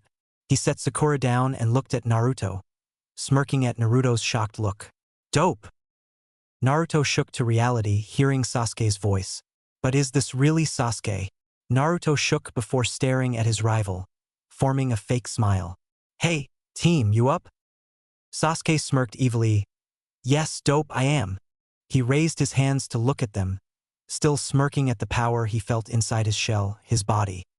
He gave it to me. This confused Sakura and Naruto. I am an avenger. Even if I must eat the devil's fruit, I must go down this path to gain power. He looked at Zaku and the other Sound Shinobi. You said you did this to her? Zaku smirked, answering Sasuke's question as he fiercely looked at the Oto ninja, his mark spreading like a fungus on his body, evil black markings covering his body. Dosu shook at the power Sasuke was sending out as Naruto was shocked at Sasuke, huffing out breaths since he was running out of chakra. No need to get scared, Dosu. Zaku grinned as he held his hands together and sent his palms out toward Sasuke, causing Dosu to shake even more and his eyes to widen. No, Zaku. Dosu yelled only for Zaku to smirk and laugh as a gigantic blast of air went to Sasuke and his teammates. Extreme decapitating airwaves. Dust and rubble filled the air, causing Kin and Dosu to duck from the attack. Zaku smirked even more when he saw no one there, only to see one genin with wind coating his fist. Take this, Naruto yelled, almost his entire chakra supply put into his fist as it hit Zaku, blasting him away when Sasuke caught him with a vicious glare and creepy smile. You thought you had me? Sasuke punched the sound ninja back, spit landing out of his mouth, as he was pushed back toward Kin and Dosu. Sasuke made hand signs and blew out many things of fire. Fire release, Phoenix Sage fire technique. Zaku smirked, blowing the fire out as he got up with his air blasts, only to be assaulted by a volley of shuriken throwing stars. Sasuke zoomed in toward Zaku, causing Dosu to yell out, "Zaku, below!" Zaku was surprised when Sasuke gripped his arms from behind, tugging them roughly, causing him to cry out in pain. A wicked grin appeared on Sasuke's twisted face. No, it was Orochimaru's face. That's what Sakura thought. This isn't Sasuke. This can't be Sasuke. No, no, no, no, no, no. Naruto pulled up from the ground, wounded and weak, not able to make it in time to stop Sasuke. Damn it, Sasuke. This isn't you. Sasuke ignored his teammate, grinning like an evil villain. Let's see how you feel when your precious arms you use so much are torn from your body. I'll show you my power. Sasuke-kun. Stop. Sakura ran, which caused Naruto to widen his eyes, fearing Sasuke might lash at Sakura on accident. Damn it. I'm so useless. Naruto cried out, getting almost everyone's attention, his hand outstretched like he wanted to get to the finish line. Why now? Why now? Let me show everyone how strong I can be. Let me stop Sasuke. Let me stop my friend. Naruto heard a vicious pop, a scream, and then his own scream of, damn it. Let me show them my strength. His cry was rewarded as chakra chains appeared out of his fingers, winding around Sasuke and tearing him away from Zaku. Sasuke glared with pure intensity at his teammate. Naruto, you dumbass. Let me finish these bags of trash. Then he felt familiar arms around him, the chains fading from him. Sasuke, this isn't you, Sakura said, crying into Sasuke's back. Stop it. Just stop. Sasuke looked at her as Naruto fell like Zaku, smiling sadly at his attempt to help his teammate and confused about why he had sprouted chains from his fingers. His eyes closed, smiling still as he saw Sasuke's marks recede and he and Sakura fall onto the ground. Sasuke, we cannot defeat you, Dosu said, pulling out his scroll and pushing it toward Sasuke and Sakura. Take this as a gift. He grabbed Zaku and went by Kin. For now, we will go, but next time we will face you head-on, we won't run. Wait, Sakura yelled out, Dosu turning his head to look at her. Why was this done to Sasuke-kun by Orochimaru? What does he want with Sasuke-kun? I don't know, Dosu said, turning away. We were merely told to kill him. What are you planning, Orochimaru? Dosu went on his way as Neji dropped down from the tree branch to look at them and approach Lee with Tenten. Tenten approached Sakura and Sasuke and grabbed Lee as she started to shake him uncontrollably. Lee, snap out of it, she yelled as Lee awoke, causing Sakura and Sasuke to sweat drop at what was happening. Tenten, why are you here? Where are those sound ninja? Lee asked, looking around. We came here to save you. Why did you have to do something reckless? Tenten scolded her teammate as he got up and looked as Sakura and Sasuke approached him. Lee, I want to thank you for your help. Thanks to you, I was somehow able to awaken and find a way to get stronger. Lee had tears in his eyes and Naruto started to awaken again, still not strong enough to move very much as he listened to the words spoken. It was not me that did in the sound ninjas. They beat me to a pulp. Sasuke was the one to stop them apparently from what I heard. The Uchiha clan must be strong. Sasuke was shocked. How strong were those sound ninja? Sakura. Sakura looked at Lee, who smiled at her. The lotus blooms twice. The next time you see me I will be a stronger man. I swear. Yeah. Sakura smiled at him. Tenten looked at Lee and then Sakura as she sighed and went to Neji. We better get going, Lee. Neji is waiting for us over there, Tenten said, walking to Neji as Lee nodded. Right, Tenten. He said his goodbyes to Sasuke and Sakura and turned to walk only to spot a weak Naruto, trying to rise from the ground, teeth clenched, only to fall onto the ground again, ignored by everyone around like he was a worthless bug. Lee smiled sadly, seeing him in Naruto's place. Come on, Lee. I'm coming. Tenten. He took one more glance at Naruto before going toward Tenten and Niji and taking off. Triple X. You guys go to the tower with our 2 scrolls and wait for me. I'll be there when I'm done. I want to talk to this Namikaze, Kisuke said, looking deeply at Naruto. All right, Hikari said as she and Washimura agreed and took off. Kisuke got out of the bushes, unknown to Sasuke and Sakura, who were turned talking to each other, when Kisuke grabbed Naruto and pulled him up from the ground and covered his mouth from speaking. I won't harm you or your teammates, Namikaze. I only wish to speak to you and not your teammates Sakura and this Uchiha Sasuke. Naruto nodded as Kisuke released his grip, only to see a rushing Sakura and Sasuke, ready to hit him. He sighed and yelled, I'm only here to talk to the blonde. Sasuke and Sakura stopped to look at Kisuke as he talked to Naruto. How are you the son of the 4th? This caused Naruto's eyes to turn into the likeness of Minato Namikaze. Kisuke looked at him. I see now. This caused Naruto to look confused. Your eyes hold your father and yourself. Sometimes you seem like what I think the 4th is, a serious shinobi. I never saw the 4th Hokage. I only heard stories from the Kage in my village. Then, how do you know my father? Naruto asked, only to see that Kisuke's eyes turned into black holes of sadness and emptiness, like his own. Your father killed my clan. Kaze no Erasure. Chapter 13. The training to change. The 3rd exam preliminaries finally begin. Naruto stood in a clearing, surrounded by his own clones by the tower in the middle of the Forest of Death, arriving there a few days early.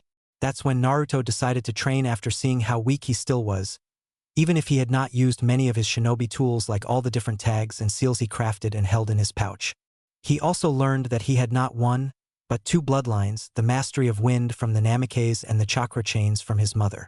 When he talked to Iruka about it, Iruka immediately called down Kakashi and Hiruzen to find out what Naruto had now. Naruto was still not a master at the chains like his mother, but he was gaining control and more thought into his wind techniques. That and mastering his chakra control better by cutting leaves with his chakra and walking on the nearby riverway that went through the Forest of Death.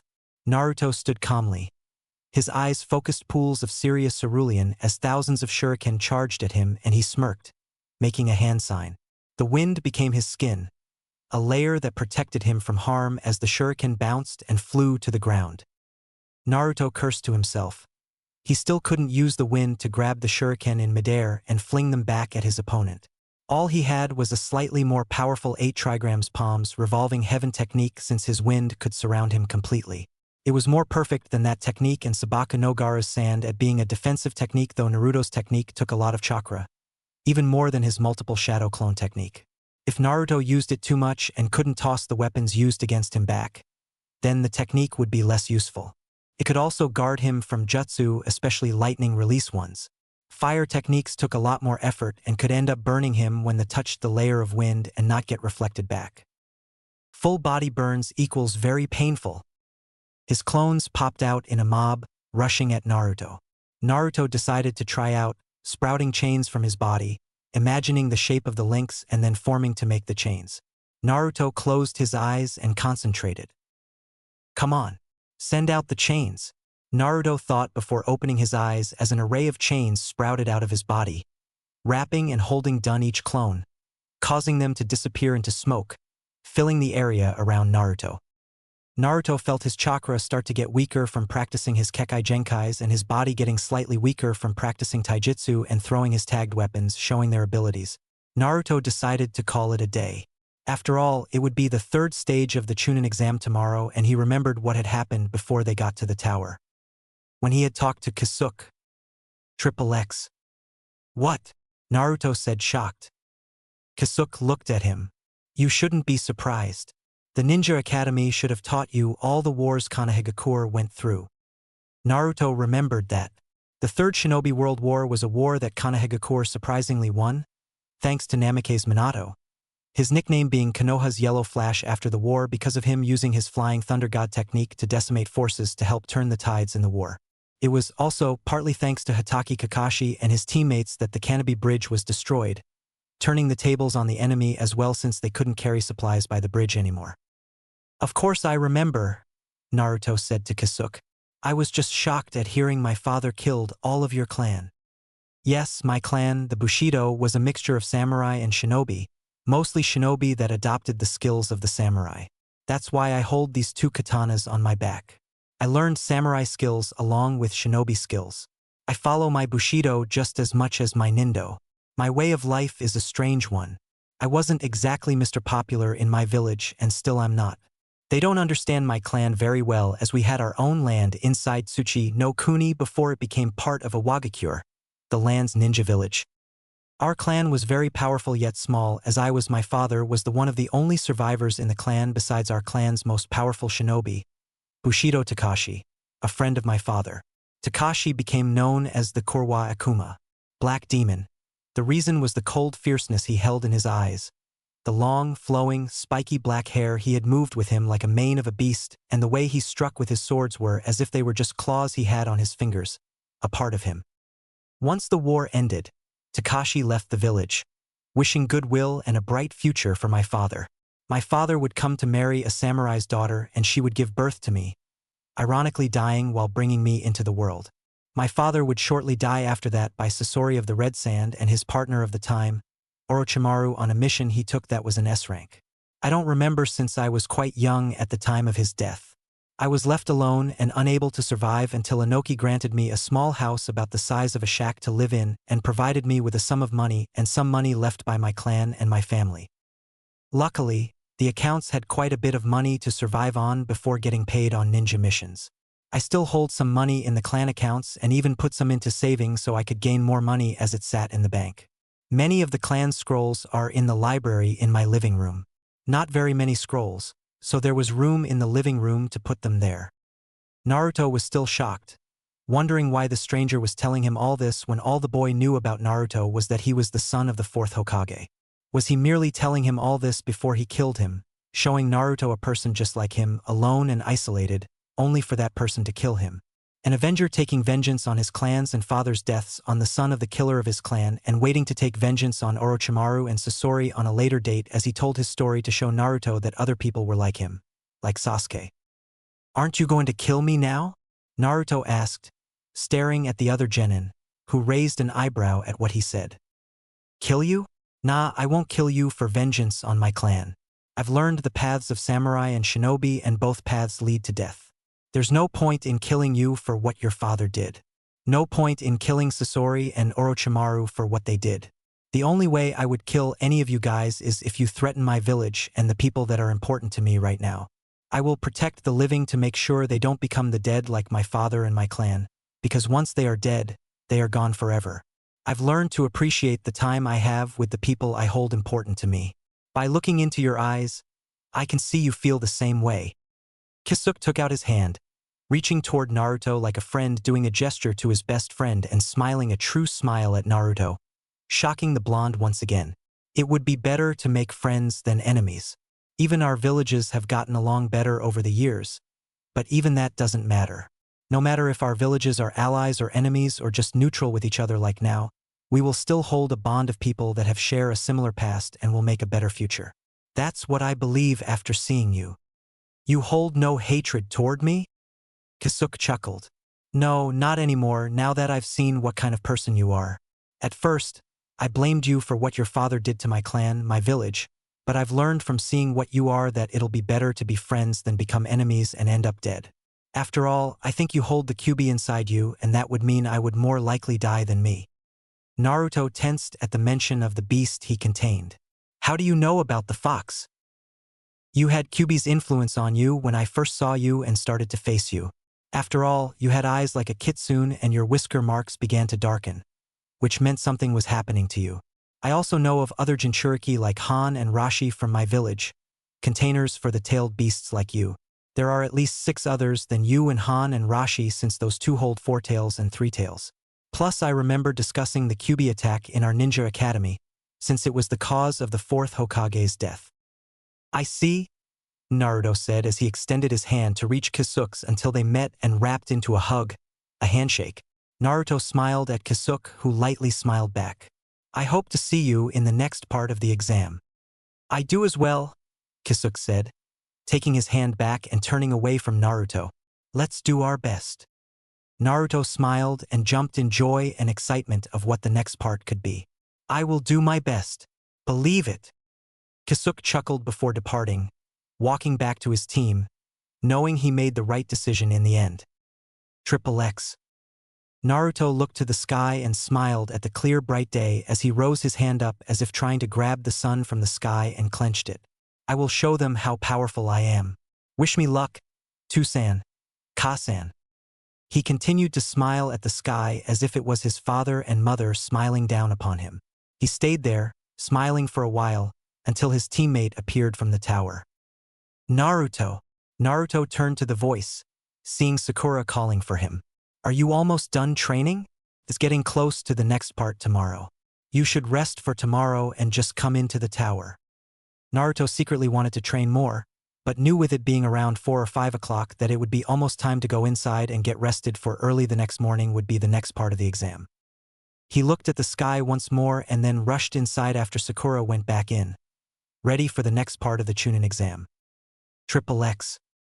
Kisuke was up, looking at the wall of the room he and Washimura occupied as Washimura was preparing himself for the next part. So that's what you decided to do with the issue with the Namikes? Washimura asked, to which Kisuke nodded. I think that was one of the best decisions you've made in the exams. I know, Kisuke stated proudly until he picked up on what his teammate said. Wait a minute, dude. What do you mean by that being one of the best decisions I've made in the exams? All of my decisions were awesome. Except when you decided for us to split in the Forest of Death, as while you gained a scroll, your splitting us up caused me to lose our scroll to another team. Luckily, we were able to recover a scroll in the forest later, Washimura said to his teammate, whose sweat dropped at what his friend said. Yeah, I understand, Kisuke said, standing as he walked toward the door and opened it. Let's just get to the arena for the next part of the exam. Triple X. Naruto looked around the arena-like area, searching for people and teams he knew. He found that to his left were the other rookie teams with Inuzuka Kiba and Yamanaka Ino in front, Hyuga Hinata and Nara Shikamaru in the middle, and Aburame Shino and Akimichi Choji at the end. Choji seemed to be thinking about food and being hungry, Shikamaru sighing at how many were left after all this time, and Ino smiling widely that Sasuke-kun's team passed. Insert heart. Kiba was staring weirdly at Gaara, who was in front of Kankuro and Tamari, as Akamaru was whimpering inside Kiba's warm jacket. Hinata was smiling and had her 2 index fingers poking at each other as she looked at Naruto, glad that he had passed. Shino, however, just stood, keeping to himself like usual. Naruto looked to the right to see Hyuga Niji, Rock Lee, and Tenten beside his team. Bushido Kisuke and his team of Utsukishi Hikari and Washimura was next to that team, then Gaara's team, and lastly, there was the Sound Ninja team and then Kabuto's team. Sakura kept worrying after Sasuke when the Hokage announced what the next test would be, one-on-one matches against a random opponent. Even when Kakashi said he suppressed the seal and said that it wouldn't do harm, she still worried about him. She started to tell Sasuke to quit when the proctor told them they could quit right then and there. Sasuke, of course, told her not to ruin this opportunity of a lifetime for him as they began to generate the names on the board.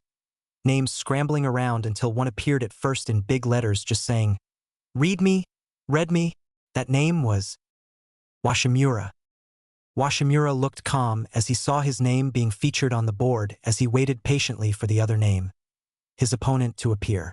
When it finally appeared, he looked at his opponent, who looked to him. Washimura versus Kankuro. Washimura and Kankuro went to the center of the arena as senseis went to their teams in the upper levels to the sides of the arena as the proctor stayed on the ground level and the Hokage and other proctors joined them. Hikari wished Washimura luck, who merely nodded, and walked up to their sensei. Kisuke stayed as he approached Washimura and whispered something in his ear. He looks like he's hiding something in those wrappings. You might want to watch yourself since he is from Suna. He could be a wind user or a puppet master. You never know. Kisuke looked at his teammate. I already thought of that and I've got an idea already in place, but I don't know his full capabilities yet. After all, He may show weakness and reveal his flaws in his rage of our village. After all, we are still bitter enemies with Sunagakure. Washimura said as Kisuk nodded and went to the upper level where his sensei with short spiky hair and coal-black eyes was. Kankuro glared at his opponent, knowing of Iwagakure and Sunagakure's deep hatred from the past ninja wars. He merely stood there, with a fierce look in his eyes, causing Baki to look at Kankuro with widened eyes. Don't lose control of your emotions here. Kankuro, you may reveal more than what you should about your abilities since these are the preliminaries. Baki thought as Hayate Gecko coughed and looked at the competitors. First match. Washimura versus Kankuro, begin, he said, lowering his hand to show that the match had begun. Washimura took out a few kunai and shuriken and threw them at Kankuro while rushing forward toward him. Kankuro merely dodged the projectiles and looked at Washimura as the ninja did a series of hand signs. Earth release. Tearing earth turning palm. Washimura saw as the earth began to rise and surround Kankuro and spiral into itself to partly bury Kankuro, only to reveal it was a puppet that rushed out quickly from the earth and grabbed Washimura. The thing in wrappings was revealed to be Kankuro as he appeared on the other side of Washimura. Chakra strings on his fingers and a confident grin on his face. He had his puppet, Crow, crush Washimura until he was nothing but blood. Kankuro grinned. That was too easy. Yes, it was. Kankuro was shocked when he heard a familiar voice behind him and turned quickly. Washimura was before him, revealing that the Washimura he thought he killed was a mud clone, the blood being a more liquid mud. Washimura did a really quick set of hand signs as Kankuro grew furious and threw Crow toward Washimura, only for Crow to fall onto the ground, Washimura unseen once again. Where the hell are you? Kankuro yelled until he felt something underneath him and his eyes widened as a hand gripped one of his legs, pulling him down into the ground of the arena. It looks like I win, Washimura said as he looked down at Kankuro's head, who growled at his opponent and Hayate just coughed. Winner of the match is Washimura. Hayate coughed as Kankuro was let out by his disappointed sensei. You were too cocky when you thought you had him beat, and let your anger get to you and disrupt your fighting abilities. Baki lectured to Kankuro, who glared at his sensei. Gaara coldly told Kankuro he was a disgrace, causing Kankuro to shake a little and then grow angry at how he was defeated. Let's get to the next match, shall we? Hayate said more than asked as the monitor started to scramble names as the many competitors looked to see who was next up.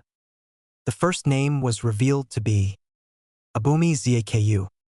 Zaku looked at the screen, hoping that he would get Sasuke in order to get him back for what he tried to do to his arm, injuring one, but not breaking it. Zaku glared at Sasuke until he heard the screen finish with the name of his opponent. He smirked at who he had to face and jumped from the stand as his opponent did as well, with his teammates wishing him luck. The screen read, Abumi Zaku versus Uchiha Sasuke Ekase no Arashi.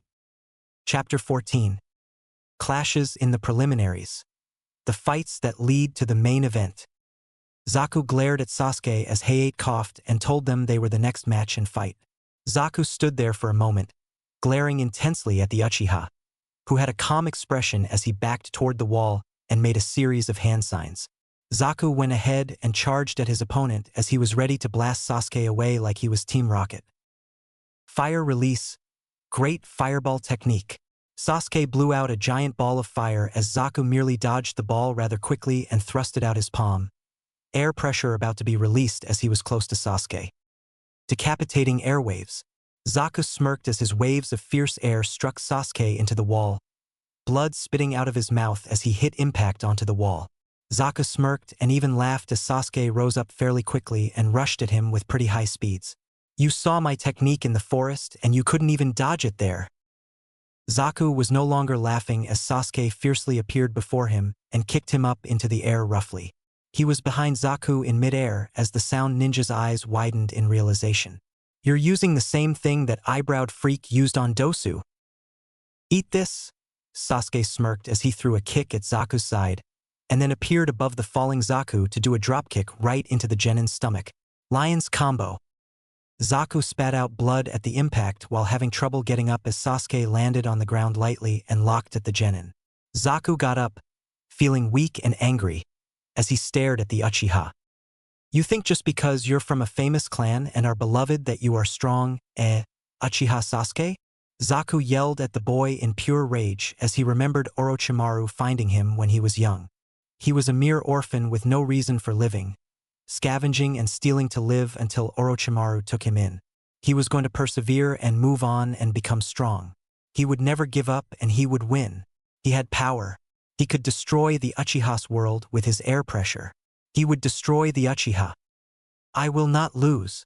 His supposedly broken arm was released from the sling, shocking everyone except Dosu and Kin. He smirked at his plan to show he had a handicap and blast Sasuke with all he had. He rushed towards Sasuke and made a series of hand signs as his grin of arrogance grew until it was covering his face. Take this, Uchiha Sasuke. Extreme decapitating airwaves. A colossal burst of air collided with Sasuke, busting into the arena in Zaku's anger.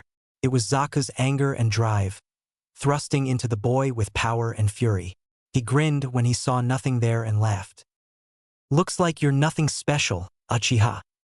He spat out the word Uchiha in rudeness as everyone was shocked that Sasuke had lost. Sasuke-kun.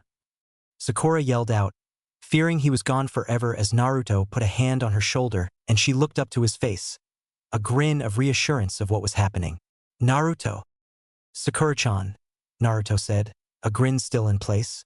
You know Sasuke enough to know that he wouldn't be done in like that. Look closely. Sakura quickly looked and gasped at what she saw behind the laughing and cheering Zaku.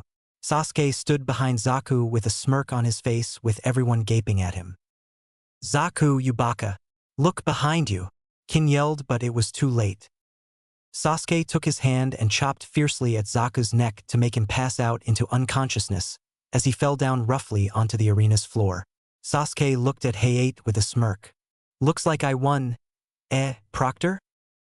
Hayate slightly smiled and coughed. Winner is Sasuke Uchiha. Ino smiled and called out, Great job, Sasuke-kun. Shikamaru sighed as she was yelling this near his ear. Could you not yell that into my ear? What did you say, Shikamaru? He sighed again, finger rubbing the inside of his ear. Nothing. Sasuke approached his team, getting an ice smile from his sensei, a grin from Naruto and a smile and hug from Sakura. You could have lost from the air blast of his, you know? Naruto said with a grin still on his face, and Sasuke had a light smile on his face before it changed into his usual smirk. Shut up, dope. You still have a match to do yourself, Sasuke said as Naruto looked to the screen, grinning in anticipation. All right, I hope I'm next, Naruto said, his hand extended out into a fist as the names started to rotate through. It seems that Kakashi was able to repress the curse mark with the evil sealing method. We will still have to keep watch on him and any weird movement since Orochimaru is around. The third Hokage spoke as Anko nodded in agreement beside him. The next match will be. Hayate spoke as the names started to slow down and show the first name. Aburame Shino. Shino looked at the board and merely waited patiently for who his opponent would be. Hinata gasped at who was revealed to face Shino as he merely went down to the arena, and Hinata silently wished him luck with Kiba as Shino nodded. He looked as his opponent merely looked at him calmly as Shino once again looked at the board as Hayate merely said for them to begin, and the opponent got into a stance, a confident stance that he would win, and once Shino had seen his teammate use many times before. Shino just stood there, thinking of a plan because he would need one, for the board told him his opponent would not be a piece of cake at all. It read, Aburame Shino versus Hyuga Neji. Neji smirked at his opponent, cockily planning to taunt Shino. It is fate that you and I would fight. After all, you are Hinata's teammate. Shino could hear the non-existent respect in Neji's voice for Hinata. Shino knew about the whole main house of Hyuga and the branch house of Hyuga and how they were treated to each other.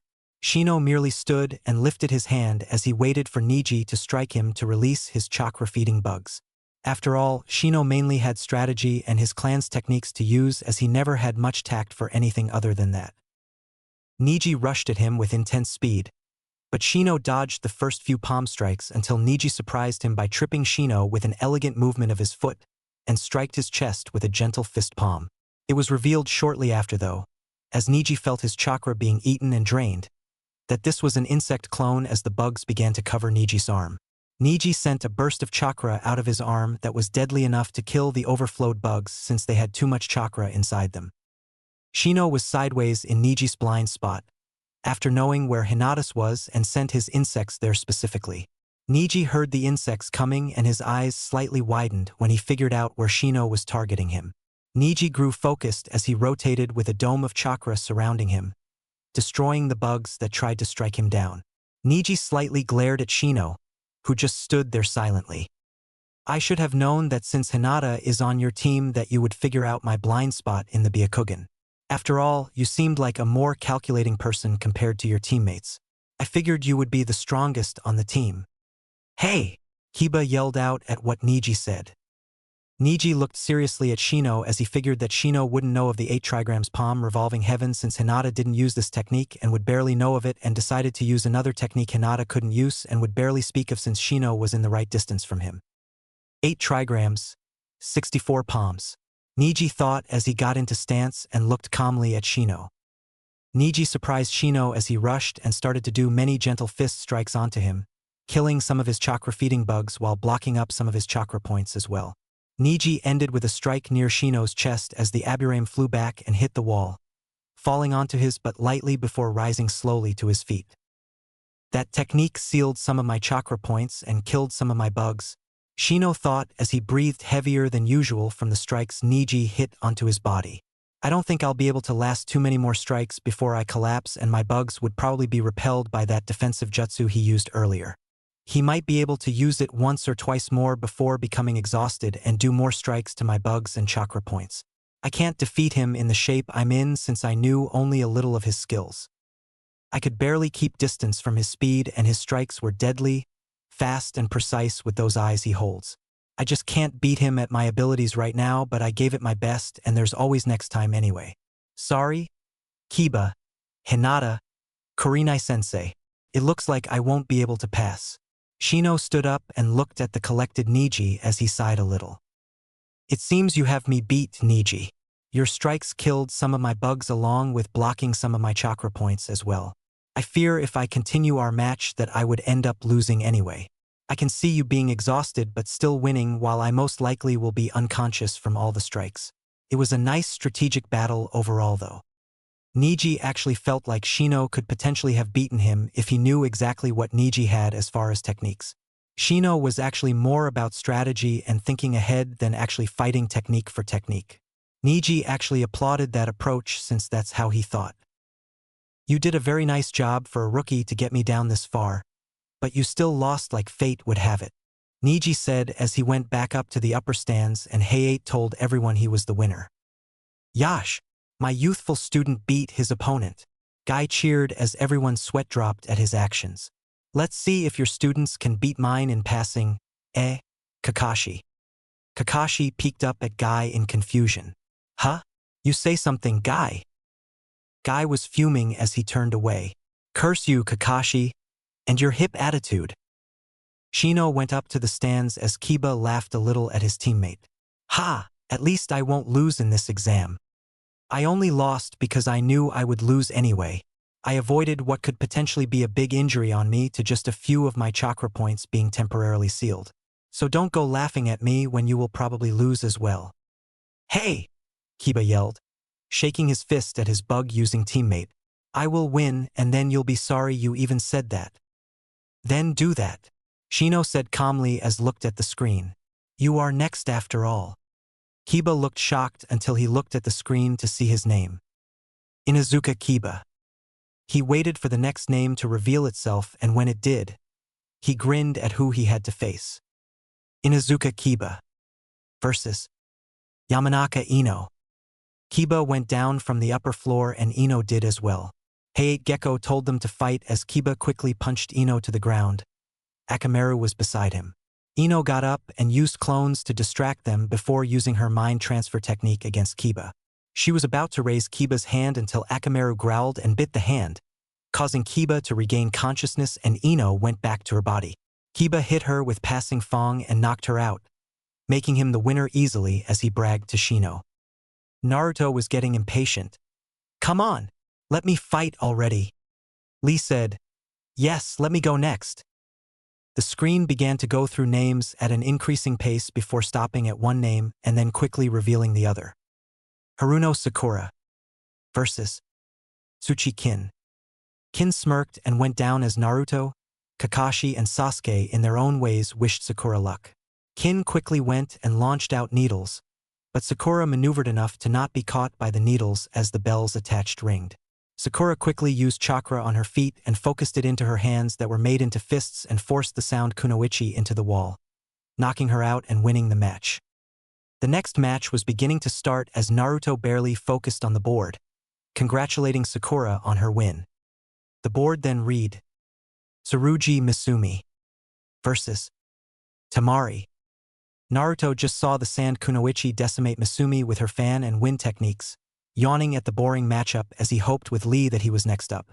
As the board went, Naruto sighed in disappointment as the next match was not him, but another two people as the board read. Nara Shikamaru versus Kato Yoroi. Shikamaru surprised many with his tactical strength with quickly using the wall and his shadow techniques to avoid Yoroi's chakra-absorbing technique and cause him to be knocked into the wall like Kin in the earlier match with Sakura. Naruto was growing even more bored as the next match revealed itself on the board. Yakushi Kabuto versus Hyuga Hinata. Kabuto showed off surprising skills with using chakra scalpels quickly on Hinata's arms, cutting off or using them temporarily.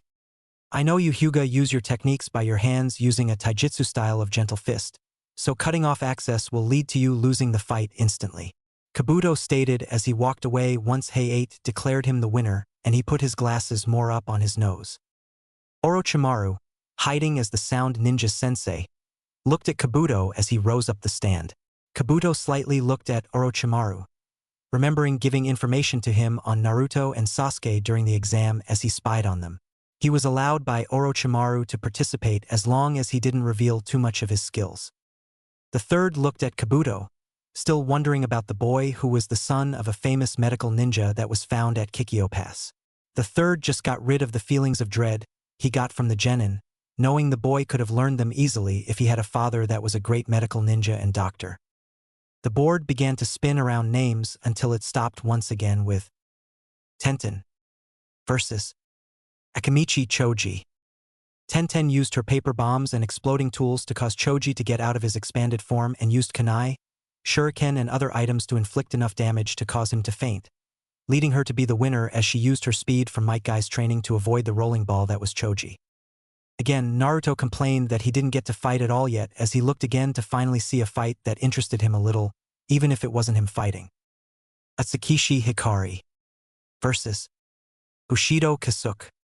I forfeit, Hikari said, knowing that Kisuke would beat her easily and it allowed everyone to not know of Kisuke's abilities, an advantage for her teammate/friend.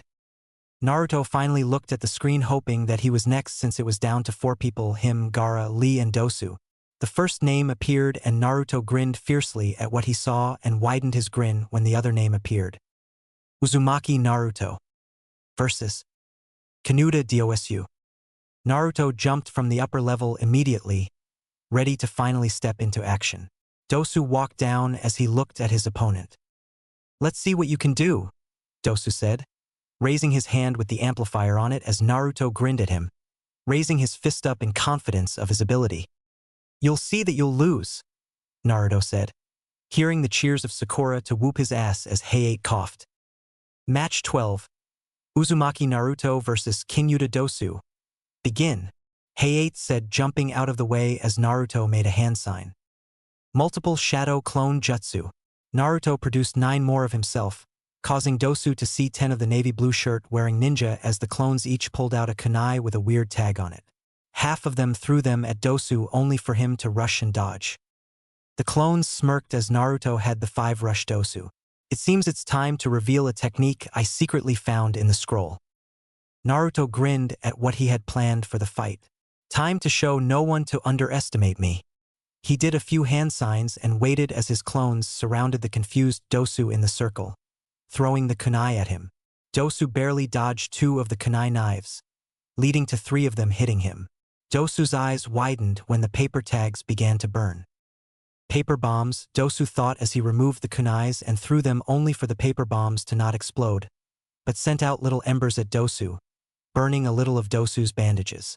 Naruto smirked as he breathed out many slashes of wind that were rushing toward Dosu. Dosu jumped over two of them, only to be hit by one of them into a wall of the battlefield. Naruto had his fingers extended as chains began to unleash from his fingertips, shocking Dosu as he was wrapped by the chains and was tugged by Naruto to force him in his direction. Naruto had wind chakra surround his hand as he hit Dosu, releasing him from chains and shocking a few people there. When did Naruto get this strong? Some like Kiba and Ino thought as Kakashi and Sakura merely smiled along with Sasuke, surprisingly, at what Naruto was showing them. People usually underestimate me. Naruto spoke to the rising Dosu. Now you know to never underestimate me ever. The third Hokage chuckled and smiled as he looked at Naruto. Show everyone what you can do, Naruto-kun. It's time to reveal one of my techniques I got from that scroll. The one that I completed. Naruto had chains coming out of his fingers and had something coating them. Time to show everyone who's the dead last now. He grinned, ready to end this match and show everyone what the Kaze no Erasure can do. Kaze no Erasure. Chapter 15. The main events. The Kaze no Erasure and the Sabaku no Erasure. Dosu was shocked at what this blonde ninja displayed. The power this boy held shocked him and the slight strategy the boy used to hit Dosu after knowing of Dosu's techniques. Dosu cursed as he saw Naruto hold chains on his fingertips, applying a coating of chakra of some kind onto the chains, as he grinned in eagerness to show everyone what he could do. It seemed that the Uchiha's team was a lot stronger than he thought. The team was the only team so far that could possibly have all their members move onto the third part of the exam. Dosu grinded his teeth. He knew that he would have to do anything and everything in order to beat the blonde and hit him with a wave of sound from his amp. After all, the water inside Naruto's body should make the sound waves damage him quite a bit. Dosu made a hand sign and charged, generating churka into his amplifier as he hit one the Naruto's with his arm and glared at the blonde before him. Vibrating sound drill. Dosu had the sound focus into Naruto's ear only for him to see that it was a clone, vanishing into smoke. Damn it, I'll have to find out which one is him one by one. Dosu charged to another Naruto and did exactly what he did to the clone, that Naruto vanishing into smoke as well. The other Narutos were joined together as Dosu knew the one in the back would be the real one. He zoomed past the two and went for the one in the back using his amplifier as he grinned evilly in seeing blood drip from Naruto's ear and the other clones vanished. So you were hiding in the back of your clones, having them protect you from the sound attacks? Such a coward you are, Dosu said, grinning in satisfaction, until he heard Naruto chuckle and look up at him, breathing a little heavy. Who said I was ever hiding? Naruto said, shocking Dosu and everyone else as he vanished into smoke and Naruto appeared behind the sound shinobi, fingers still holding chains on their tips. Dosu turned quickly as Naruto grinned in success and sent the 5 chains from his fingers, wind chakra surrounding them. The chains went clean through Dosu, crimson life flowing from his body, as Naruto watched the man fall onto the ground. It seems I didn't reveal the other 2 of my paper seals and my Kaze no Erasure, so I still have techniques up my sleeve for the third part of the exam. Naruto looked at his hand, closed it and smiled at what he accomplished. I did it. Height Gecko looked at Dosu and coughed. Winner. I'm still not done. Naruto looked as Dosu revealed himself and the body dispersed into sound waves. Naruto's eyes widened as he used the wind to disperse the sound waves that Dosu sent his way and looked to see a slightly wounded Dosu.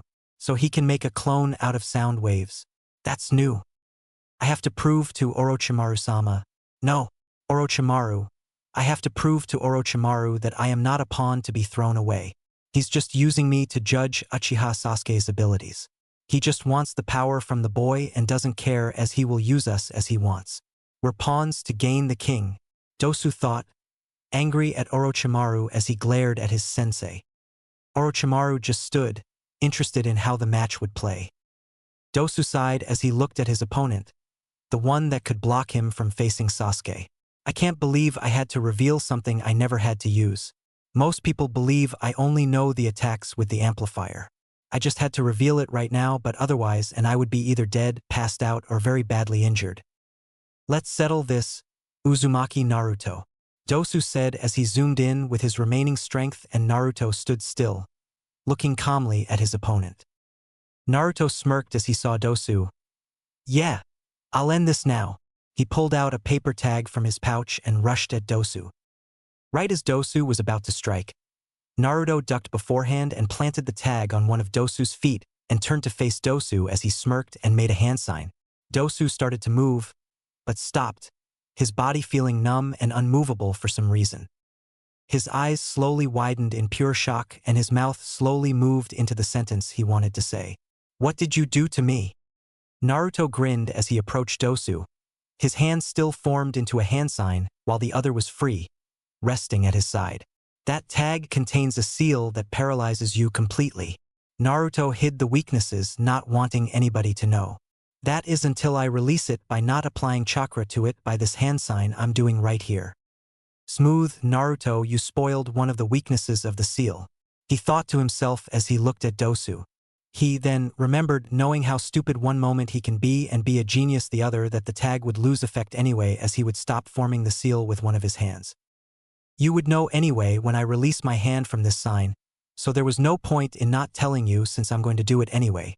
Naruto released the sign, grinned as he focused wind chakra into his closed fist and his fist. Dosu tore off the seal tag from his foot and started to get used to walking again, only to be shocked when Naruto, wearing a serious expression with calm, cerulean eyes, appeared before him and shoved the fist into the Sound Ninja's stomach as Dosu felt blood flow out of his mouth and him being knocked onto the ground of the already torn arena. Naruto grinned in victory as he looked at a surprised Hayate, who coughed a little and then smiled at Naruto's win. Winner. Hayate started before he coughed once more. Uzumaki Naruto. Naruto raised his fist and smiled at his win as a few people were amazed at his performance. Fuck yeah, I won. Nice job, Naruto. Sakura yelled as she was shocked when Lee, beside her, had fire burning in his eyes and leaped from the upper levels. Guy looked seriously at Naruto like Kurenai and Asuma, thinking similar things about being amazed at Naruto's talent and abilities shown here, except he had to add something to it. Yash. That Naruto kid is full of the wonderful pleasuring youth that Lee and I hold so dear. He'll become a splendid ninja someday. A splendid ninja full of youth. So beautiful. Comical anime tears flooded from Guy's eyes, causing his team, except Lee, and Sakura and Sasuke, to stare at him with comical freaked-out expressions. The third looked at Naruto and smiled. Good job, Naruto. Gaara looked at Naruto fiercely as he made a hand sign and sand went around him. He appeared on the floor of the exam and looked calmly at Lee and Naruto as they talked. Yes, Naruto, that was quite the youthful battle you had. I hope mine up next is just as youthful, Lee said, making a nice guy pose. Guy laughed and looked at Kakashi. It seems your students are quite youthful, Kakashi. Just what I thought I'd see from my rival. His smile flashed a blinding light at Kakashi, Sasuke, and Sakura, as the two students were shaking and were creeped out at the Jonin teacher with huge eyebrows. Huh? You say something, Guy? Kakashi said as usual, turning to his rival, as he would say, with a look of confusion. Guy shook at what Kakashi said and exclaimed, Curse you, Kakashi, and your hip attitude. Naruto looked at Lee and then Gaara as he put a hand on Lee's shoulder. Just be careful, Lee. He's the one out of all of these guys here that I would fear to fight myself. Good luck on your match. Lee smiled at Naruto. I'll win this match or do 1,000,000 crunches. Naruto sweat dropped and chuckled, Okay, Lee, and went up to his team as they greeted him. Naruto, Sakura yelled as she waved at him and smiled. Good job out there. You did good as well, Naruto said with his usual smile. Sasuke smirked. Though you look a little worn out, dope. Naruto smirked back. Not as much as you did. Great job out there, Naruto, Sasuke, and Sakura. I'm surprised and proud that you all entered and even made it to the final part of the exam. Thanks, Sensei, they said to him before turning to the match as Hayate was coughing. Gaara sent out the cork of his gourd and Lee quickly grabbed it, even as nobody at all saw it other than a few people. Lee gripped it and looked seriously at his opponent. Please don't rush things. Gaara looked impassive as he let the sand leak out of his gourd and Lee merely got into his taijutsu stance. Smirking. Hayate Gecko quickly started the match and moved backward as Lee rushed toward Gaara and started to whip around the sand at insane speeds that would make a certain blue hedgehog that is on video games to look like a tortoise. Everyone looked at the match in wonder as Lee began to quickly dodge the movements of sand like an acrobat on a tightrope, elegant and smart. Lee then zoomed and tried to punch only to curse and back away fast as the sand blocked his punch. Sakura was confused at why Lee was doing this and only using taijutsu. Why is Lee only using taijutsu when it doesn't work against Gaara's sand? It would be easier to use ninjutsu to hold the sand off. Sakura said, confused. That's because, Guy said, catching Team 7's attention. Lee only knows how to use taijutsu. Lee rushed back as the sand followed him and he did backflips until he landed on the giant hand sign in the back of the arena. He was staring down Gaara, who was calmly looking back at him. And he'll win by doing that, Guy said, confusing Sakura and the others. He looked at Lee and smiled. Take them off, Lee. I'll allow it this time. Lee looked seriously at Guy and then smiled excitedly. You really mean that, Guy-sensei? Guy laughed and did a nice guy pose. Of course. Lee laughed as he showed he was wearing weights, causing many to chuckle. Do you really think weights will allow him to beat Gaara easier? Kankuro questioned as Temari nodded in agreement with her brother. Lee dropped them as they crashed into the ground, dust flying with parts of the floor, shocking everyone, but Guy there. Kakashi looked like he had a deadpan expression. Did you really have to go overboard, Guy? Lee rushed forward, appearing behind Gaara as he went to punch, shocking the sand user. The sand barely blocked the punch as Lee kept going, blow after blow. He zoomed up into the air above Gaara as he was about to kick Gaara, and Guy smiled. He doesn't know any ninjutsu or genjutsu, so he used all his time on taijutsu. He's a taijutsu specialist, Guy said as Lee landed a kick right on Gaara's head, shocking everyone there completely. There was a cut on Gaara's cheek. No one can compete with Lee in speed. Like I said, Lee is really strong. Lee smiled. We're getting started now. He rushed and punched Gaara to the ground in the blink of an eye. Sasuke was shocked, eyes wide at Lee's display. He's incredibly fast. Sasuke's fist tightened as he glared at Lee, who was looking confident, and then looked at the intently watching, intrigued Naruto. I have to get strong. Lee looked shocked as little pieces of clumped together sand fell from Gaara's face, showing his vicious face, grinning from ear to ear.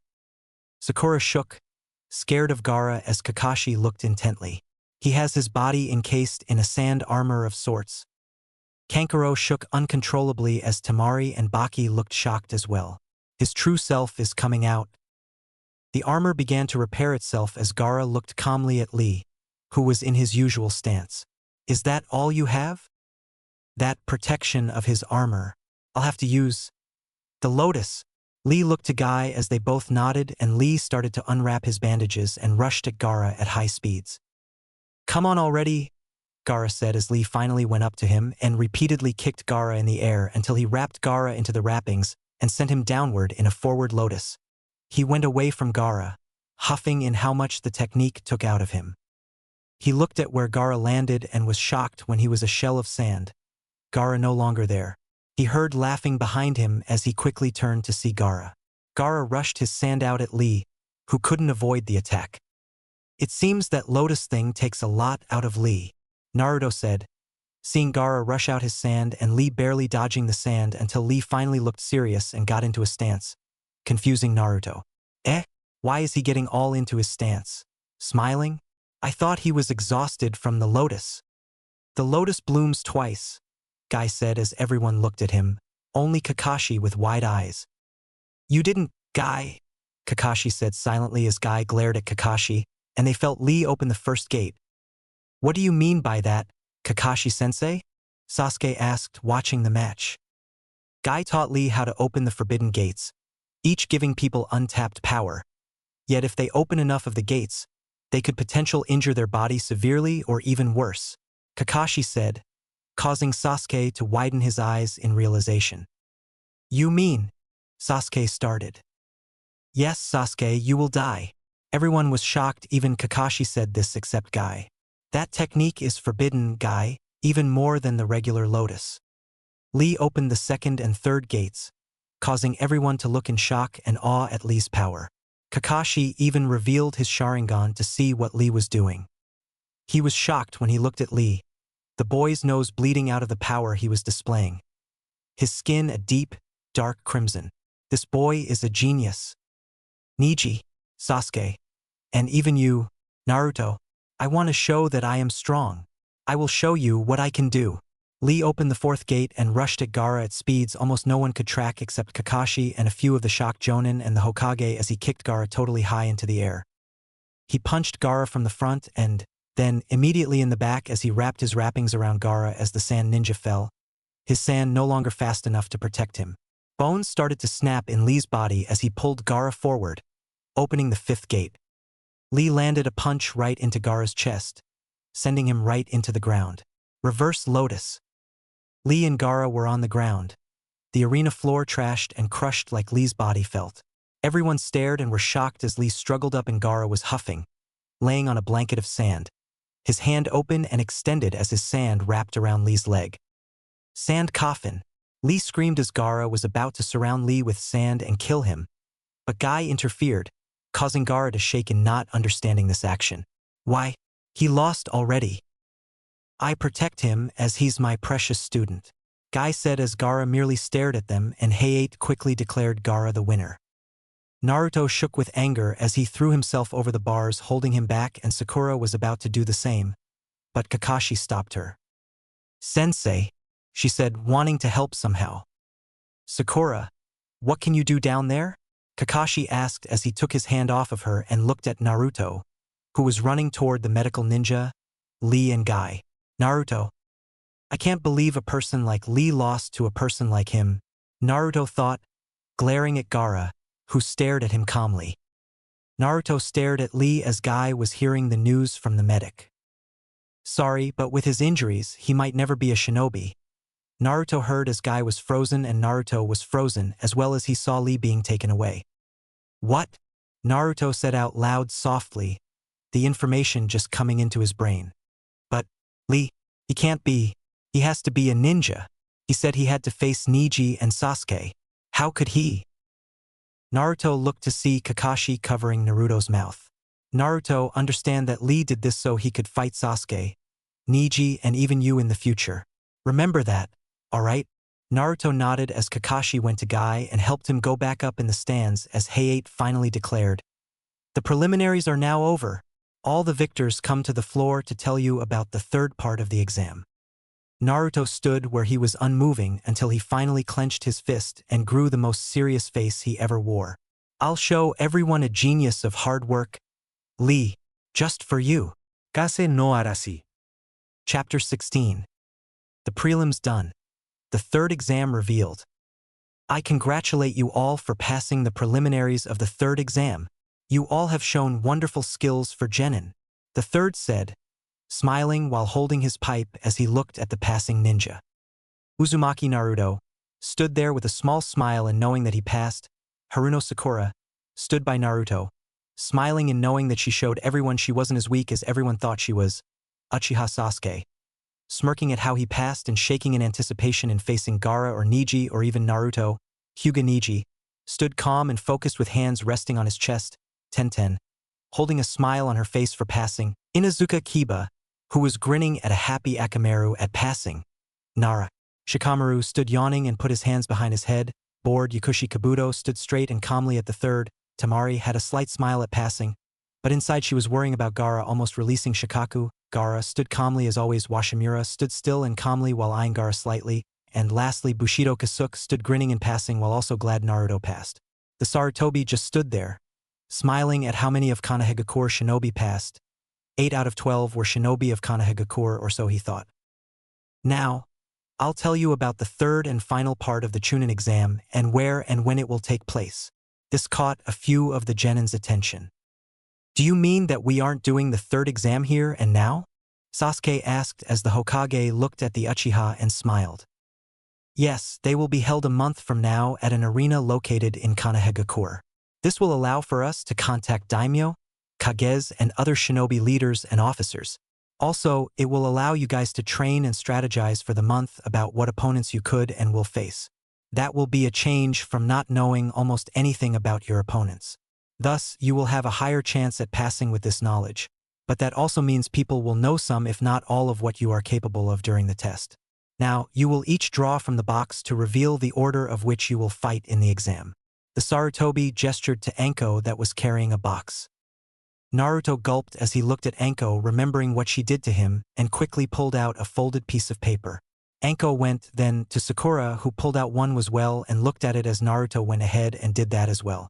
Naruto saw a giant 2 in black ink of the paper. He peeked at Sakura's open one, while she was trying to see what Sasuke's one was. He saw a giant 7 on her paper as he sighed in relief that he might not have to face her if she was 7. Sasuke looked at his and held it in his hand so no one aka Sakura couldn't see what he had got. The others went to taking out their papers until Kisuke smiled at Anko and grabbed his. Alright, tell me what number you guys have and I'll have Ibiki post it on the paper he has. The third spoke as Anko went back up to the Hokage and other proctors. I have number 2, Naruto said as he watched Ibiki writing something on the paper in ink. I have number 7, Sakura said. Looked at Sasuke wondering what he got. Number 9, Sasuke stated as he looked bored, but was secretly wondering who he would have to face. Number 4, Niji said calmly. I've got 8, Tenten said. I'm number 1, Kiba said with a grin as Shikamaru yawned. Number 5, Shikamaru said. I have number 11, Kabuto stated, moving his glasses up. Number 10, Temari said. Number 12, Gaara stated cold and calmly. I've got number 3, Washimura said, looking at Niji for a second. That leaves me at number 6, Kisuke said, looking at Shikamaru for a second. Alright, now we will show you who you are facing in the exam, Sarutobi said as Ibiki finished the setup and showed it off to them. It had Inuzuka Kiba versus Uzumaki Naruto as the first fight, Washimura versus Hyuga Niji as the second match, then Nara Shikamaru versus Bushido Kisuke in the first bracket of the exam. The next bracket was Haruno Sakura versus Tenten as the fourth match, Uchiha Sasuke versus Temari as the fifth match, and Yakushi Kabuto versus Sabaku no Gaara as the sixth match of the first round. The winner of the first and second match would face each other. The winners of the third and fourth match would face off, as with the winners of the fifth and sixth matches would face until the final 3 would go in a triple match. Kiba was grinning at who he had to face, and so was Naruto. Washimura looked at Niji, who looked back and smirked at him arrogantly. Sakura knew about Tenten being a weapon expert at the most, so she would have to rely on dodging the thrown weapons and strike the girl down when she could. Tenten breathed in relief as she wouldn't have to face Niji until the free-for-all match if they made it that far. Sasuke was a little angry at not getting Gaara or Niji like he wanted, but he could possibly face Gaara once he beat the Temari chick and Gaara beat Kabuto. Temari looked to see Gaara a little agitated with not getting Uchiha Sasuke, Hyuga Niji, or Uzumaki Naruto, as he had to deal with the four-eyed medic. Kisuke wasn't confident that he would beat the Nara, but knew that Shikamaru knew nothing of his abilities, while Kisuke knew a little of Shikamaru, causing the Nara to curse at his situation, feeling how troublesome it was. Now you all are dismissed. Everyone began leaving, ready to train for the exam up ahead. Kaze no Erasure. Chapter 17. The Demon Awakens. The Training for the Exam. Naruto walked with his teammates to his sensei, who was eye-smiling at them. Yo, he said, as they smiled at them. I've already got people to help you with your guys' training. Sasuke will train with me. Sakura. Sakura looked at Kakashi, saying her name. I got Kurenai to help you train with her team, and Naruto. Kakashi looked as the third approached them with a smile. I'll have the third tell you who your teacher is. The third chuckled as Team 7 turned to the Hokage. Yes, Naruto-kun. I already have someone helping with your teaching. You've already met him too. Then, where is he? Naruto asked, until he heard someone crashing into the room of the tower that they were in, long spiky hair flowing from the tall man that appeared. Naruto's sweat dropped as he looked at who appeared before them. Don't tell me. Now stand, young tree leaves and saplings, as I appear to dazzle your lives with how graceful. The man tripped on his sandal right then as everyone stared at him, sweat dropping. The man quickly rose up and started to do a dance, his sandals clashing with the floor. I am the great man that causes women to swoon, men to be jealous of my skills. I am the great.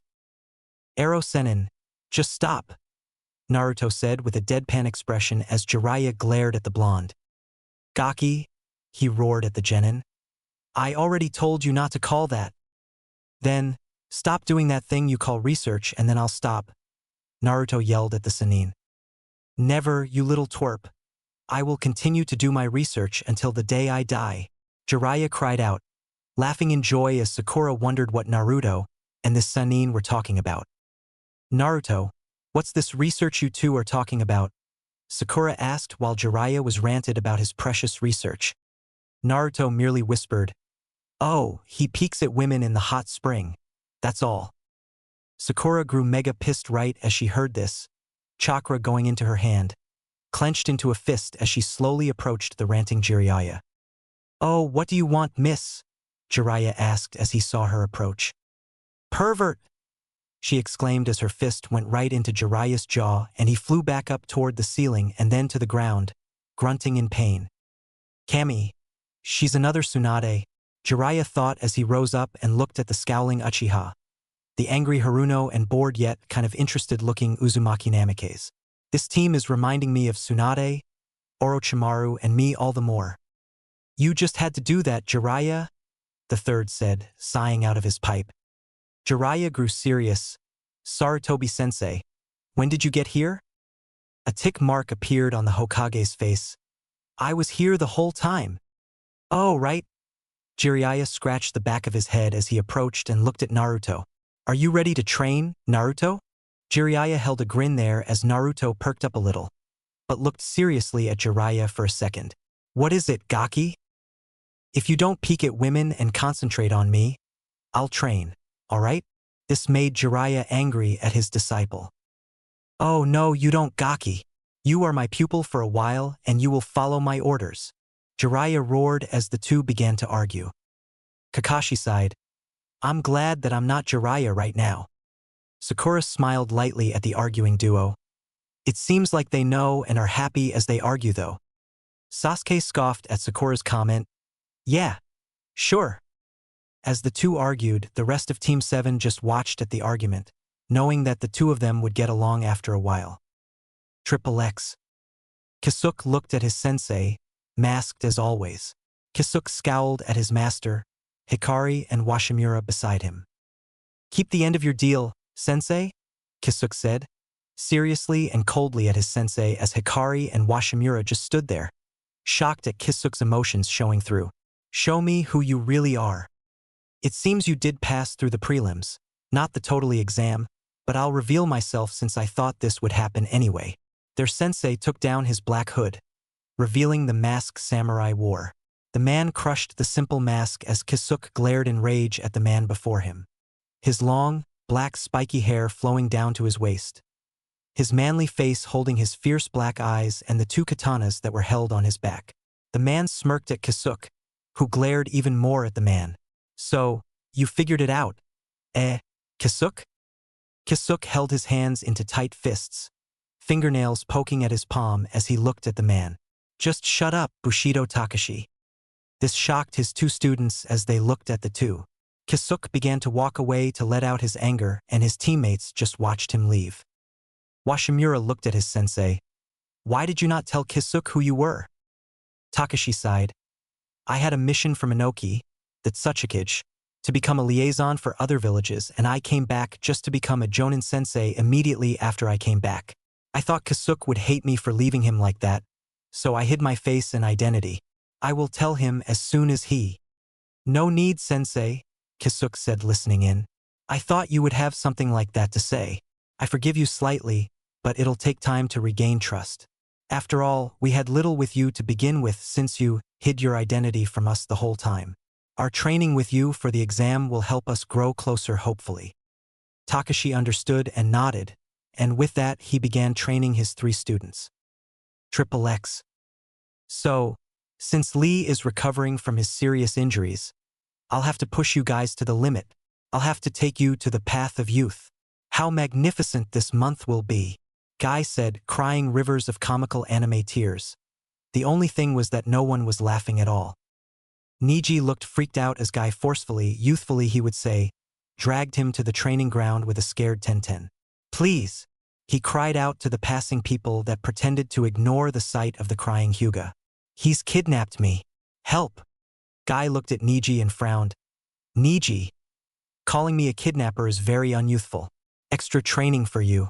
By the time the third exam rolls in, you're going to be as youthful as me, sporting this classy attire that I wear today. Tenten's sweat dropped. You wear that jumpsuit every day. Niji began to shiver before crying out a no before the world. Guy laughed as he ran at high speed to reach the training grounds, his youthful train grounds, so he can youthfully train his youthful students. It's just so much youth. Triple X. Sakura dodged the strike. Kiba tried to get her. She did a few hand signs, putting a minor genjutsu on Kiba, and quickly, before Akamaru could get him out of it, landed a strong punch on the dog ninja, launching him across the training grounds, still shocking Kurenai, Hinata, and Shino, even though he didn't show it, at how much strength the Haruno had in her. Shinaro, bring on the next thing. Inner Sakura cheered as Sakura smiled. Kurenai wondered secretly how much fun it would be teaching both Hinata and Sakura genjutsu. She always wanted a student that had great chakra control, and while Hinata was not close to Sakura's control, the Hyuga could still learn some minor genjutsu. She watched as Kiba rose from the ground with Akamaru in tow as always. Kiba, go on to your home and train, since I'll be busy with Sakura and Hinata after all. Your family can teach you more for the third exam than I can, Kurenai said as Kiba looked at her and nodded. All right, Kiba said, grinning at Akamaru. Let's go, Akamaru. Akamaru backed happily in reply as Kiba raced home. Shino departed as Kurenai began teaching the girls genjutsu. Triple X. You know the plan during the exam, Baki said to his students as they nodded. Remember that, as it'll be important for this to be a success to show our feudal lord our power as Sunagakure. They nodded again and went to train except Gaara, who went to his room. Baki sighed as he saw Kabuto approach and give him the plans, though there was no one to overhear their discussion. I just hope this runs smoothly. Baki went into his room to look at the plans, and to start to prepare for the invasion of Konohagakure. Triple X. Sasuke was huffing, exhausted from training in increasing his taijutsu and speed for Kakashi's technique, the Chidori, 1,000 birds. He just hoped it wasn't just 1,000 pecking birds in the end. He heard the close of a book and turned to see Kakashi smiling at him. That'll be all for now, Sasuke, Kakashi said, patting his shoulder. Take a break for a while and then you can train some more. Sasuke cursed, but nodded in understanding as he dropped and rested for a bit. After all, this technique could help him defeat his opponents in one strike. He smirked slightly, knowing he was going to become even stronger. Triple X. Naruto snickered at the deal he made with Jiraiya as he saw the Gamma Sennin write out Naruto's lessons for the month while giggling. Naruto told Jiraiya could peek all he wanted if he gave Naruto a scroll to go by and brought him ramen every day for the month of training. Little did Jiraiya know how much ramen Naruto could eat in a day. Naruto gladly took the lesson plan and went to work as Jiraiya hid in his bushes and actually turned invisible for a second as Naruto wasn't paying attention. Naruto merely did what the lesson plan said: make many clones, battle royale, fall off of cliff, Kyuubi appear, become scared, talk arrogantly to the fox about rent, summon giant frogs since you signed the contract, come back, big hero, many ladies for Jiraiya. Naruto sweat dropped at the plan, but decided to go with it. He did multiple shadow clone technique and did as Jiraiya told him to do, beat the crap out of his clones until he was left. Eventually, he was standing, not looking too terrible but not terrific either.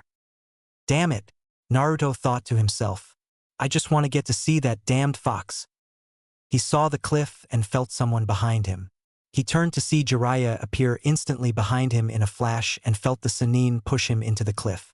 Wait, he wasn't there a moment ago. Naruto had more things to worry about as he began to fall into the cliff. Well, at least Jiraiya is taking this a little seriously and wanting to get it done, Naruto thought as he went through the hand signs, but Sending felt something pull him into his mind, something pulling him into himself. Naruto opened his eyes to see himself in a dark sewer as water dripped onto the ground. making a splashing sound as Naruto moved toward where an opening was. Like he thought, the narrow passageway he was going through began to widen and widen until he reached an opening. He looked at the giant cage before him with a paper labeled seal on where the lock would be. He saw movement and suspected that to be the fox. Flickering eyes with slits in the middle, almost like a pupil of a human, I looked at him, tails moving back and forth as a growl emitted from the beast's lips. Naruto gasped at the being before him for a moment, entranced by the huge, powerful feeling the fox emitted from its body. Kyuubi no Kitsune. The Kyuubi stared at his host, malevolence radiating from the fox's body. So, my host finally comes to see me. Kyuubi no Kitsune, Naruto said, silently in awe of the creature. What purpose are you here, boy? I know you didn't come to just chat merrily about life to me. What is it you want, Ningen? Naruto smirked as he imagined chains and they began to constrict the Kyuubi, causing the Nine Tails to widen his eyes in fear and recognition of what the boy held at his disposal. Kushina, the fox whispered in anger, recognizing the chakra chains restraining him. They're weaker than Kushina's but can still hold me down for a while. Is the boy just planning to chain me down instead of using the wide-open cage? I'd rather be in this cage than chained like Kushina had me. What do you want, boy? He growled at the genin. Naruto just stared at the fox fiercely. Just pay me some rent and I'll let you stay in the cage instead of chaining you down. How about that? After all, you're using my body after all. He grinned fiercely at the fox, almost as if it was the kitsune's smile instead of his own. This made the Biju laugh. You have guts. I tell you that, kid. Just for that, I'll let you borrow my chakra for once. Be grateful, brat. Red chakra swarmed Naruto as the kitsune laughed inside his cage and Naruto awoke to reality. This feeling, Naruto thought as he bit his thumb and went through the hand signs until he felt chakra surround him and his extended hand, reaching for survival. Summoning technique. A giant puff of smoke appeared as Naruto felt himself land on something huge. Gamabunta appeared, roaring about where Jiraiya summoned him. Naruto awoke on the big toad and smiled at what he accomplished as he cheered. The thing is that his cheering got Gamabunta's attention as the boss toad grabbed Naruto by his tongue and looked at the boy. Gamabunta gasped while Naruto looked in awe and surprise at the huge toad before him. The fourth, this boy must be his son that has Kyuubi sealed inside him. That would explain why he summoned me and not Jiraiya. He must have been put into the scroll. It seems you were able to summon me, boy. Naruto noticed the way Gamabunta spoke to him in familiarity. You know who I am, Big Toad. The boss toad sighed. My name is Gamabunta, kid, the boss of the toads of Mount Mayaboku. Next time you summon me, we might be able to share some sake. Naruto had a comical expression on his face. I'm not even close to be that age, boss toad Gamabunta. Gamabunta looked at the boy. Well, I'll be going, kid. I'm gonna fling you here in a second, so watch where you're going. Naruto said smartly as he was flung into the air by Gamabunta's tongue and crashed into the bathing area of the women, causing Jiraiya to reveal himself, bloody nose included, cheering that he was in nirvana and thanking his disciple and the toad. The women looked at Jiraiya, put on towels and raced after the pervert as Naruto rose from the debris of the wall of the bath. He made a few clone and quickly repaired it. Naruto suddenly saw his master disappear like he was invisible from the angry women and appear before him, the women rushing to the repaired bath to finish up and not worry about the pervert for now. You've got to teach me that jutsu, Erosenin. Jiraiya replied, not really listening. Teach you what, brat? That technique you used to become invisible, Naruto exclaimed as Jiraiya smiled. His student wanted to know his special technique that he used to peek on women. You mean my transparency technique? All right, I'll teach it to you. Naruto grinned in happiness. Yes. Jiraiya chuckled at his excitement. Let's get to it then. Perhaps you can even learn that as well. After all, it was your father's jutsu. XXX. 28 days later, Naruto was going to the hospital to check on Rock Lee after all the training he was doing. He walked after remembering the talk with Jiraiya yesterday. All right, Naruto, that is the last training you have before the exam in 2 days. I want you to be able to relax and be ready for the exam the day after tomorrow. I don't want you exhausted from training for a month after all I taught you. Jiraiya looked proud of Naruto. He learned everything quicker than he thought the boy could. Ero Senin.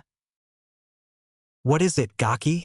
Jiraiya yelled, irritated with his student. Thanks for everything you've taught me as my sensei. Naruto smiled sincerely at his teacher, who grinned and ruffled Naruto's head of blonde, mountain range-styled hair. It was my pleasure, Naruto, Jiraiya said, patting Naruto's back before Naruto raced off, waving at Jiraiya. The Gamma Sennin chuckled at the departing Naruto. That boy will be something great. Jiraiya turned and departed himself, going toward the Hokage's office to tell him about the Akatsuki, Orochimaru's invasion, and Naruto's progress. The man sighed, the exam might be when I have to finally deal with you, rival. Naruto burst into the hospital and went up to the desk as he looked at the receptionist and asked what room Lee was in to get an answer of room 333. Naruto rushed up the flights of stairs and heard noise from Lee's room, 3 voices from the closed door. Naruto approached the door and silently opened it, glad he didn't wear his orange jumpsuit and pants today to get caught, opting for a black shirt with an Uzumaki swirl and black pants. He listened in through the crack of the door, his ear perked up to the crack. In order to make me the world's strongest shinobi, my father used ninjutsu to implant an incarnation of sand, the Shikaku, inside me. Naruto recognized the voice as Gaara's cold tone. To go that far is crazy. That kind of possession art used on you by your father, that's some tough love. That was Shikamaru's voice. Love, Gaara's voice said in coldness. Don't talk of this love and judge me by your standards. Family, let me tell you what that means to me, a mere huddle of flesh held together by murderous intent and hatred. Naruto shook as Gaara spoke that sentence and felt that Shikamaru and whoever else was in there with Lee and Gaara shook as well. My mother sacrificed herself for the sake of me becoming a weapon for the village and being born the Kazekage's son. My father handled me with care like I was a blade that could turn and cut him at any moment. At first, I thought all of this was this love of which you speak, but I knew this wasn't when it happened. Gaara spoke, growing silent. What happened? Naruto recognized this as the voice of his female teammate, Sakura. The accident, Gaara spoke almost to himself, seeing his uncle and how he was going to kill him, his father sending his gold dust to defeat and suppress the Shikaku after Gaara went crazy. Tell us already. This voice Naruto recognized as Kiba, finally noticing Akamaru's whining. Why are these two here with Shikamaru to see Lee and how he's doing? When I turned 6, the Kazekage sent assassination attempts at me, one after another, Gaara said in a crazy psychotic voice, shocking everyone to the core. But you said your father spoiled you rotten earlier, Shikamaru said, shocked. A weapon begins to be held in contempt and held with care. Gaara spoke, looking fiercely at the trio. My father began to fear what I was becoming. Since all that happened, I kept asking myself, why do I live? Why do I exist? Everyone has to have a reason to exist or there is no point in them living at all. So I decided that I will live for myself, love only myself, and I will live to kill those who try to kill me. That way I can continue to exist for as long as there are people on this earth. Naruto shook as Gaara's sinister smile became a wicked, demented grin. I will not cease to exist. He's just like me before I found Iruka-sensei, Kakashi-sensei, Sakura-chan, Sasuke, Aji-san, and even Ero-sennin. Naruto thought with a chuckle at mentioning the sage before looking at Gaara sadly. He has that look in his eyes, the eyes that I used to wear, the eyes of hatred. I even saw them inside that damned fox as well, though I shouldn't be surprised by that. He's lived in the darkness for longer than I have. I'm in the light now. Will his darkness, Naruto gulped in his thoughts, conquer my light, my love fade at the sight of his hatred? Can I even hope to defeat him? Can anybody hope to defeat someone like this? Naruto and the others shook until the blonde looked and saw as Gaara's sand surrounded the room, ready to strike Shikamaru, Kiba, and Sakura. No. Shit, Shikamaru thought with Kiba as Gaara looked even more crazed and diabolical. Let me feel alive, Gaara screamed as Naruto barely noticed Guy behind him as he stormed in, wind blazing around him to attack the sand. "What are you doing? Just wait for the exam tomorrow," Guy said, getting in there before Naruto, causing the genin to stop his wind and look at Sakura, Kiba, and Shikamaru. Naruto saw Gaara, his sand shifting back to his gourd, gripping his head as he moved to the door, looking back at Guy, Naruto, and the others. Gaara spoke these words before heading out. "I'll kill you all. Just you wait." Naruto saw Guy wish them all luck and be very youthful in the exam tomorrow with his usual nice guy pose before heading out as well. Naruto sighed, turned and smiled at Sakura, Shikamaru, and Kiba. "Hey guys." Sakura lightly smiled at her teammate. "Hey, Naruto, how did your training go?" Naruto grinned at her. "You'll see tomorrow." Kiba grinned. Naruto. Kiba grinned. "Naruto, you may have improved, but me and Akamaru are going to wipe the floor with you." Akamaru barked happily in reply in Kiba's jacket. "We'll see, Kiba," Naruto said with a smile, and he bumped fists with Kiba as the Inuzuka left and Naruto turned to Shikamaru with a smile. "How you doing, Shikamaru?" Shikamaru sighed and lightly smiled. "You should know that already, Naruto." Naruto chuckled in reply. "Well, I've got to go get me some Ichirakas before I head back home for the night. See you tomorrow, guys," Naruto said, smiling and waving at Sakura and Shikamaru as he departed. "See you tomorrow, Naruto," Sakura said, smiling at how much he was going to show Naruto, Sasuke, and Lee what she was capable of. Triple X. Naruto raced home after talking to Iruka about his training with Jiraiya, which caused Iruka to spit his soup into Iam's unlucky face. Iruka apologized multiple times to the waitress, only for her kindly tell him it was okay and that she would wash it off while her dad watched the store before it closed. Naruto was grinning, definitely knowing he could beat Kiba. Hyuga Niji might be a problem that Naruto worried about, but for now, he needed to relax and get a lot of sleep. The next day would be way longer than anyone thought it would be. Triple X. Naruto cursed, searching through his clothes, wearing a pair of froggy boxers and a black t-shirt with a red Uzumaki spiral. He grabbed a pair of his orange pants and put them on his legs. If he didn't get out of his apartment and rush to the arena, he would be late. He grabbed his orange jacket and put it on his chest as he held his forehead protector and rushed out of his apartment. His headband was being wrapped by his hands onto his forehead as he ran, his hands fettling with the ends of the headband and tying the parts of fabric together. He rushed onto the roofs of the buildings in the village, knowing that it would be a close one. He kept going until he saw the arena in sight, having his wind chakra make him go even faster. He stopped right as he hit the arena and went inside. He sighed in relief when he saw the clock say that there was still a few minutes before the exam started.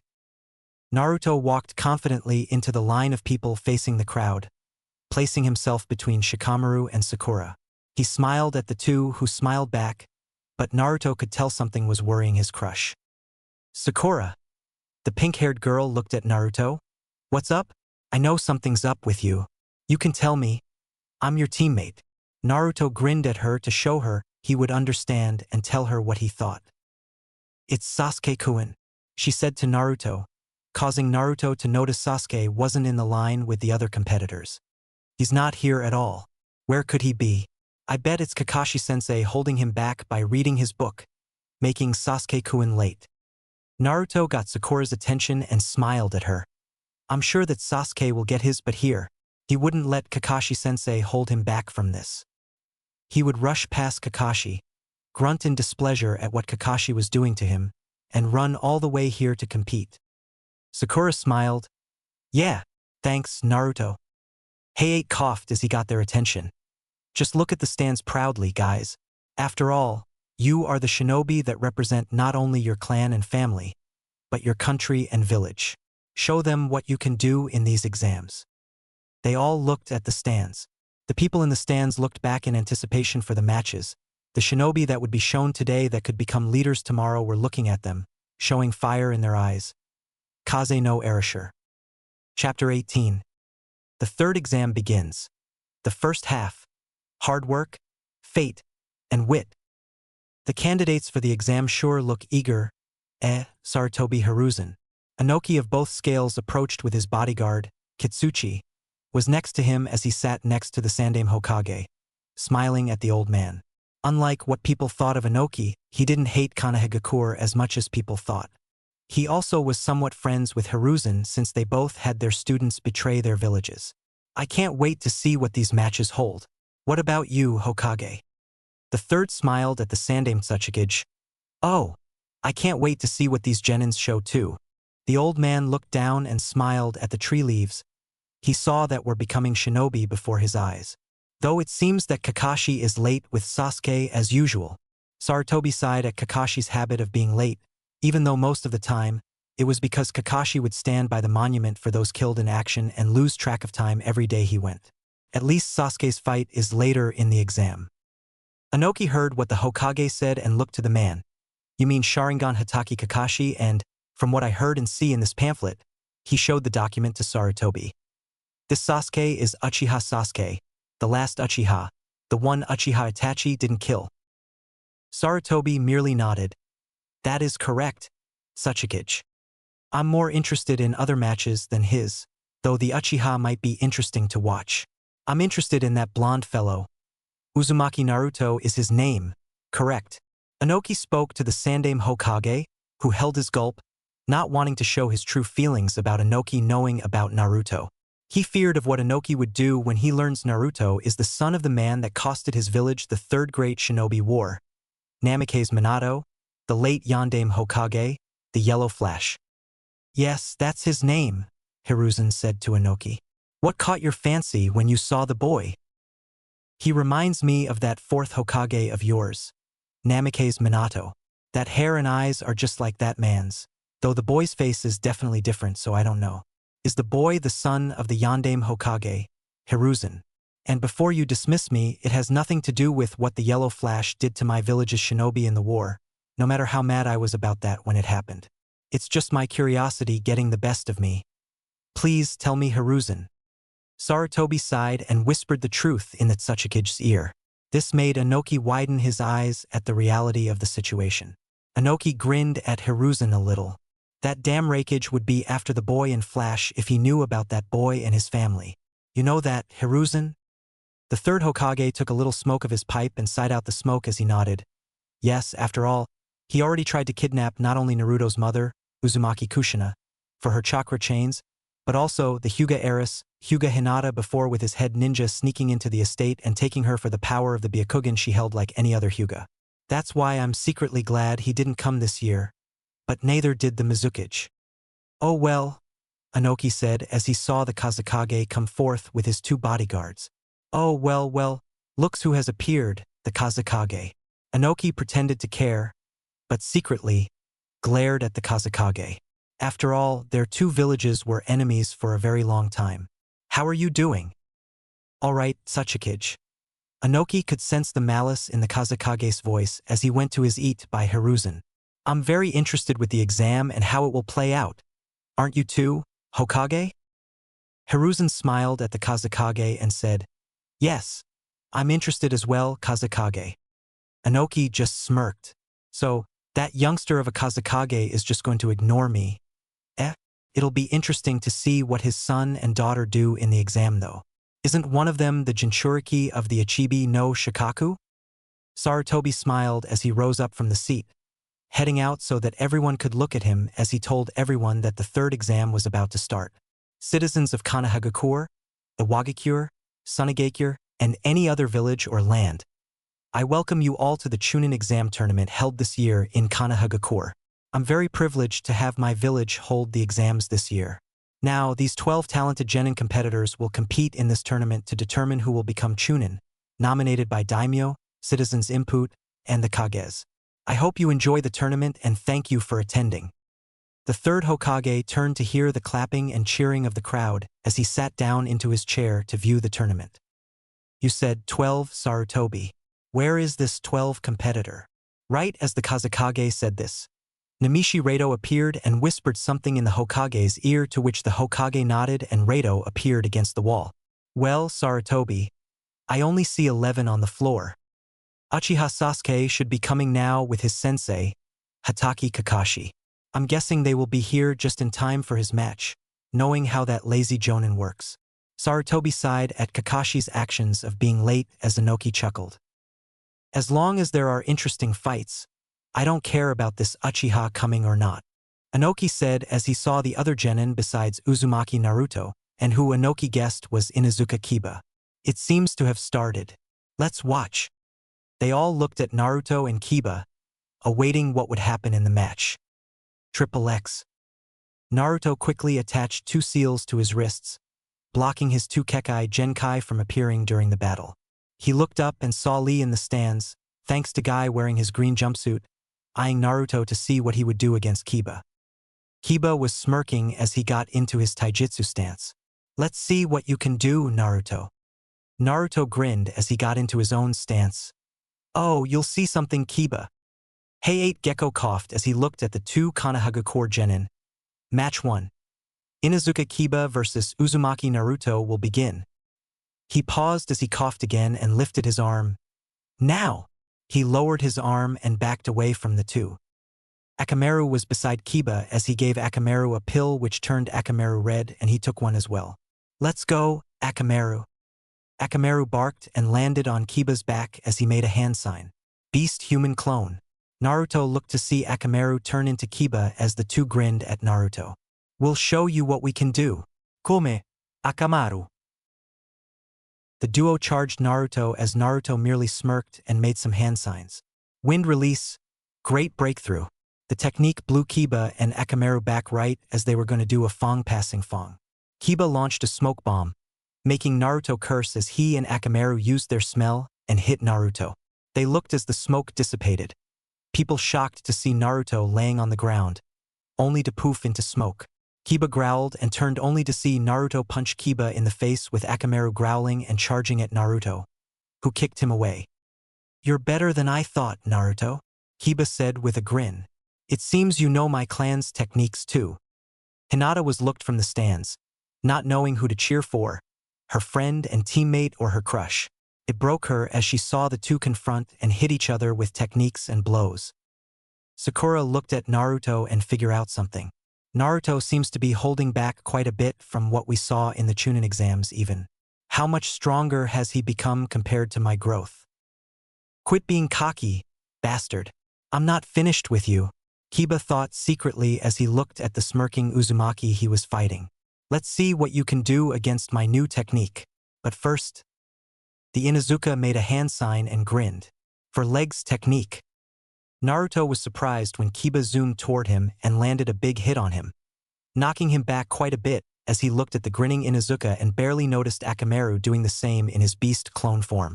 Akamaru pushed him to the edge of the arena as Naruto rose up and looked at the Inuzuka duo. Naruto then made a series of hand signs and grinned at Kiba. Transparent escape technique. Naruto shocked everyone when he turned invisible. That's Jiraiya's jutsu. Hiruzen thought, shocked the Gamma Sennin would teach that to Naruto. What made him teach Naruto something he didn't even teach Minato? He slightly blushed at the memory of Jiraiya explaining the jutsu to him while he was tied to the post after the bell test. Where did Naruto go? Kiba thought as he sniffed around until his eyes widened. He turned around just to see Naruto's fist land on. Naruto smirked at the fallen Kiba before going through a series of hand signs. Wind style. Vacuum sphere. Naruto expelled the wind he blew into his mouth as he launched the wind blasts at Kiba only for Akamaru to guard his master, reverting back to his animal form after being damaged. Akamaru! Kiba exclaimed and picked up his partner after getting up from the ground. Akamaru awoke and was able to stand and attack, but was getting weak.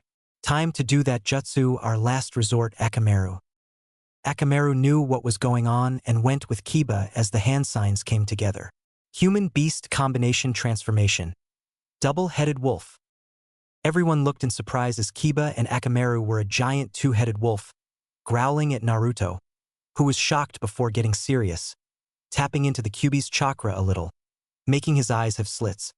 He went through the familiar series of hand signs when he had a life-or-death situation and used all his chakra to summon Gamabunta to the field. Fong Wolf Fong. Kiba and Akamaru crashed into Gamabunta, only for the boss toad to curse and pull out his blade as he cut through the wolf, causing Akamaru and Kiba to change back into themselves and crash very roughly into the ground below. Naruto quickly put his paralysis seals on the two and made the hand sign, keeping Kiba and Akamaru from moving. You put up a good battle, Kiba, but I win. Hayate coughed and looked at what happened, smiling at the good match to start the tournament. Winner of the match won, Uzumaki Naruto. Sakura smiled and yelled out, Naruto won. She started to laugh joyfully when the crowd started to clap and cheer. It seems that Uzumaki Naruto has grown quite a bit, Danzo-sama. A Na or root ninja spoke to his master, Danzo, on the stands of the arena. What do you think? It also seems like he knows techniques that I use, like my wind release, vacuum sphere. He may have seen me training that one day when I was talking to Hiruzen. Just keep a watch over him for me. After all, I will have the QB in my possession at some point. I'll just be patient until a time comes where I will strike. Orochimaru should be here and about to release the invasion on Konoha. That's when I will take my shot at obtaining the position of Hokage. Danzo spoke as he turned and moved out of the stands, toward the exit of the arena. I'll be watching you, Ninetales. Uzumaki Naruto, Gaara thought as he looked at the boy releasing his hold on the seals and helping up Kiba. Anybody could say that the Shikaku Jinchuriki had a look of anticipation, eyes and smile wide. Lee looked at Naruto and smiled. Naruto was showing me a genius of hard work, not using his Kekai Genkai at all. Great job, Naruto. Guy had youthful tears streaming down his eyes. Naruto's battle was so youthful. It makes me cry in youthful passion. Pride. Just so much youth. Naruto smiled at Kiba, who laughed at Naruto and punched the blonde lightly in the shoulder. You were amazing out there, dude. No way could I have one. Naruto smiled genuinely. Thanks, dude. They walked to the stand where the competitors were held. Inoki smiled at the match. That was an amazing start to the tournament. What do you two think? Hiruzen got rid of his shock at what Naruto displayed out there and smiled proudly, like Naruto was his grandson. Yes, it was a wonderful start and a splendid match. Don't you agree, Kazekage? The Kazekage looked at Naruto, surprised at the Jinchuriki's power. The boy never ceases to amaze me. He unconsciously licked his lips with his strangely long tongue. Kazekage. This got the man's attention. The match was an amazing one. Definitely a fitting start to the tournament. Sarutobi relaxed a little at hearing the Kazekage speak and brought his attention to the arena where Washimura and Hyuga Niji faced off. Hayate telling them to start. Niji, my pupil. Guy yelled at his student. May the youth be with you. He got into a nice guy pose which caused Niji to sweat drop at the reference and looked at Washimura with a smirk. Fate has allowed me this chance. For vengeance. Niji's voice was sinister. More evil than it usual was as he quickly rushed to the confused Washimura and hit a few of Washimura's chakra points before the ninja from Iwagakure backed away. He summoned an eagle and had it charge at the Hyuga before Niji could dodge. Niji smirked and did rotation on the giant bird to cause it to shriek and disappear in a cloud of smoke. Niji was shocked when a rock-covered fist hit his face and knocked him into the arena wall. Washimura charged at Niji and was about to hit the boy, but the Hyuga struck him in the chest with a gentle fist strike. Blood spat out of the IWA ninja's mouth. Why? Washimura muttered to Niji. Why did you tell me that this was a chance for vengeance, for revenge? My father was used as a sacrifice to protect the Byakugan from getting into the enemy's hands, and since by fate, my father was born after his twin brother, he had to bear the caged bird seal and died in the stead of his brother. Niji said as Hayate called the victory Niji's. And now fate gave me a chance to claim vengeance, and I took it. Farewell, Washimura. Washimura was carried by medics as Niji smirked and went to the stands only for him to be face to face with Naruto. What do you want? Niji asked, holding his smirk until Naruto looked at him fiercely and back away from the Hyuga. When I face you in the next round, I'll show you how to defy fate, Naruto said, fiercely yet calmly as Niji scoffed and went back to Tenten, ignoring the blonde. Shikamaru sighed. My match already? Come on, lazy bones, Kisuke said, grinning as he shoved his opponent off the railing, shocking everyone there. Kisuke eagerly dropped down onto the ground of the arena, looking down at Shikamaru. Come on, Shikamaru. Knock him out with a 64-hit combo. Ino yelled, making everyone's sweat drop at her actions. Troublesome women, Shikamaru said as he got up to his feet. Troublesome opponent, troublesome tournament, troublesome exam. Choji was eating chips. I bet Shikamaru quits during his match. Ino was shocked Choji would say that about their teammate. Choji, he may be lazy, but you can see by the way he went down from the stands he was anticipating his match. Go, Shikamaru. Choji's sweat dropped at Ino. He was shoved out by his eager opponent. Ino didn't hear Choji, focusing on Shikamaru and the match. Hayate started the match as Kisuke pulled out his blade and passed chakra through them. He grinned and rushed at Shikamaru, surprising everyone with his speed, as Shikamaru barely dodged the slices from the blades. Naruto thought the match was boring overall. The only interesting part was when Shikamaru caught Kisuke in his shadow with a cunning plan that was worthy of a Chunin or Jonin only to give up since he ran out of chakra, angering Naruto. Kisuke was declared the winner for having to strike and avoid, making him feel more exhausted than what he was. That Nara kid was smart, more worthy to become Chunin than anyone I have seen yet, the Tsuchikage said, seeing the Hokage and Kazekage agree. Hayate called down the next match of competitors, Haruno Sakura versus Tenten. Naruto wished luck to Sakura as she went down with Tenten. Sakura put her hand forth and smiled at the shocked Tenten. I just want to show I hold no grudge at whoever wins. I wish that you would shake my hand as a sign of sportsmanship. Tenten smiled at Sakura's thought. Sure, Sakura. She extended her hand and grasped Sakura's hand. They both smiled as they shook hands and, then, separated their hands and changed instantly. That doesn't mean I won't take it easy on you, Sakura. Sakura smirked. Neither did I. Hayate Gecko coughed. May the fourth match, Haruno Sakura versus Tenten begin. He backed away, allowing the two kunoichi to start their match.